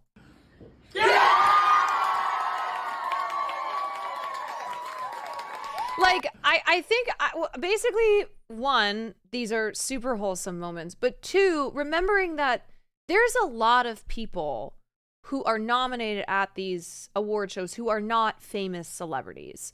So if you look at the Oscars and you're just like, oh, okay, Hollywood circle jerk, like, oh, wow, let's just give rich people giving rich people awards. Like, don't forget about how many people work on movies. And for a lot of them, for most of them, we don't know their names, you know? Like, we don't even know most of the categories. But this is like, for a lot of people, the culmination of a life's work. And to be recognized at the Academy Awards, to have a nomination is a dream come true. It's an enormous deal. You know, you have people from hair and makeup artists to editors to set designers to costume designers. Like, there are so many parts that go into making a movie, and so only focusing on the flashy parts, or only focusing on the celebrity aspect of the Academy Awards and of these movies, you're missing out on what this means to so many people. Prim, thank you for the 6 months. And what I will also say in regards to the flashier, you know, fancier, more talked about awards, there are really important moments that do come out of the Academy Awards. For as many fucking problems as we've had historically in the film industry at these award shows, like, I don't think if you have ever been in a position of, like, never having seen yourself represented on screen, never getting to see someone who, you know, represents your people accept an award of the highest honor on stage and get to give a speech about it, like, you might not understand the impact that this has. And let's not forget the impact that cinema has on society, and how, you know, the two of them, it's like an ebb and flow. Prim, thank you so much for the 6 months. And I get that. Yes, I know that it doesn't have, marketing is a whole other thing. I understand that. And that's why I started off by saying, like, yes, these award shows are not always fair. They don't always reward the best films, but there also are films that don't necessarily have a ton of backing behind them that manage to sneak in, that manage to have a big moment. Films that are, you know, so many people worked on, and it's exciting for them to be recognized, like really big studio films. So I just, like, I think when talking about the Oscars, I think it's so fair and deservedly so to mention the negative aspects and the things that are superficial or just, you know, come down to, like, money. But there is also you know, there is also an importance to the Academy Awards and to visibility and representation. And you hope that, like, this means, and of course I'm realistic, this is not how it always goes down, but, like, you hope that this means that representation will get better in Hollywood. Like, if we're talking about acting categories, if we're talking about, like, women-made films. And that's why, you know, I pay so close attention to these. And also, I do just love to see people being celebrated for, you know, bringing us work that is wonderful, whether it entertains us, you know, it cheers us up, it makes us cry, it makes us think. Movies are so important, and also a joy to have. Like, it is, I am so grateful that we have movies, and I love talking about them, and I love talking about the people who make them. What's up, everybody? What the hell did I just come into? What do you mean? What meaneth you? I don't see anything.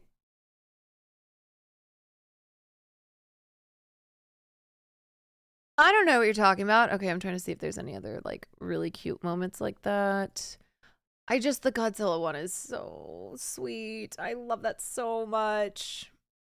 Yeah, I do have a different camera. I do have a different camera today. Anyway, hey everyone, welcome in.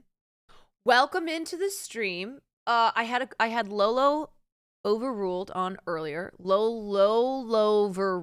LOLOVERRULed. Lola was on here. We spoke for a couple hours. We talked about film. We talked about the awards. We talked about Robert Pattinson and Lolo potentially having a little gay experience. And now I'm just doing a little bit more coverage on the Oscars. And this is a good segue into talking about Lily Gladstone. Lily Gladstone, who was nominated for Best Actress for Killers of the Flower Moon. And she said, "Why am I the first? Why did it have to take this long for me to be the first Indigenous North American?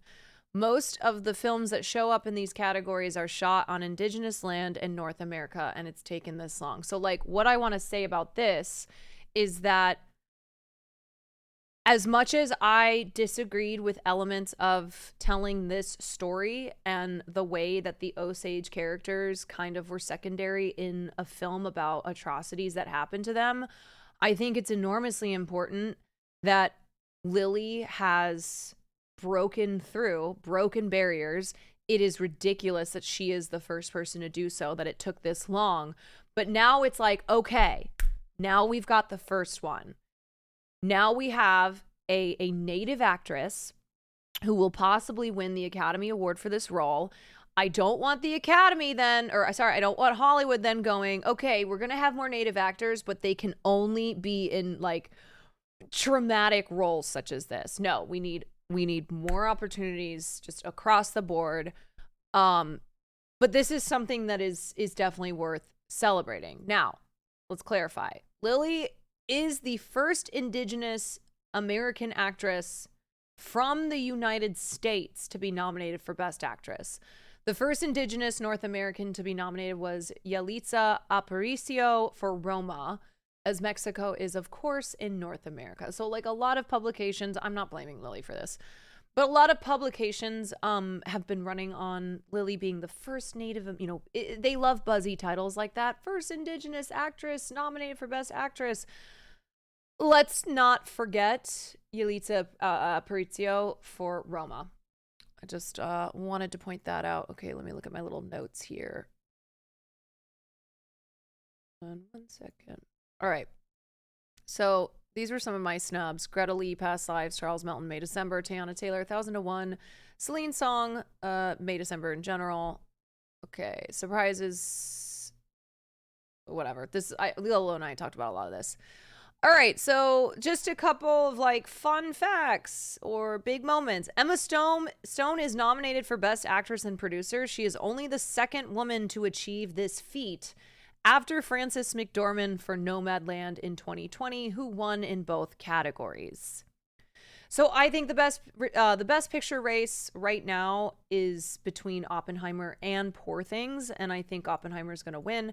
Best Actor race, Cillian Murphy versus Paul Giamatti. Cillian's first nom, very exciting, versus Paul Giamatti's second nom. He was previously nommed for Cinderella Man. Bradley Cooper, Dark Horse, ? I wrote here. He now has 11 noms and is the fourth director/actor to be nominated twice. Best Actress race, Emma Stone versus Lily Gladstone. So Emma has 3 noms and 1 win versus this is Lily's first nom. The Dark Horse is Sandra Hüller, looking to see how she'll do at the BAFTAs. I am not quite sure how this race is going to go. I don't feel confident that Lily has got it in the bag. Supporting Actress race, Divine Joy Randolph. I do feel confident in this. Has won the most precursor awards. I just don't think anybody comes close to this. Danielle Brooks is the first person to become a sole nominee for musical work. This is not a good thing, by the way. I felt like The Color Purple just didn't get as much attention as I would have liked it to get. Okay, supporting actor race. RDJ versus Mark Ruffalo. This is who I think it comes down to. RDJ won the Critics' Choice and Globe. Mark did not get a SAG or BAFTA nom. Only 2 people in the modern era have won Oscars without being recognized by those groups. Marcia Gay Harden for Pollock and Regina King for If Beale Street Could Talk. So I think this is Robert Downey Jr.'s award to win. But you never know. Okay, Cord Jefferson is the only person of color to receive 2 nominations at this year's Oscars. Not great. Netflix leading with 18 noms, but A24 is the only studio to have 2 Best Picture noms with Zone of Interest and Past Lives. First, Martin Scorsese is the most Oscar-nominated living director of all time and the oldest directing nominee. He is 81 years old. Lily Gladstone, sorry, I need to correct this. First Indigenous woman from U.S. to be nominated for Best Actress. Oppenheimer is the 11th film to reach 13 Oscar nominations, could be the most dominant since Slumdog Millionaire in 2008. 3 of the 10 Best Picture nominees were directed by women. That's the most ever. So we got 3 out of 10. Ladies, let's go. 30%. You love to see it. Celine Song is the first Asian woman to be nominated for Best Original Screenplay. And then Greta Gerwig is the first woman to have directed 3 Best Picture nominees. I think she might be the first person of all time to have her first 3 films, Lady Bird, Little Women, and Barbie, are Greta Gerwig's first 3 films, Best Picture nomination for all 3. It's incredibly impressive. I'm sure that there are more little tidbits on the Oscars, but those are the ones that I have. Okay, so something that I wanted to say, something that is a trend, and it is extremely frustrating. So, with the exceptions of Minari, and I can't really think of anything else, I see this trend of Asian films. Let's call them Asian films. So, films directed by an Asian person, starring Asian people, and with Asian themes, okay? They will get nominated for Best Picture, but they will not get anything in the acting categories. Slumdog Millionaire, for instance. Slumdog Millionaire had 13 nominations, didn't get a single acting nomination. How can you watch a film, applaud it, gift it with all these nominations, and then nothing for the acting? Okay. Here's another example. Parasite. Parasite, which was the most decorated film of 2020, I think. Yeah. 2020. Best director, Best Picture, it won both of them. Didn't even get acting nominations. Now, what was working against Parasite was also the fact that it was an international feature. But there is what Asians are fighting against in Hollywood, and making movies outside of Hollywood, but then getting appraised for Hollywood award shows. We're fighting against like this idea that Asian actors are not that gifted.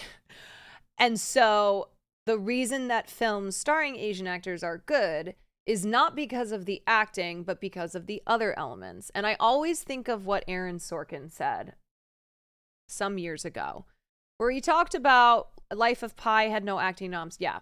I just listed a couple of examples, but there's many. So I always think about something that Aaron Sorkin said, where he talked about how there's no Asian movie stars. And he is not the only big name in Hollywood to basically basically say that like Asian people, hey, I'm speaking. Farley, goddammit.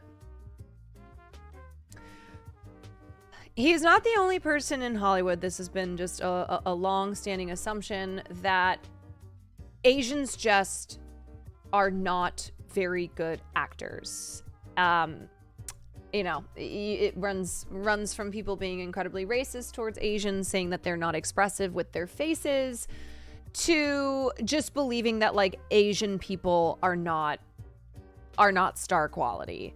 And so I hate then again when we have another film, Past Lives, that has a Best Picture, Best Screenplay, and no acting nominations. And it's just hard not to see this pattern. And like, I've been told this from acting teachers as well. Like this whole idea that Asian people are not expressive, and that comes from cultural assumptions that Asians are very, you know, put together. They don't, you know, they're very reserved, whatever it is. And so there's just been this long-standing assumption that when it comes to acting, Asians just don't have either they don't have the capabilities of non-Asian actors, or they're just not, their work is not taken seriously. And it's really frustrating. It's unbelievably frustrating. I think Beef proved a lot. And what I will say is that opportunities for Asians have increased. I'm seeing more TV and film have Asian actors in them, but I think it's just still having to push back against these assumptions, and still having to push back against the notion that Asians are not, they're not stars, right? And so if there's a film with Asian leads and that film gets nominated for Best Picture and gets other nominations, like, it's not the acting. It's not the acting that gets recognized. And I don't say that as in I am so bent out of shape about past lives, so I'm going to make this whole thing. Like, this is a long pattern. I mean, we were once upon a time at a point where like Asian people couldn't even play Asian roles because they didn't think Asians were stars, didn't think that they had the acting capabilities, so they would hire white actors to play Asian roles. So it's certainly a pattern, and we've gotten to a point where we've progressed more. We have more opportunities, but it still is like, it just, I don't know. It always feels like a tiny little knife in the gut. And I think it's something where if you don't really know, if you're just like not that familiar with the work of Asian actors, I think a good place to go is also go international, you know? Go watch Chinese, Japanese, Korean films. Like, there's just so much amazing work that's happening over there, and obviously they are not,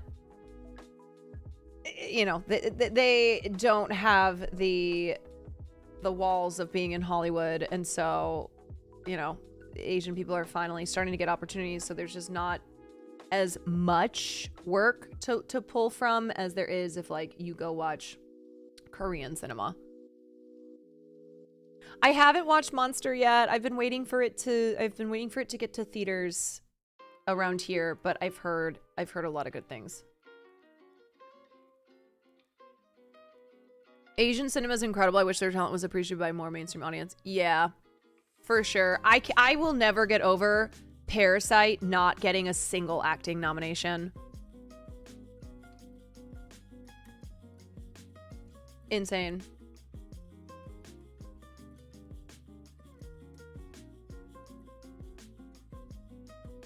An actual tragedy, and that film winning so many Oscars. No, not even a nomination. Or the farewell getting stuff. Yep. Okay. A couple clips that I just want to play. A couple clips. Okay, so one of them is from Andrew Scott's performance in All of Us Strangers. That All of Us Strangers did not get a single Oscar nomination. I would have had Andrew Scott as one of my best actor picks. It's okay. It's not okay, though, really, is it? It's not. Dad, I get it. It was so long. It was so long ago. Stop.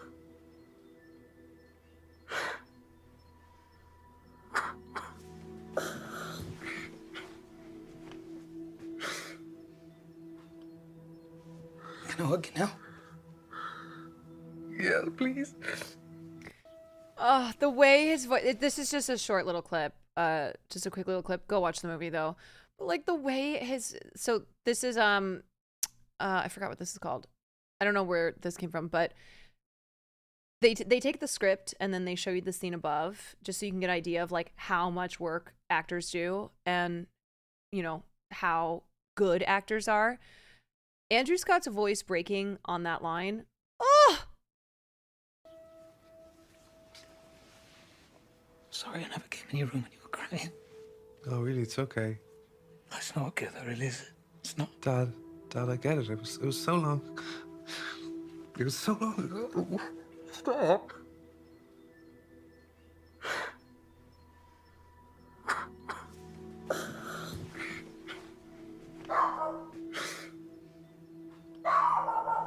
Can I hug you now? Yeah, please. Farley, god damn it, you're ruining the scene.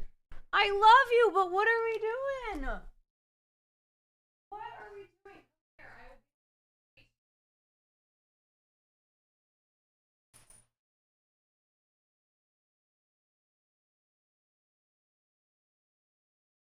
Go take your treat and go.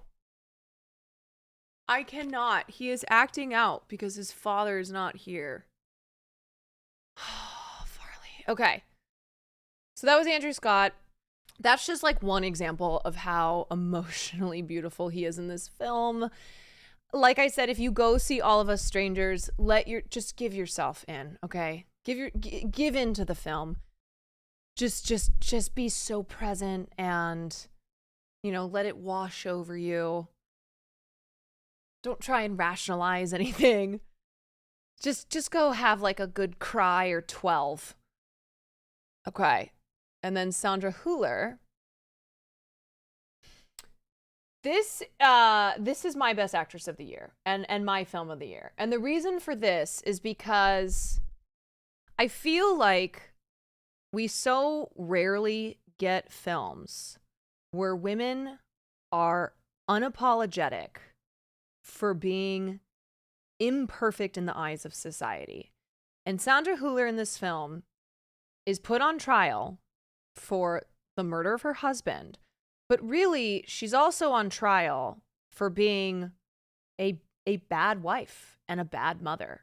And a lot of the criticism and attacks on her are in regards to her sexual trysts, in regards to her bisexuality, to her not being like a super loving mom, to her like not being the best wife, even though her husband certainly wasn't the best husband. But A, if he was alive, like that wouldn't have been the focus, but B, he's dead. So they especially see him as this victim and her as a villain. And she is she is unapologetic for wanting the things that she wants in life. And even though, yeah, you can argue that there's a selfishness there, I just think that this is like a real fucking feminist movie, and it's not in a way where it smashes you over the head and is like, hey. And I love the way that Justine Triet shoots the scenes in the courtroom, where oftentimes the shots are below Sandra. So this is a scene in a flashback, but in the courtroom, like it'll shoot below her, so she looks like this really imposing figure who, you know, everyone's kind of looking at with judgment. It's just brilliantly shot, brilliantly acted. And I hope that when they play her clip at the Oscars, they play all 1 minute and 15 seconds of this clip, if this is the one that they choose. Usually they just do like 5 seconds, but I think it would be hilarious if all the other 4 nominees get like your normal 5-second clip, and then Sandra Hüller has a minute and 15 seconds. I can't believe how wacky. Oh, it's so cunty. French Court is like Real Housewives.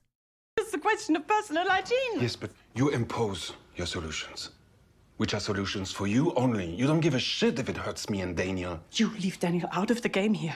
This is not about Daniel. I do not impose anything on Daniel. You made us live here among the goats. You complain about the life that you chose. You are not a victim. Not at all. Your generosity conceals something dirtier and meaner. You're incapable of facing your ambitions, and you resent me for it, but I'm not the one who put you where you are. I've nothing to do with it. You're not sacrificing yourself, as you say. You choose to sit on the sidelines because you're afraid. Because your pride makes your head explode before you can even come up with the little germ of an idea. And now you wake up and you're 40 and you need someone to blame. And you're the one to blame. You're petrified by your own fucking standards. And your fear of failure. This is the truth. You're smart. I know you know I'm right. And Daniel has nothing to do with it. Stop it!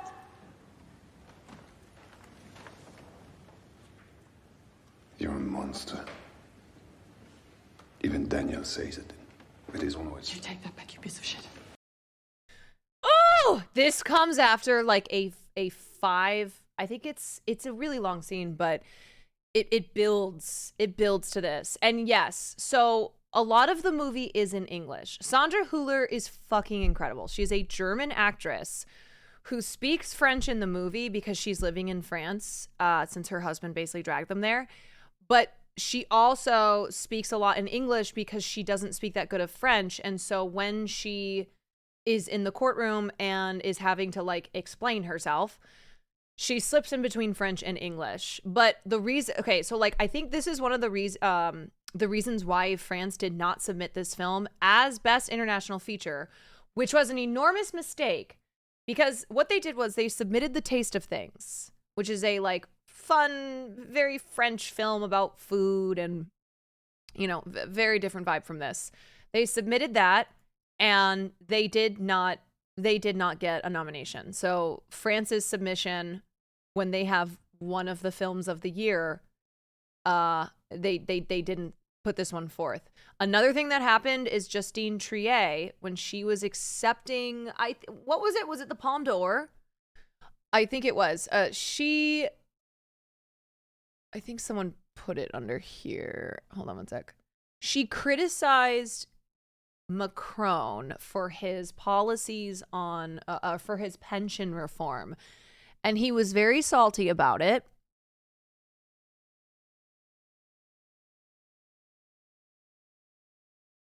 I think someone linked it in here, maybe. Yeah. So when Justine Triet was won the Palme d'Or for Anatomy of a Fall, she gave a very fiery political speech and pissed off the president of France. Les Salty. So there are people who are surmising that this is also a reason why France declined to submit Anatomy of a Fall and instead chose The Taste of Things, which from what I've read is a great film, but this was a sure nomination and probably a sure win. So the joke is on France for doing that. And I mean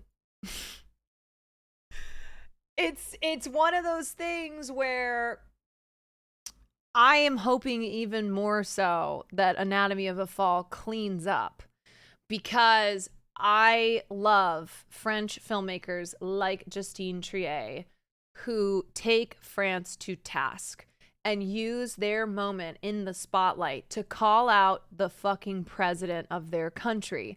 And I wish that more American filmmakers and actors would do this. I wish that they would use moments like winning a major award to call out the president of their country. And so what I love about the French is, even though they can be insufferable and they can defend an old way of doing things that is just very patriarchal and regressive, you also have some, like in French cinema, you have some super fiery young, female directors and actors like an Adele Haenel, a Celine Sciamma, a Justine Triet, who they're trying to change things,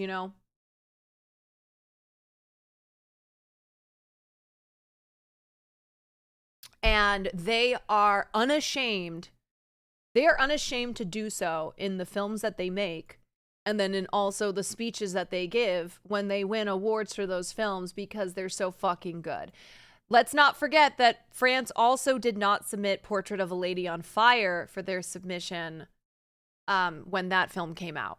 I think Portrait was 2019. France did not submit Portrait of a Lady on Fire either.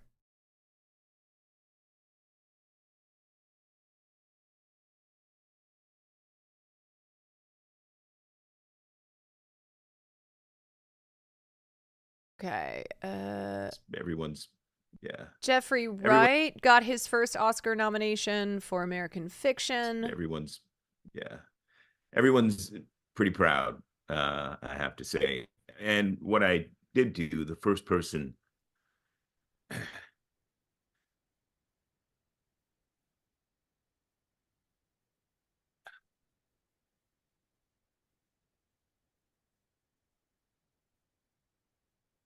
yeah, the first person that I acknowledged was my mom. There's a picture of her just there. So, yeah, she and I had a moment. My son saw this film. Oh. My mom passed a little over a year before I got the script for this. And when he saw the film, he said, you know, I see a lot of myself in that character you play. But it's also a beautiful homage to Grandma. And I said to him, yeah, you got it. So, yeah, so she was the first that I spoke with this morning. Oh gosh, you love it. You love to see it. I love to see. I love to see people really take in the enormity of getting a nomination like this. And so, you know, it's something where it's something where I will never not watch these award shows. I will never not be paying attention to the actors that I love and think do incredible work and deserve to be recognized for such. Having that happen, and Jeffrey Wright is brilliant. Everyone's, yeah, Jeffrey Wright is so fucking brilliant. He's so good, so good. Wait, I wanted to. Someone said, I watched. Oh, you watched Anatomy of a Fall on a plane this weekend. Everyone around me was watching it too. You could feel the atmosphere in Air France. Oh my god. Yeah, Jeffrey's great. Okay, what else can we look at? Oh my god, Paloma Diamond. I tweeted this, but where's the anger over Paloma Diamond? Where is the anger? Paloma Diamond not winning or not getting nominated? That's where we should be directing our anger at the Academy. Okay, that's where we should be raising our fists in the air. Paige Caroling makes it to the big award show. I was talking to my manager a couple days ago, and he was like, what are some goals that you have? And I said, one of them is that I make it to these award shows as a representative of Twitch, get a live stream as I talk to actors and filmmakers and writers on the red carpet and be like, hi, I'm Caroline Kwan from twitch.tv/Caroline Kwan, and I'm here with the Quantarage, and we would just like to say congratulations, first of all, or we're rooting for you. And we just want to know, we just want to know what your take is on, I don't know, what's a Twitch thing? What is your take on, do you know what W or L means? I'm just kidding, I would never say that. Gay son or thought daughter?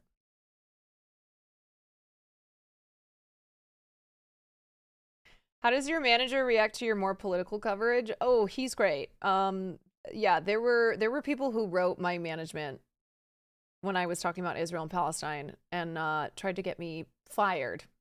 Let's just say that. Spent a lot of time. I'm like, are you unemployed? Is this what you're doing for free? Do you know what a juicer is? They're like, yeah, something that you put fruit in and then juice it. Not quite.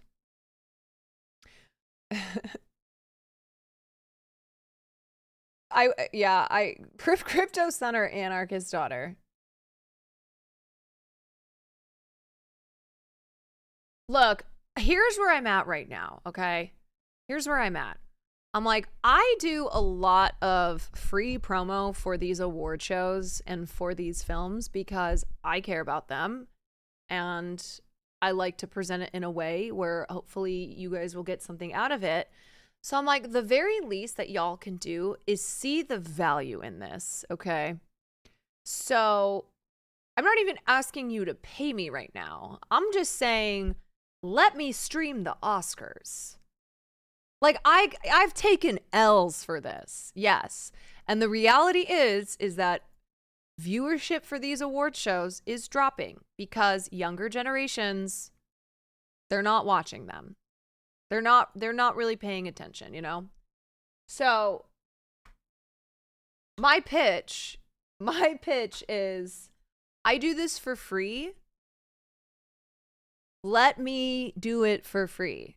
Let me not, well, eventually like pay me, but let me not have my career suffer because of getting something like a ban. So I don't know. My manager's working on trying to reach out to the Oscars and see if there's any way possible for me to stream the Oscars. I'm not holding on to a ton of hope there. Hopefully this clip makes a decision. Hi, Academy Awards. I am screenwriter, actress, and Twitch streamer Caroline Kwan. Oh, I forgot I'm looking at this camera. Hi, Academy Awards. I am screenwriter, actress, and Twitch streamer Caroline Kwan, and I am somebody who covers pop culture, the entertainment industry, and award shows, which is part of the entertainment industry. And I do it on stream, and I've gotten banned twice. And my community only wants to watch these shows on stream with me or talk about these shows on my stream. So if you wouldn't mind letting me watch these shows on stream, because I'm providing you free promo and I'm making people give a shit about your fucking shows. Thank you. How about that? Was that good? And I condom hummus.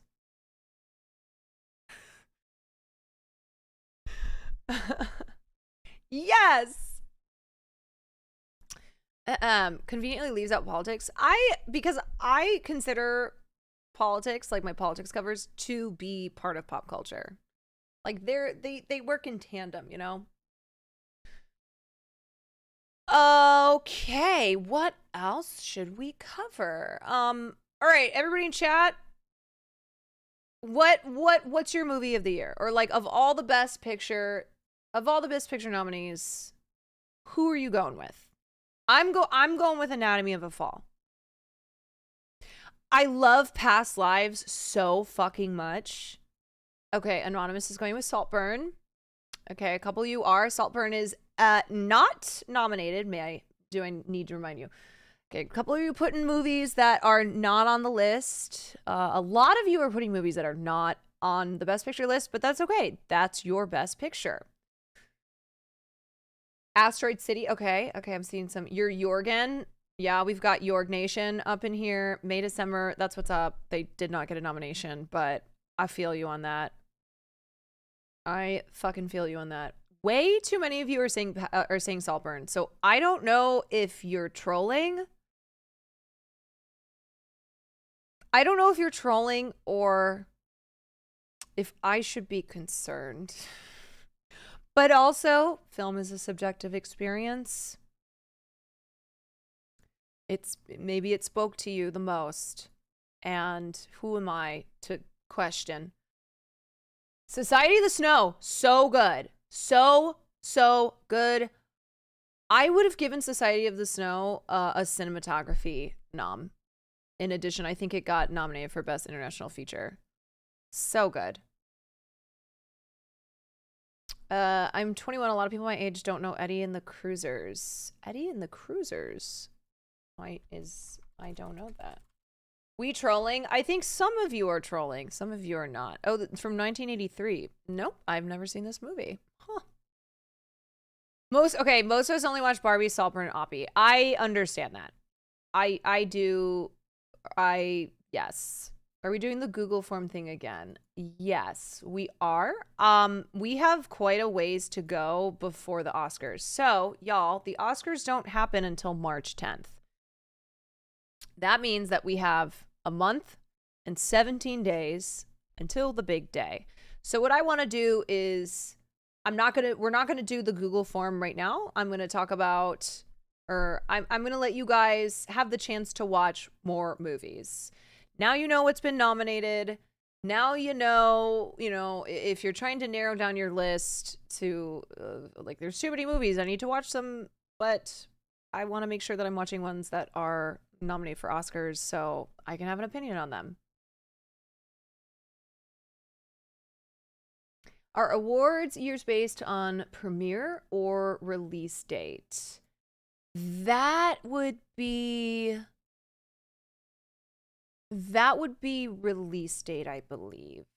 Yes, it's release date. Yeah, because a lot of films that are just now getting wide theatrical releases came out last year, but at film festivals. I am a commoner. I haven't watched movies of a high enough class to even pick a personal best film. That's okay. Just whatever. Watch whatever seems interesting to you. I will say you've opened my eyes to a lot more movies I wouldn't usually consider watching, so thank you. That's what I'm here for. Is Zone of Interest going to open wide now? I don't know the answer to that. I'm assuming, yeah, yes, it should. Have you ever been to Sundance? I have not. I have not been to Sundance. I've always wanted to go. Have you watched We're All Going to the World's Fair? Yes, I have. Indeed. Yeah. Okay. So we have until March 10th. So we'll probably do the Google form like a week before, I'll give you guys a week to get your picks in. And then we'll start looking at what your choices are, and I'll go through all of mine. What's going on here? What do you mean? Did you enjoy Everything Ever All at Once? Yes, I did. It was my movie of the year.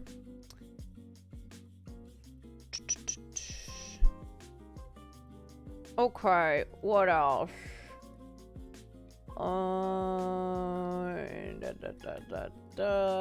I was surprised Priscilla didn't get anything for hair and makeup. That was a little surprise. I thought that if Priscilla was gonna get something, it was gonna be in that category. But that's why, look, y'all.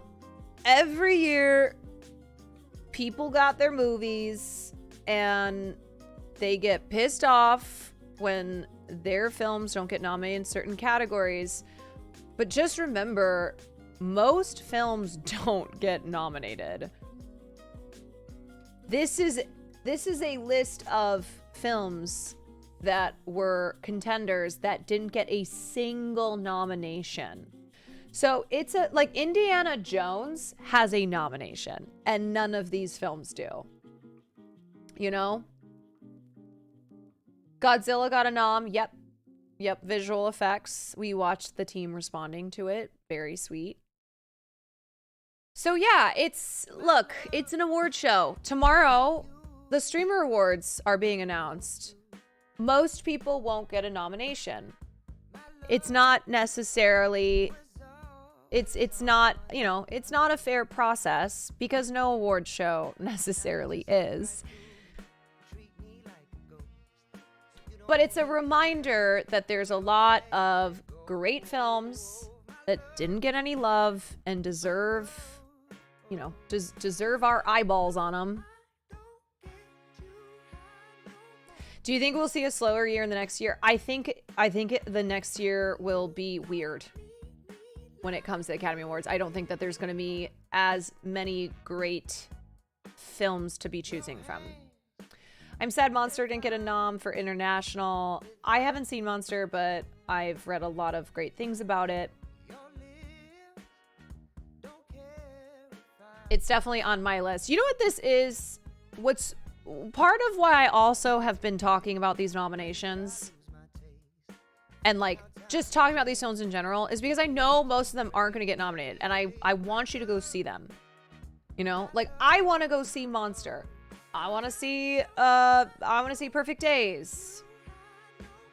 I want to see I want to see Ferrari. I want to see Spider-Man, or Spider-Man did get some nominations, but anyway. Wonka not getting nominated. Yeah, has Club Chalamet said anything? Let's see. Anything from the Chalamet? Maybe she's actually happy because now she thinks that Timothy won't bring Kylie to...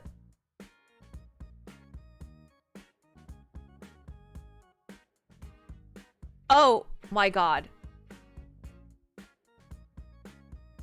She did a Twitter space.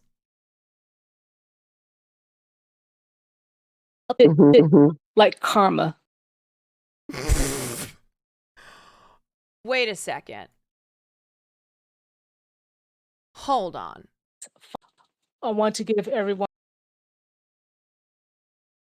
She did a Twitter space after Timothy did. Honestly, an hour is restrained.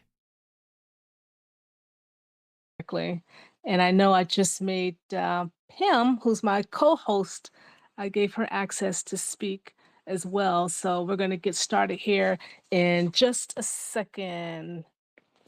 I got a cool agenda all set up, but I want to give everyone an opportunity who's going to be listening that if you have a question, please go ahead and send me a message. How did I miss this live? Via Twitter. And if it's something I can answer, I will be happy to answer the questions. Okay, I just need to say, this is how you know this is straight up delusion. In what fucking world would Timothy get nominated for Wonka? Or should Timothy have been nominated for Wonka? Timothy Chalamet should not in any world been nominated for Best Actor in Wonka. Like, that is the level of delusion here. Because I've got my faves. If they were to appear and in a film like Wonka and the way that Wonka was made, I wouldn't be like, Oscar, let's go. I mean, maybe as a joke, but end of the at the spaces. Hey Pam, how are you, girl? Spaces, to less than an hour. People have lives, and it's kind of late on the East Coast, so I want to be mindful of that. So we're going to get started. So today we had the Oscar nominations, and Timmy, he got the Golden Globe nomination a few weeks ago, and last week the BAFTAs gave Wonka just one nomination for Best British Film. It's like, why just that? It was like shortlisted for like, can you believe that? It was like they shortlisted it for 8 other categories, but they did exclude actor and director for Paul King. And so that was kind of an omen for me about what was going to happen with the Oscars. Is that what you sensed as well? Same here. Yeah. It was just like, it's not going to come. And if it does, it's not going to be a lot. Yep. And today, lo and behold, I think there's no... Wonka is not going to be an Oscar-nominated film, unfortunately. And I think Warner Brothers must be pretty pissed off today because they put all their eggs into a little pink, pretty basket for Barbie, and even that film failed. I mean, what? Greta nor Margot got their expected nominations, and that's really kind of criminal. And I thought the movie was fine. I've only seen it once. Have you seen it yet? Wait, how does she say it's criminal and then go, oh, the movie was fine? And it also got 8 nominations. Literally 8 fucking nominations. No, I have not seen it. Okay. Yeah, it's I thought it was enjoyable, but it wasn't, an earth-moving wasn't Wonka. film cinematic experience for me. But I know a lot of people absolutely adored it. Other people were like, "It's a Barbie movie," and that's kind of like how I feel. But you just get caught up in this whole Barbenheimer Girl, how do you say that and then go on to we're not gonna listen to much of this, but do you understand that you're defending right now Wonka, that you're like having this whole Twitter space about thing Wonka? and made well over $1 billion, and you kind of just get caught up in it all, and you just expect for Greta and Margot to be nominated. But the Academy, they're grouchy. They're like, nope. And that's all. It's been all over film Twitter, and She's an people LA are really expert. beside themselves. And it just, in a way, and I think I told you this before, Pam, it feels a bit like karma for Warner Brothers, because I really feel, and of course I'm biased for Wonka because I absolutely love the film. I've seen it 6 times, and I don't need to see it again Oh my God. I mean, I shouldn't be surprised because we're talking about Club Chalamet 6 times.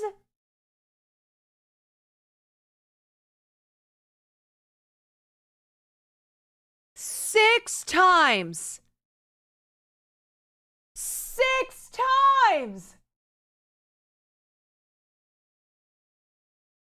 Oh my God. I haven't seen a single film this year more than twice.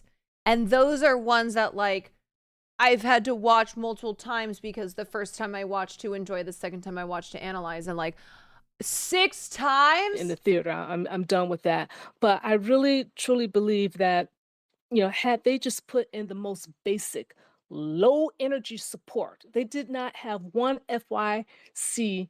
She's 6. Club ad Chalamet is a 60-year-old woman, by the way, close to 60. And if they just put just low level energy into supporting it for best song, it could have just helped. It would have just helped Warner Brothers have that more Best ammunition song? going into the Oscars. I mean, doesn't that make sense? Or maybe am I being too biased? No. I agree with you. Just a little bit. Just put a little bit towards something, and because there was a lot of good songs in the movie. And that's what I was sitting there singing there's along not. and humming along and dancing. No, the only good songs are the songs that already existed, like Imagination.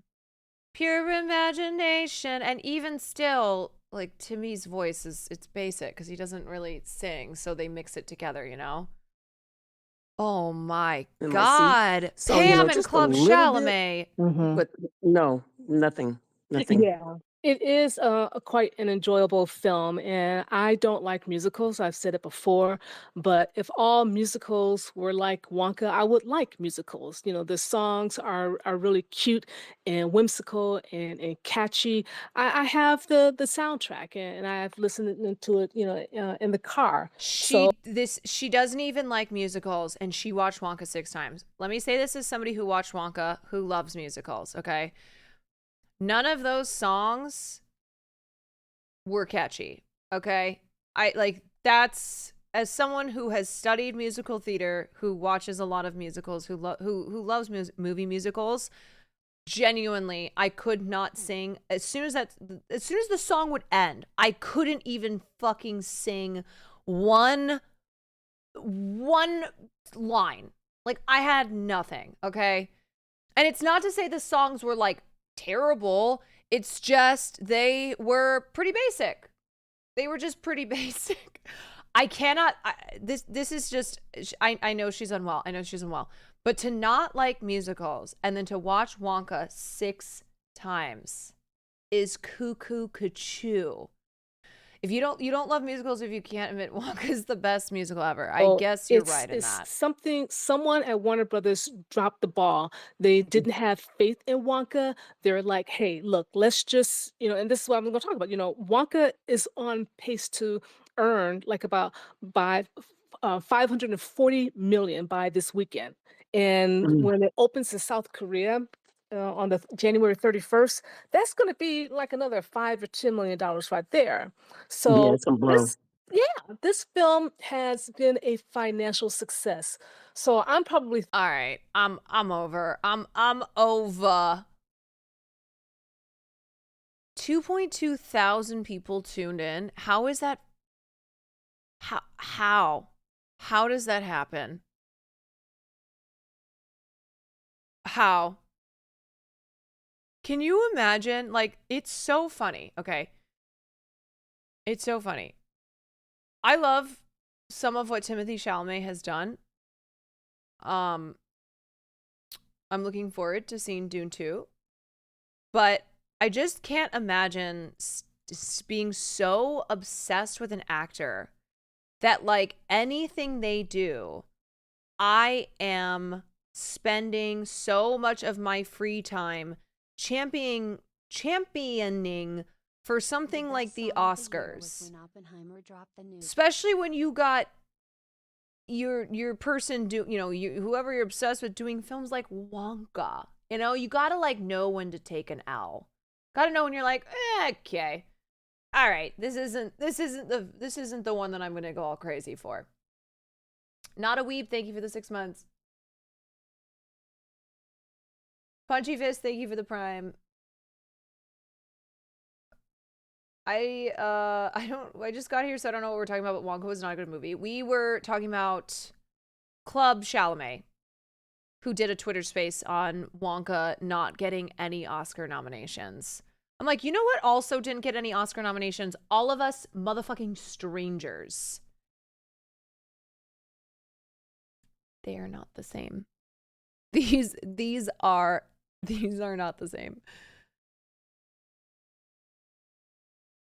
I know I read this earlier with Lolo, but this is crazy. And this is what I mean by crazy Barbie stans, including LA Times column. Like, these are not just people online. These are also journalists. I am seeing the dumbest takes by journalists. If only Barbie had done a little time as a sex worker, aka Emma Stone in Poor Things, or barely survived becoming the next victim in a mass murder plot.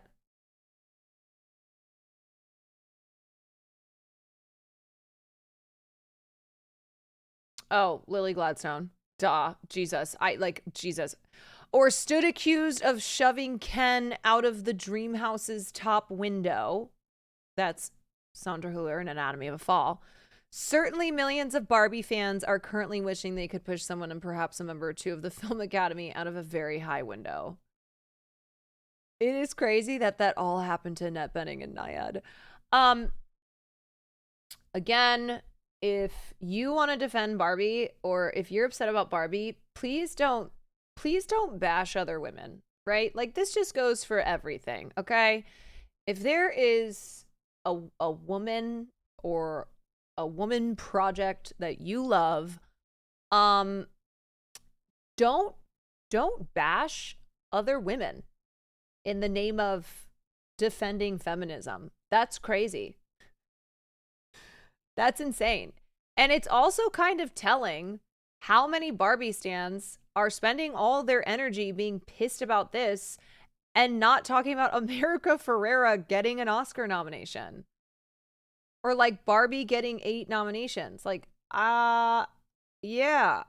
Woo. The Barbie outrage is so representative of film Twitter. Well, I think the problem is, and of course this isn't everyone, of course, but I think the problem is women who didn't necessarily watch a lot of other films. You know what I mean? So like, to them, Barbie is the feminist rallying cry. And after this, I swear to God, I'm moving on from Barbie, okay? After I say this, I'm moving on. So to them, like, Barbie was the feminist film. You know, Barbie was the girl this year. This was a film made by a woman directed by a woman, or written by a woman, directed by a woman, starring a woman, and it was girly, it was feminine, it was Barbie like learning that the world isn't perfect, yada yada. And what this says to me is like, you just simply didn't watch that many movies. You didn't see Fantasia Barrino in The Color Purple. You didn't see Sandra Hüller in Anatomy of a Fall. Like, you know, there are a lot of films that I think if you had watched them, maybe you would not have this opinion that Barbie was the end-all be-all. And so therefore Barbie not getting more than 8 nominations means that feminism was slapped in the face by the Academy. And the Academy said, fuck you to women.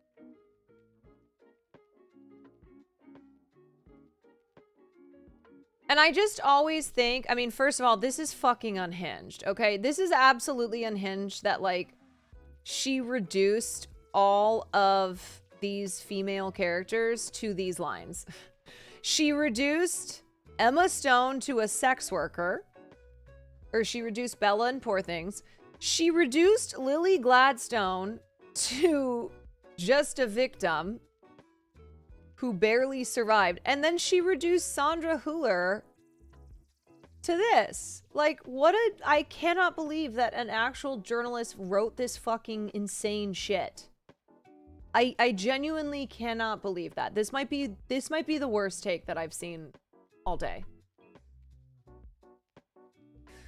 I think it's also the brand of feminism that Barbie represents really doesn't require any uncomfortable facing of intersectionality that came with some of the other movies. Yeah, absolutely. Yes. I think, look, on the one hand, I get this point that, like, films celebrating women and female experience and the female experience doesn't always have to be, you know, it doesn't, and it shouldn't just be filled with trauma or be filled with, you know, abuse. That, like, there should be films about women that just feel very celebratory and very bubblegum pink and very feminine. And that's fine, right? I mean, we say the same things with films that feature black stories or Asian stories. It's like, not every single one, not every black film needs to have black trauma in it. It doesn't need to be about, you know, like the cops or drugs or just terrible traumatic things that are, yes, an unfortunate reality of the black experience in the United States, but is not something that, like, every single film, every single story that is told on screen needs to be about that. But I think that's not what's happening here. This is not understanding how these other films that have these other female leads who got nominated for Best Actress, like, they're not getting nominated because bad things happened to them or because they did bad things. And because Margot did not, then that's just clearly not what the Academy is looking for. Like, sometimes it's as simple as, it's not that deep. I mean that literally. Like, Barbie was not that deep to voters. And so they enjoyed the film, but they ultimately did not find it to be worthy of a Best Actress nomination, you know? That's it, that's all. Do you know what's crazy too? There were a ton of layoffs at the LA Times today, my cousin being one of them. My cousin's an amazing food writer and got laid off today. And I'm like, this is who we're keeping on at the LA Times? Really? This kind of writing is what's staying on.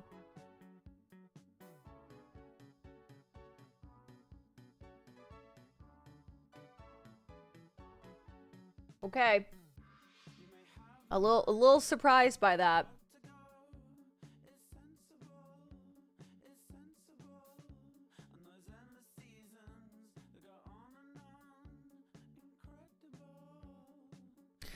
Also, I've been trying to be careful not to click on any publications associated with Condé Nast because they are in the middle of a 24-hour walkout because of striking against regressive bargaining practices.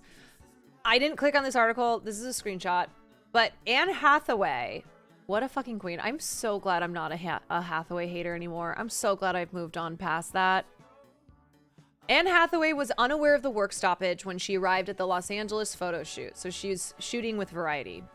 She was still in hair and makeup when her team was notified, or sorry, Vanity Fair. When her team was notified by a staffer from SAG-AFTRA to advise Hathaway to support the work stoppage. So Hathaway shows up to do this photo shoot with Vanity Fair, is notified what's going on. They hadn't even started taking photos yet, a source tells Variety. Once Anne was made aware of what was going on, she just got up from hair and makeup and left. Fuck yes. I love this so much where I can see her just be like, oh, and getting up and leaving because that's the power that Anne Hathaway has. Vanity Fair needs Anne Hathaway. Anne Hathaway does not need Vanity Fair. That's my Princess of Genovia. Exactly. So yes, they are, Condé Nast union members are in the middle of a 24-hour work stoppage. And Anne Hathaway was like, I'm not crossing the line. The people's princess. All right, y'all. I think I'm done with coverage. Now I'm deciding what to do next.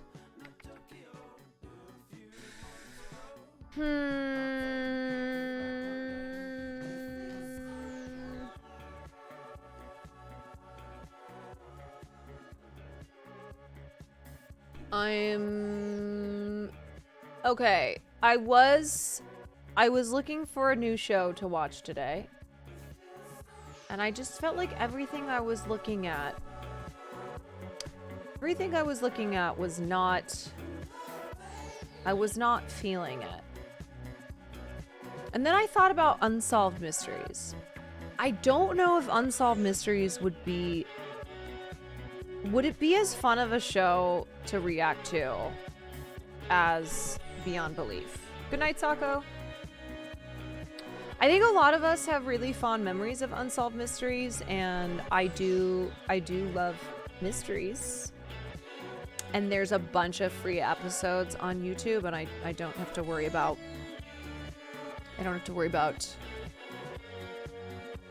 DMCA. So we could try, we could try an episode. What do we think?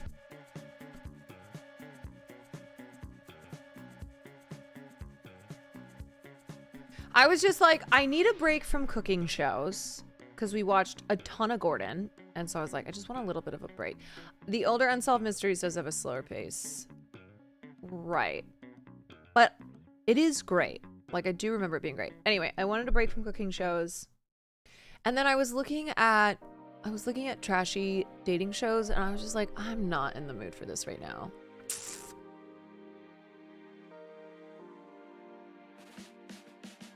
So that's when I thought of Unsolved Mysteries. And in the show suggestions, a few of you put that in there. So I was like, maybe peeps will be down.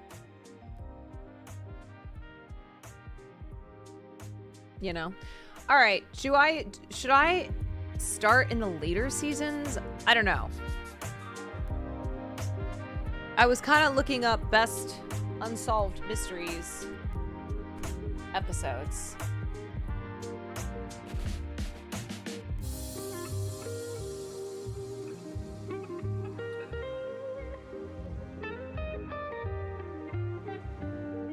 There is okay.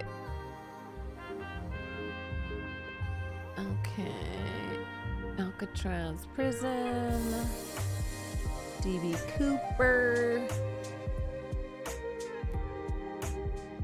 Didn't it run? There's quite a few seasons and quite a few episodes. Do we need to see previous seasons to know all the characters? No. Each episode is a standalone. I don't know if you ever saw Beyond Belief or any other mystery show or like I Survived or stuff like that, but they usually will do a couple of stories in each episode that are reenactments, but that are based on real life things that happen. So in Unsolved Mysteries, per the name, they're all unsolved mysteries. Now, in later years, some of them did get solved, but at the time when they were produced for the show, they were unsolved. So it basically like reenacts them, but they're unsolved. Quite mysterious. Yes. Okay, so I'm looking at a list of like 20 best unsolved mysteries episodes.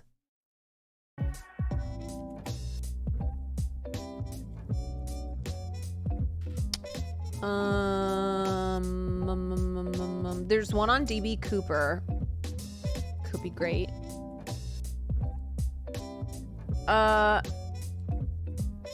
Does anyone have any suggestions on episodes that are just like so good? So good we can't miss them.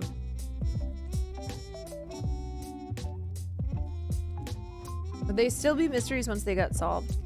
No, they would not. Good night, Atha Nutita. I think I'm seeing the DB one pop up on multiple lists, and that's just like, that's just a great one. If you've never heard the mystery of DB Cooper, that truly is a head scratcher and one that has led to a lot of conspiracy theories.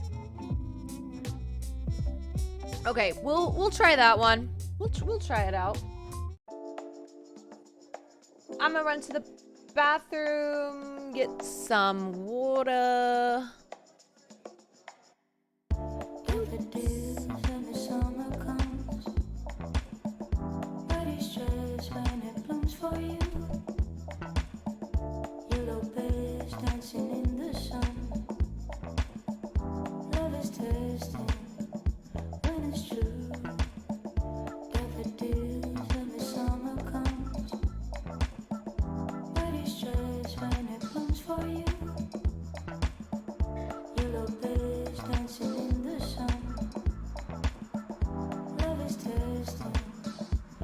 It's true.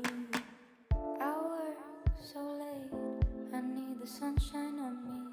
You called my name. I won't come right back, darling. I ran, escaped, and felt the deep sea save me.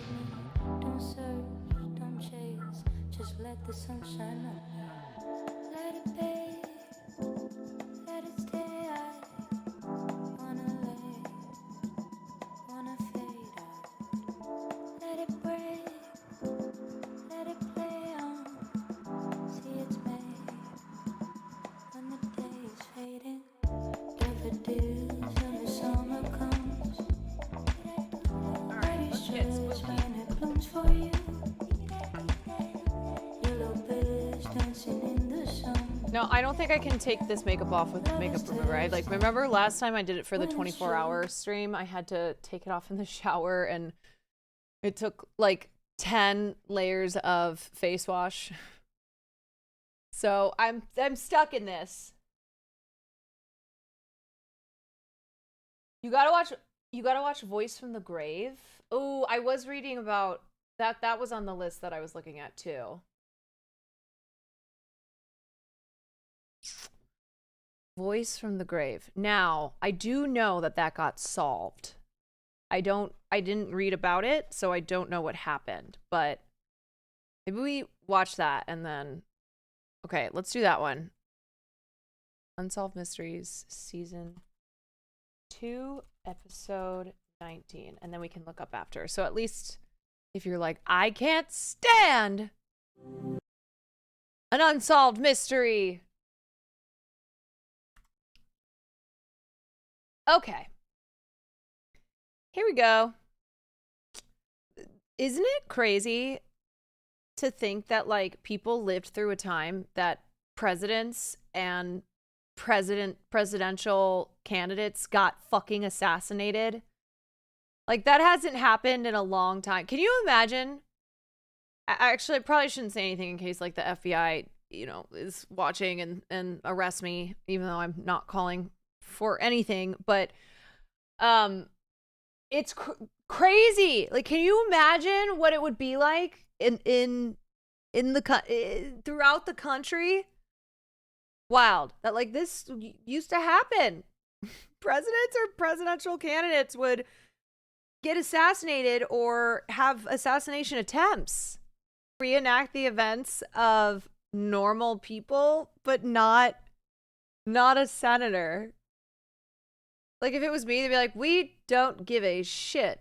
We'll reenact. It's sus, just like the first assassination, because it's very difficult to fire these guns rapidly. One of the theories is that Kennedy was actually murdered by the Secret Service by accident, and the cover-up was to protect that Secret Service. So what would make sense then, if it was the Secret Service, is that he only would have fired off one bullet. Because why would he have fired off multiple unless he was trying to kill the president, or unless he was trying to kill Kennedy?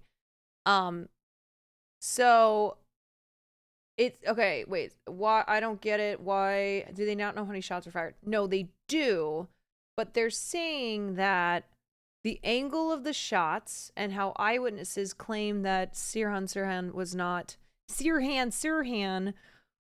not right next to Kennedy, which would have been required for, like, where the bullets hit Kennedy, and that he was actually further away, has people thinking that there was a second shooter. And the likely scenario with there being a second shooter is that it was actually a Secret Service a Secret Service person who accidentally hit Kennedy, and then they just blamed it all on Sirhan. I'm allowed to, I don't know if I should say this, but Will has talked about his dad being in the CIA, right?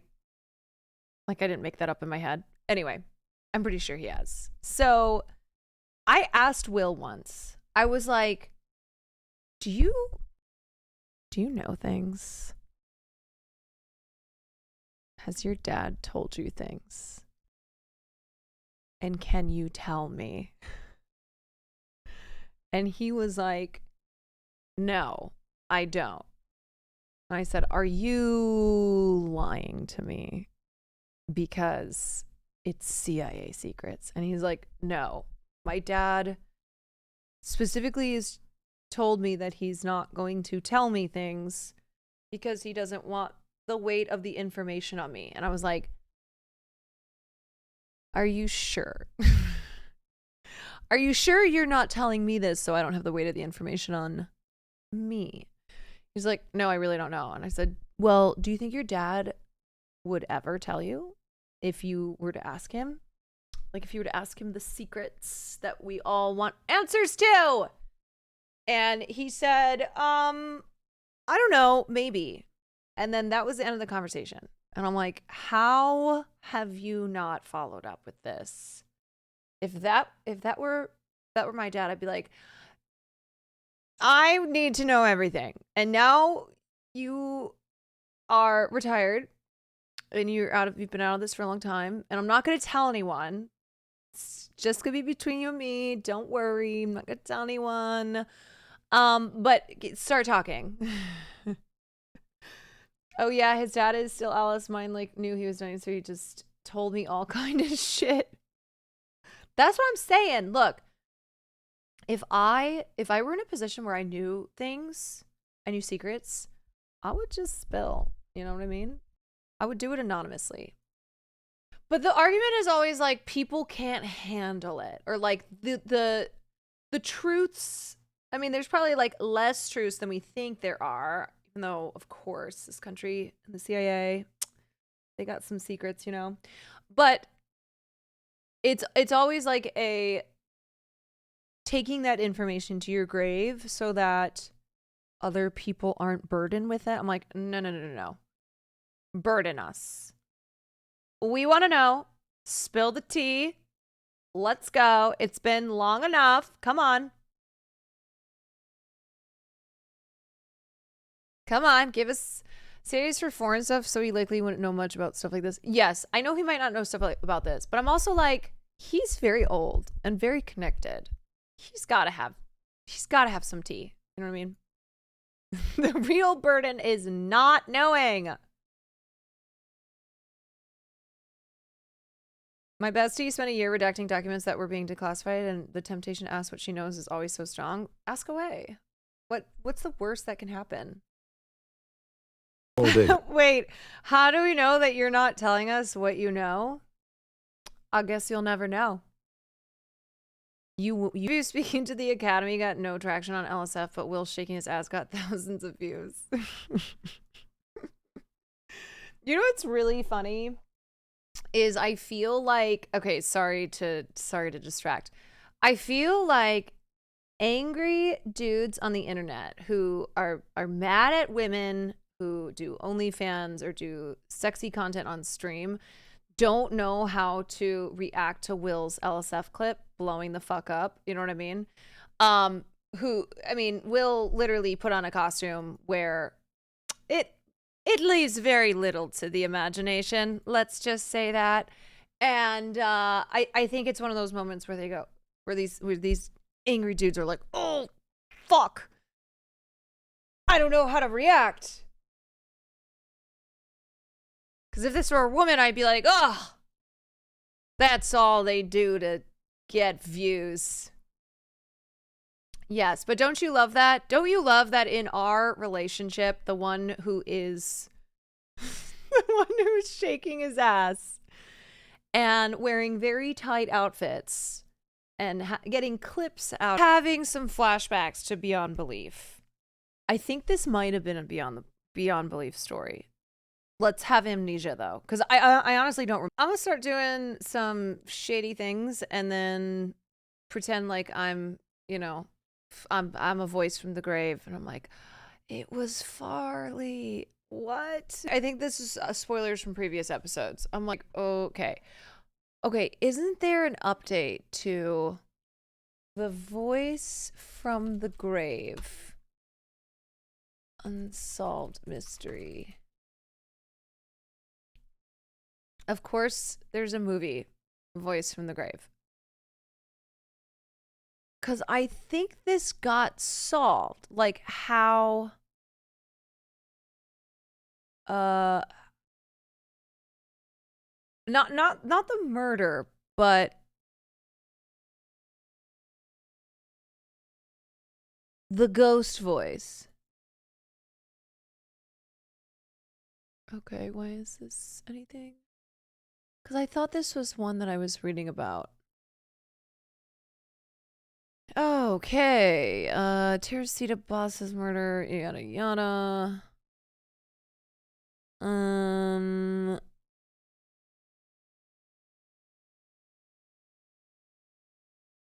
Oh, wait, actually, I think I'm being really stupid.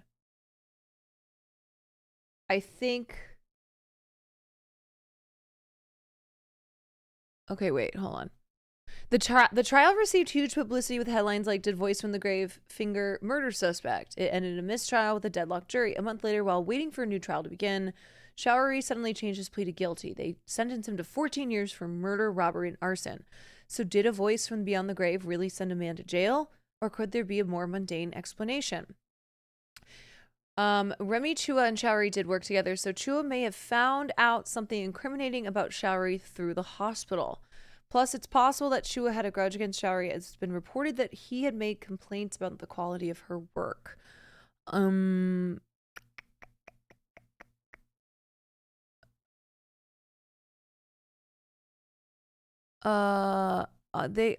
According to mysterious Chicago, Showery's lawyers tried to suggest in court that Chua was the real killer, that she'd sold Showery the jewelry, which explained why Comic had it, and then came up with the possession idea after losing her job at the hospital. However, Celta adds Chua was never really truly considered a subject. I thought that this was, when I was reading about this, that it was unsolved, but solved. Now, it was solved, technically, in that they arrested Showery and he went to jail. But I thought it was solved in, like, how did this ghost voice happen? So he went to jail because someone said it was him, then someone said, yeah, it's him, and then he was like, yeah, it's me. But then he said it's not me, but then he said it's me. I don't know.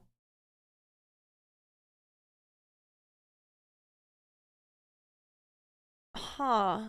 So they arrested the Jew, but they're not sure why. Well, you know, look. Can't beat a voice from the grave, okay? If that's what's happening, then you're screwed. Even if you don't commit a crime, if someone says, hey, I got a ghost voice, and they told me what happened, then you're going down.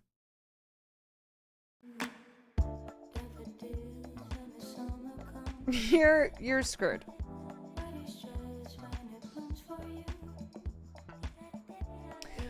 All right, guys. I didn't eat all my hot dogs, but my stomach really hurts. My tummy hurts really badly. And I do have heartburn. I'm not well. I can't believe, I know I still have the makeup on. It's because I need to take it off in the shower. I did this to myself. I fully acknowledge that. I did. Alright, I'm not gonna game tonight. I'm sorry. I'm kind of tired too. I woke up really early for these Oscar nominations and then couldn't really go back to sleep after. And then took a little tiny baby nap, but anyway, it's my Super Bowl, so I am gonna go rest. Wait, what did I say that I wanted to watch tonight? Oh, I think Passages or Spider-Man. I think I want to watch. I've already seen Anatomy of a Fall, my fave. I think I'm between Passages or Spider-Man. I did say Passages to Lolo. Yeah. Good morning from Europe. Why are you disguised of Republican? It's scary. Could argue that I'm also a Democrat. I'm bipartisan. Okay, who do I want to send you guys over to? I am gonna send you to Spooky. Spooky's playing some Pal World. Will's server, so many people have joined the Pal World server that it's gotten out of control. It's like crashing. I don't know if Spooky's in the server, but everyone's hitting him up being like, you gotta reboot it. Will's like, sorry, I didn't know 30 people would be joining the server. People were like, you need to get a bigger server. Thanks for a wonderful stream. The convo with Lolo was great. The convo with Lolo was great. I can't believe that he wanted to talk for so long. I say that as like, I had a great time, but I figured he would want to chat for an hour and then be like, peace, I'm out. But you know what? People who love talking about movies never get tired of it. Like, my soul lights up whenever I have a conversation. And that's why I love people that I've met in this industry. But there are quite a few who don't know anything about movies. And it pains my heart because I'm like, you are missing out. But you don't even know what you're missing out on. Anyway, I love movies. I love talking about them. Thanks for joining. I'll see you guys tomorrow. We will do gaming. Good night.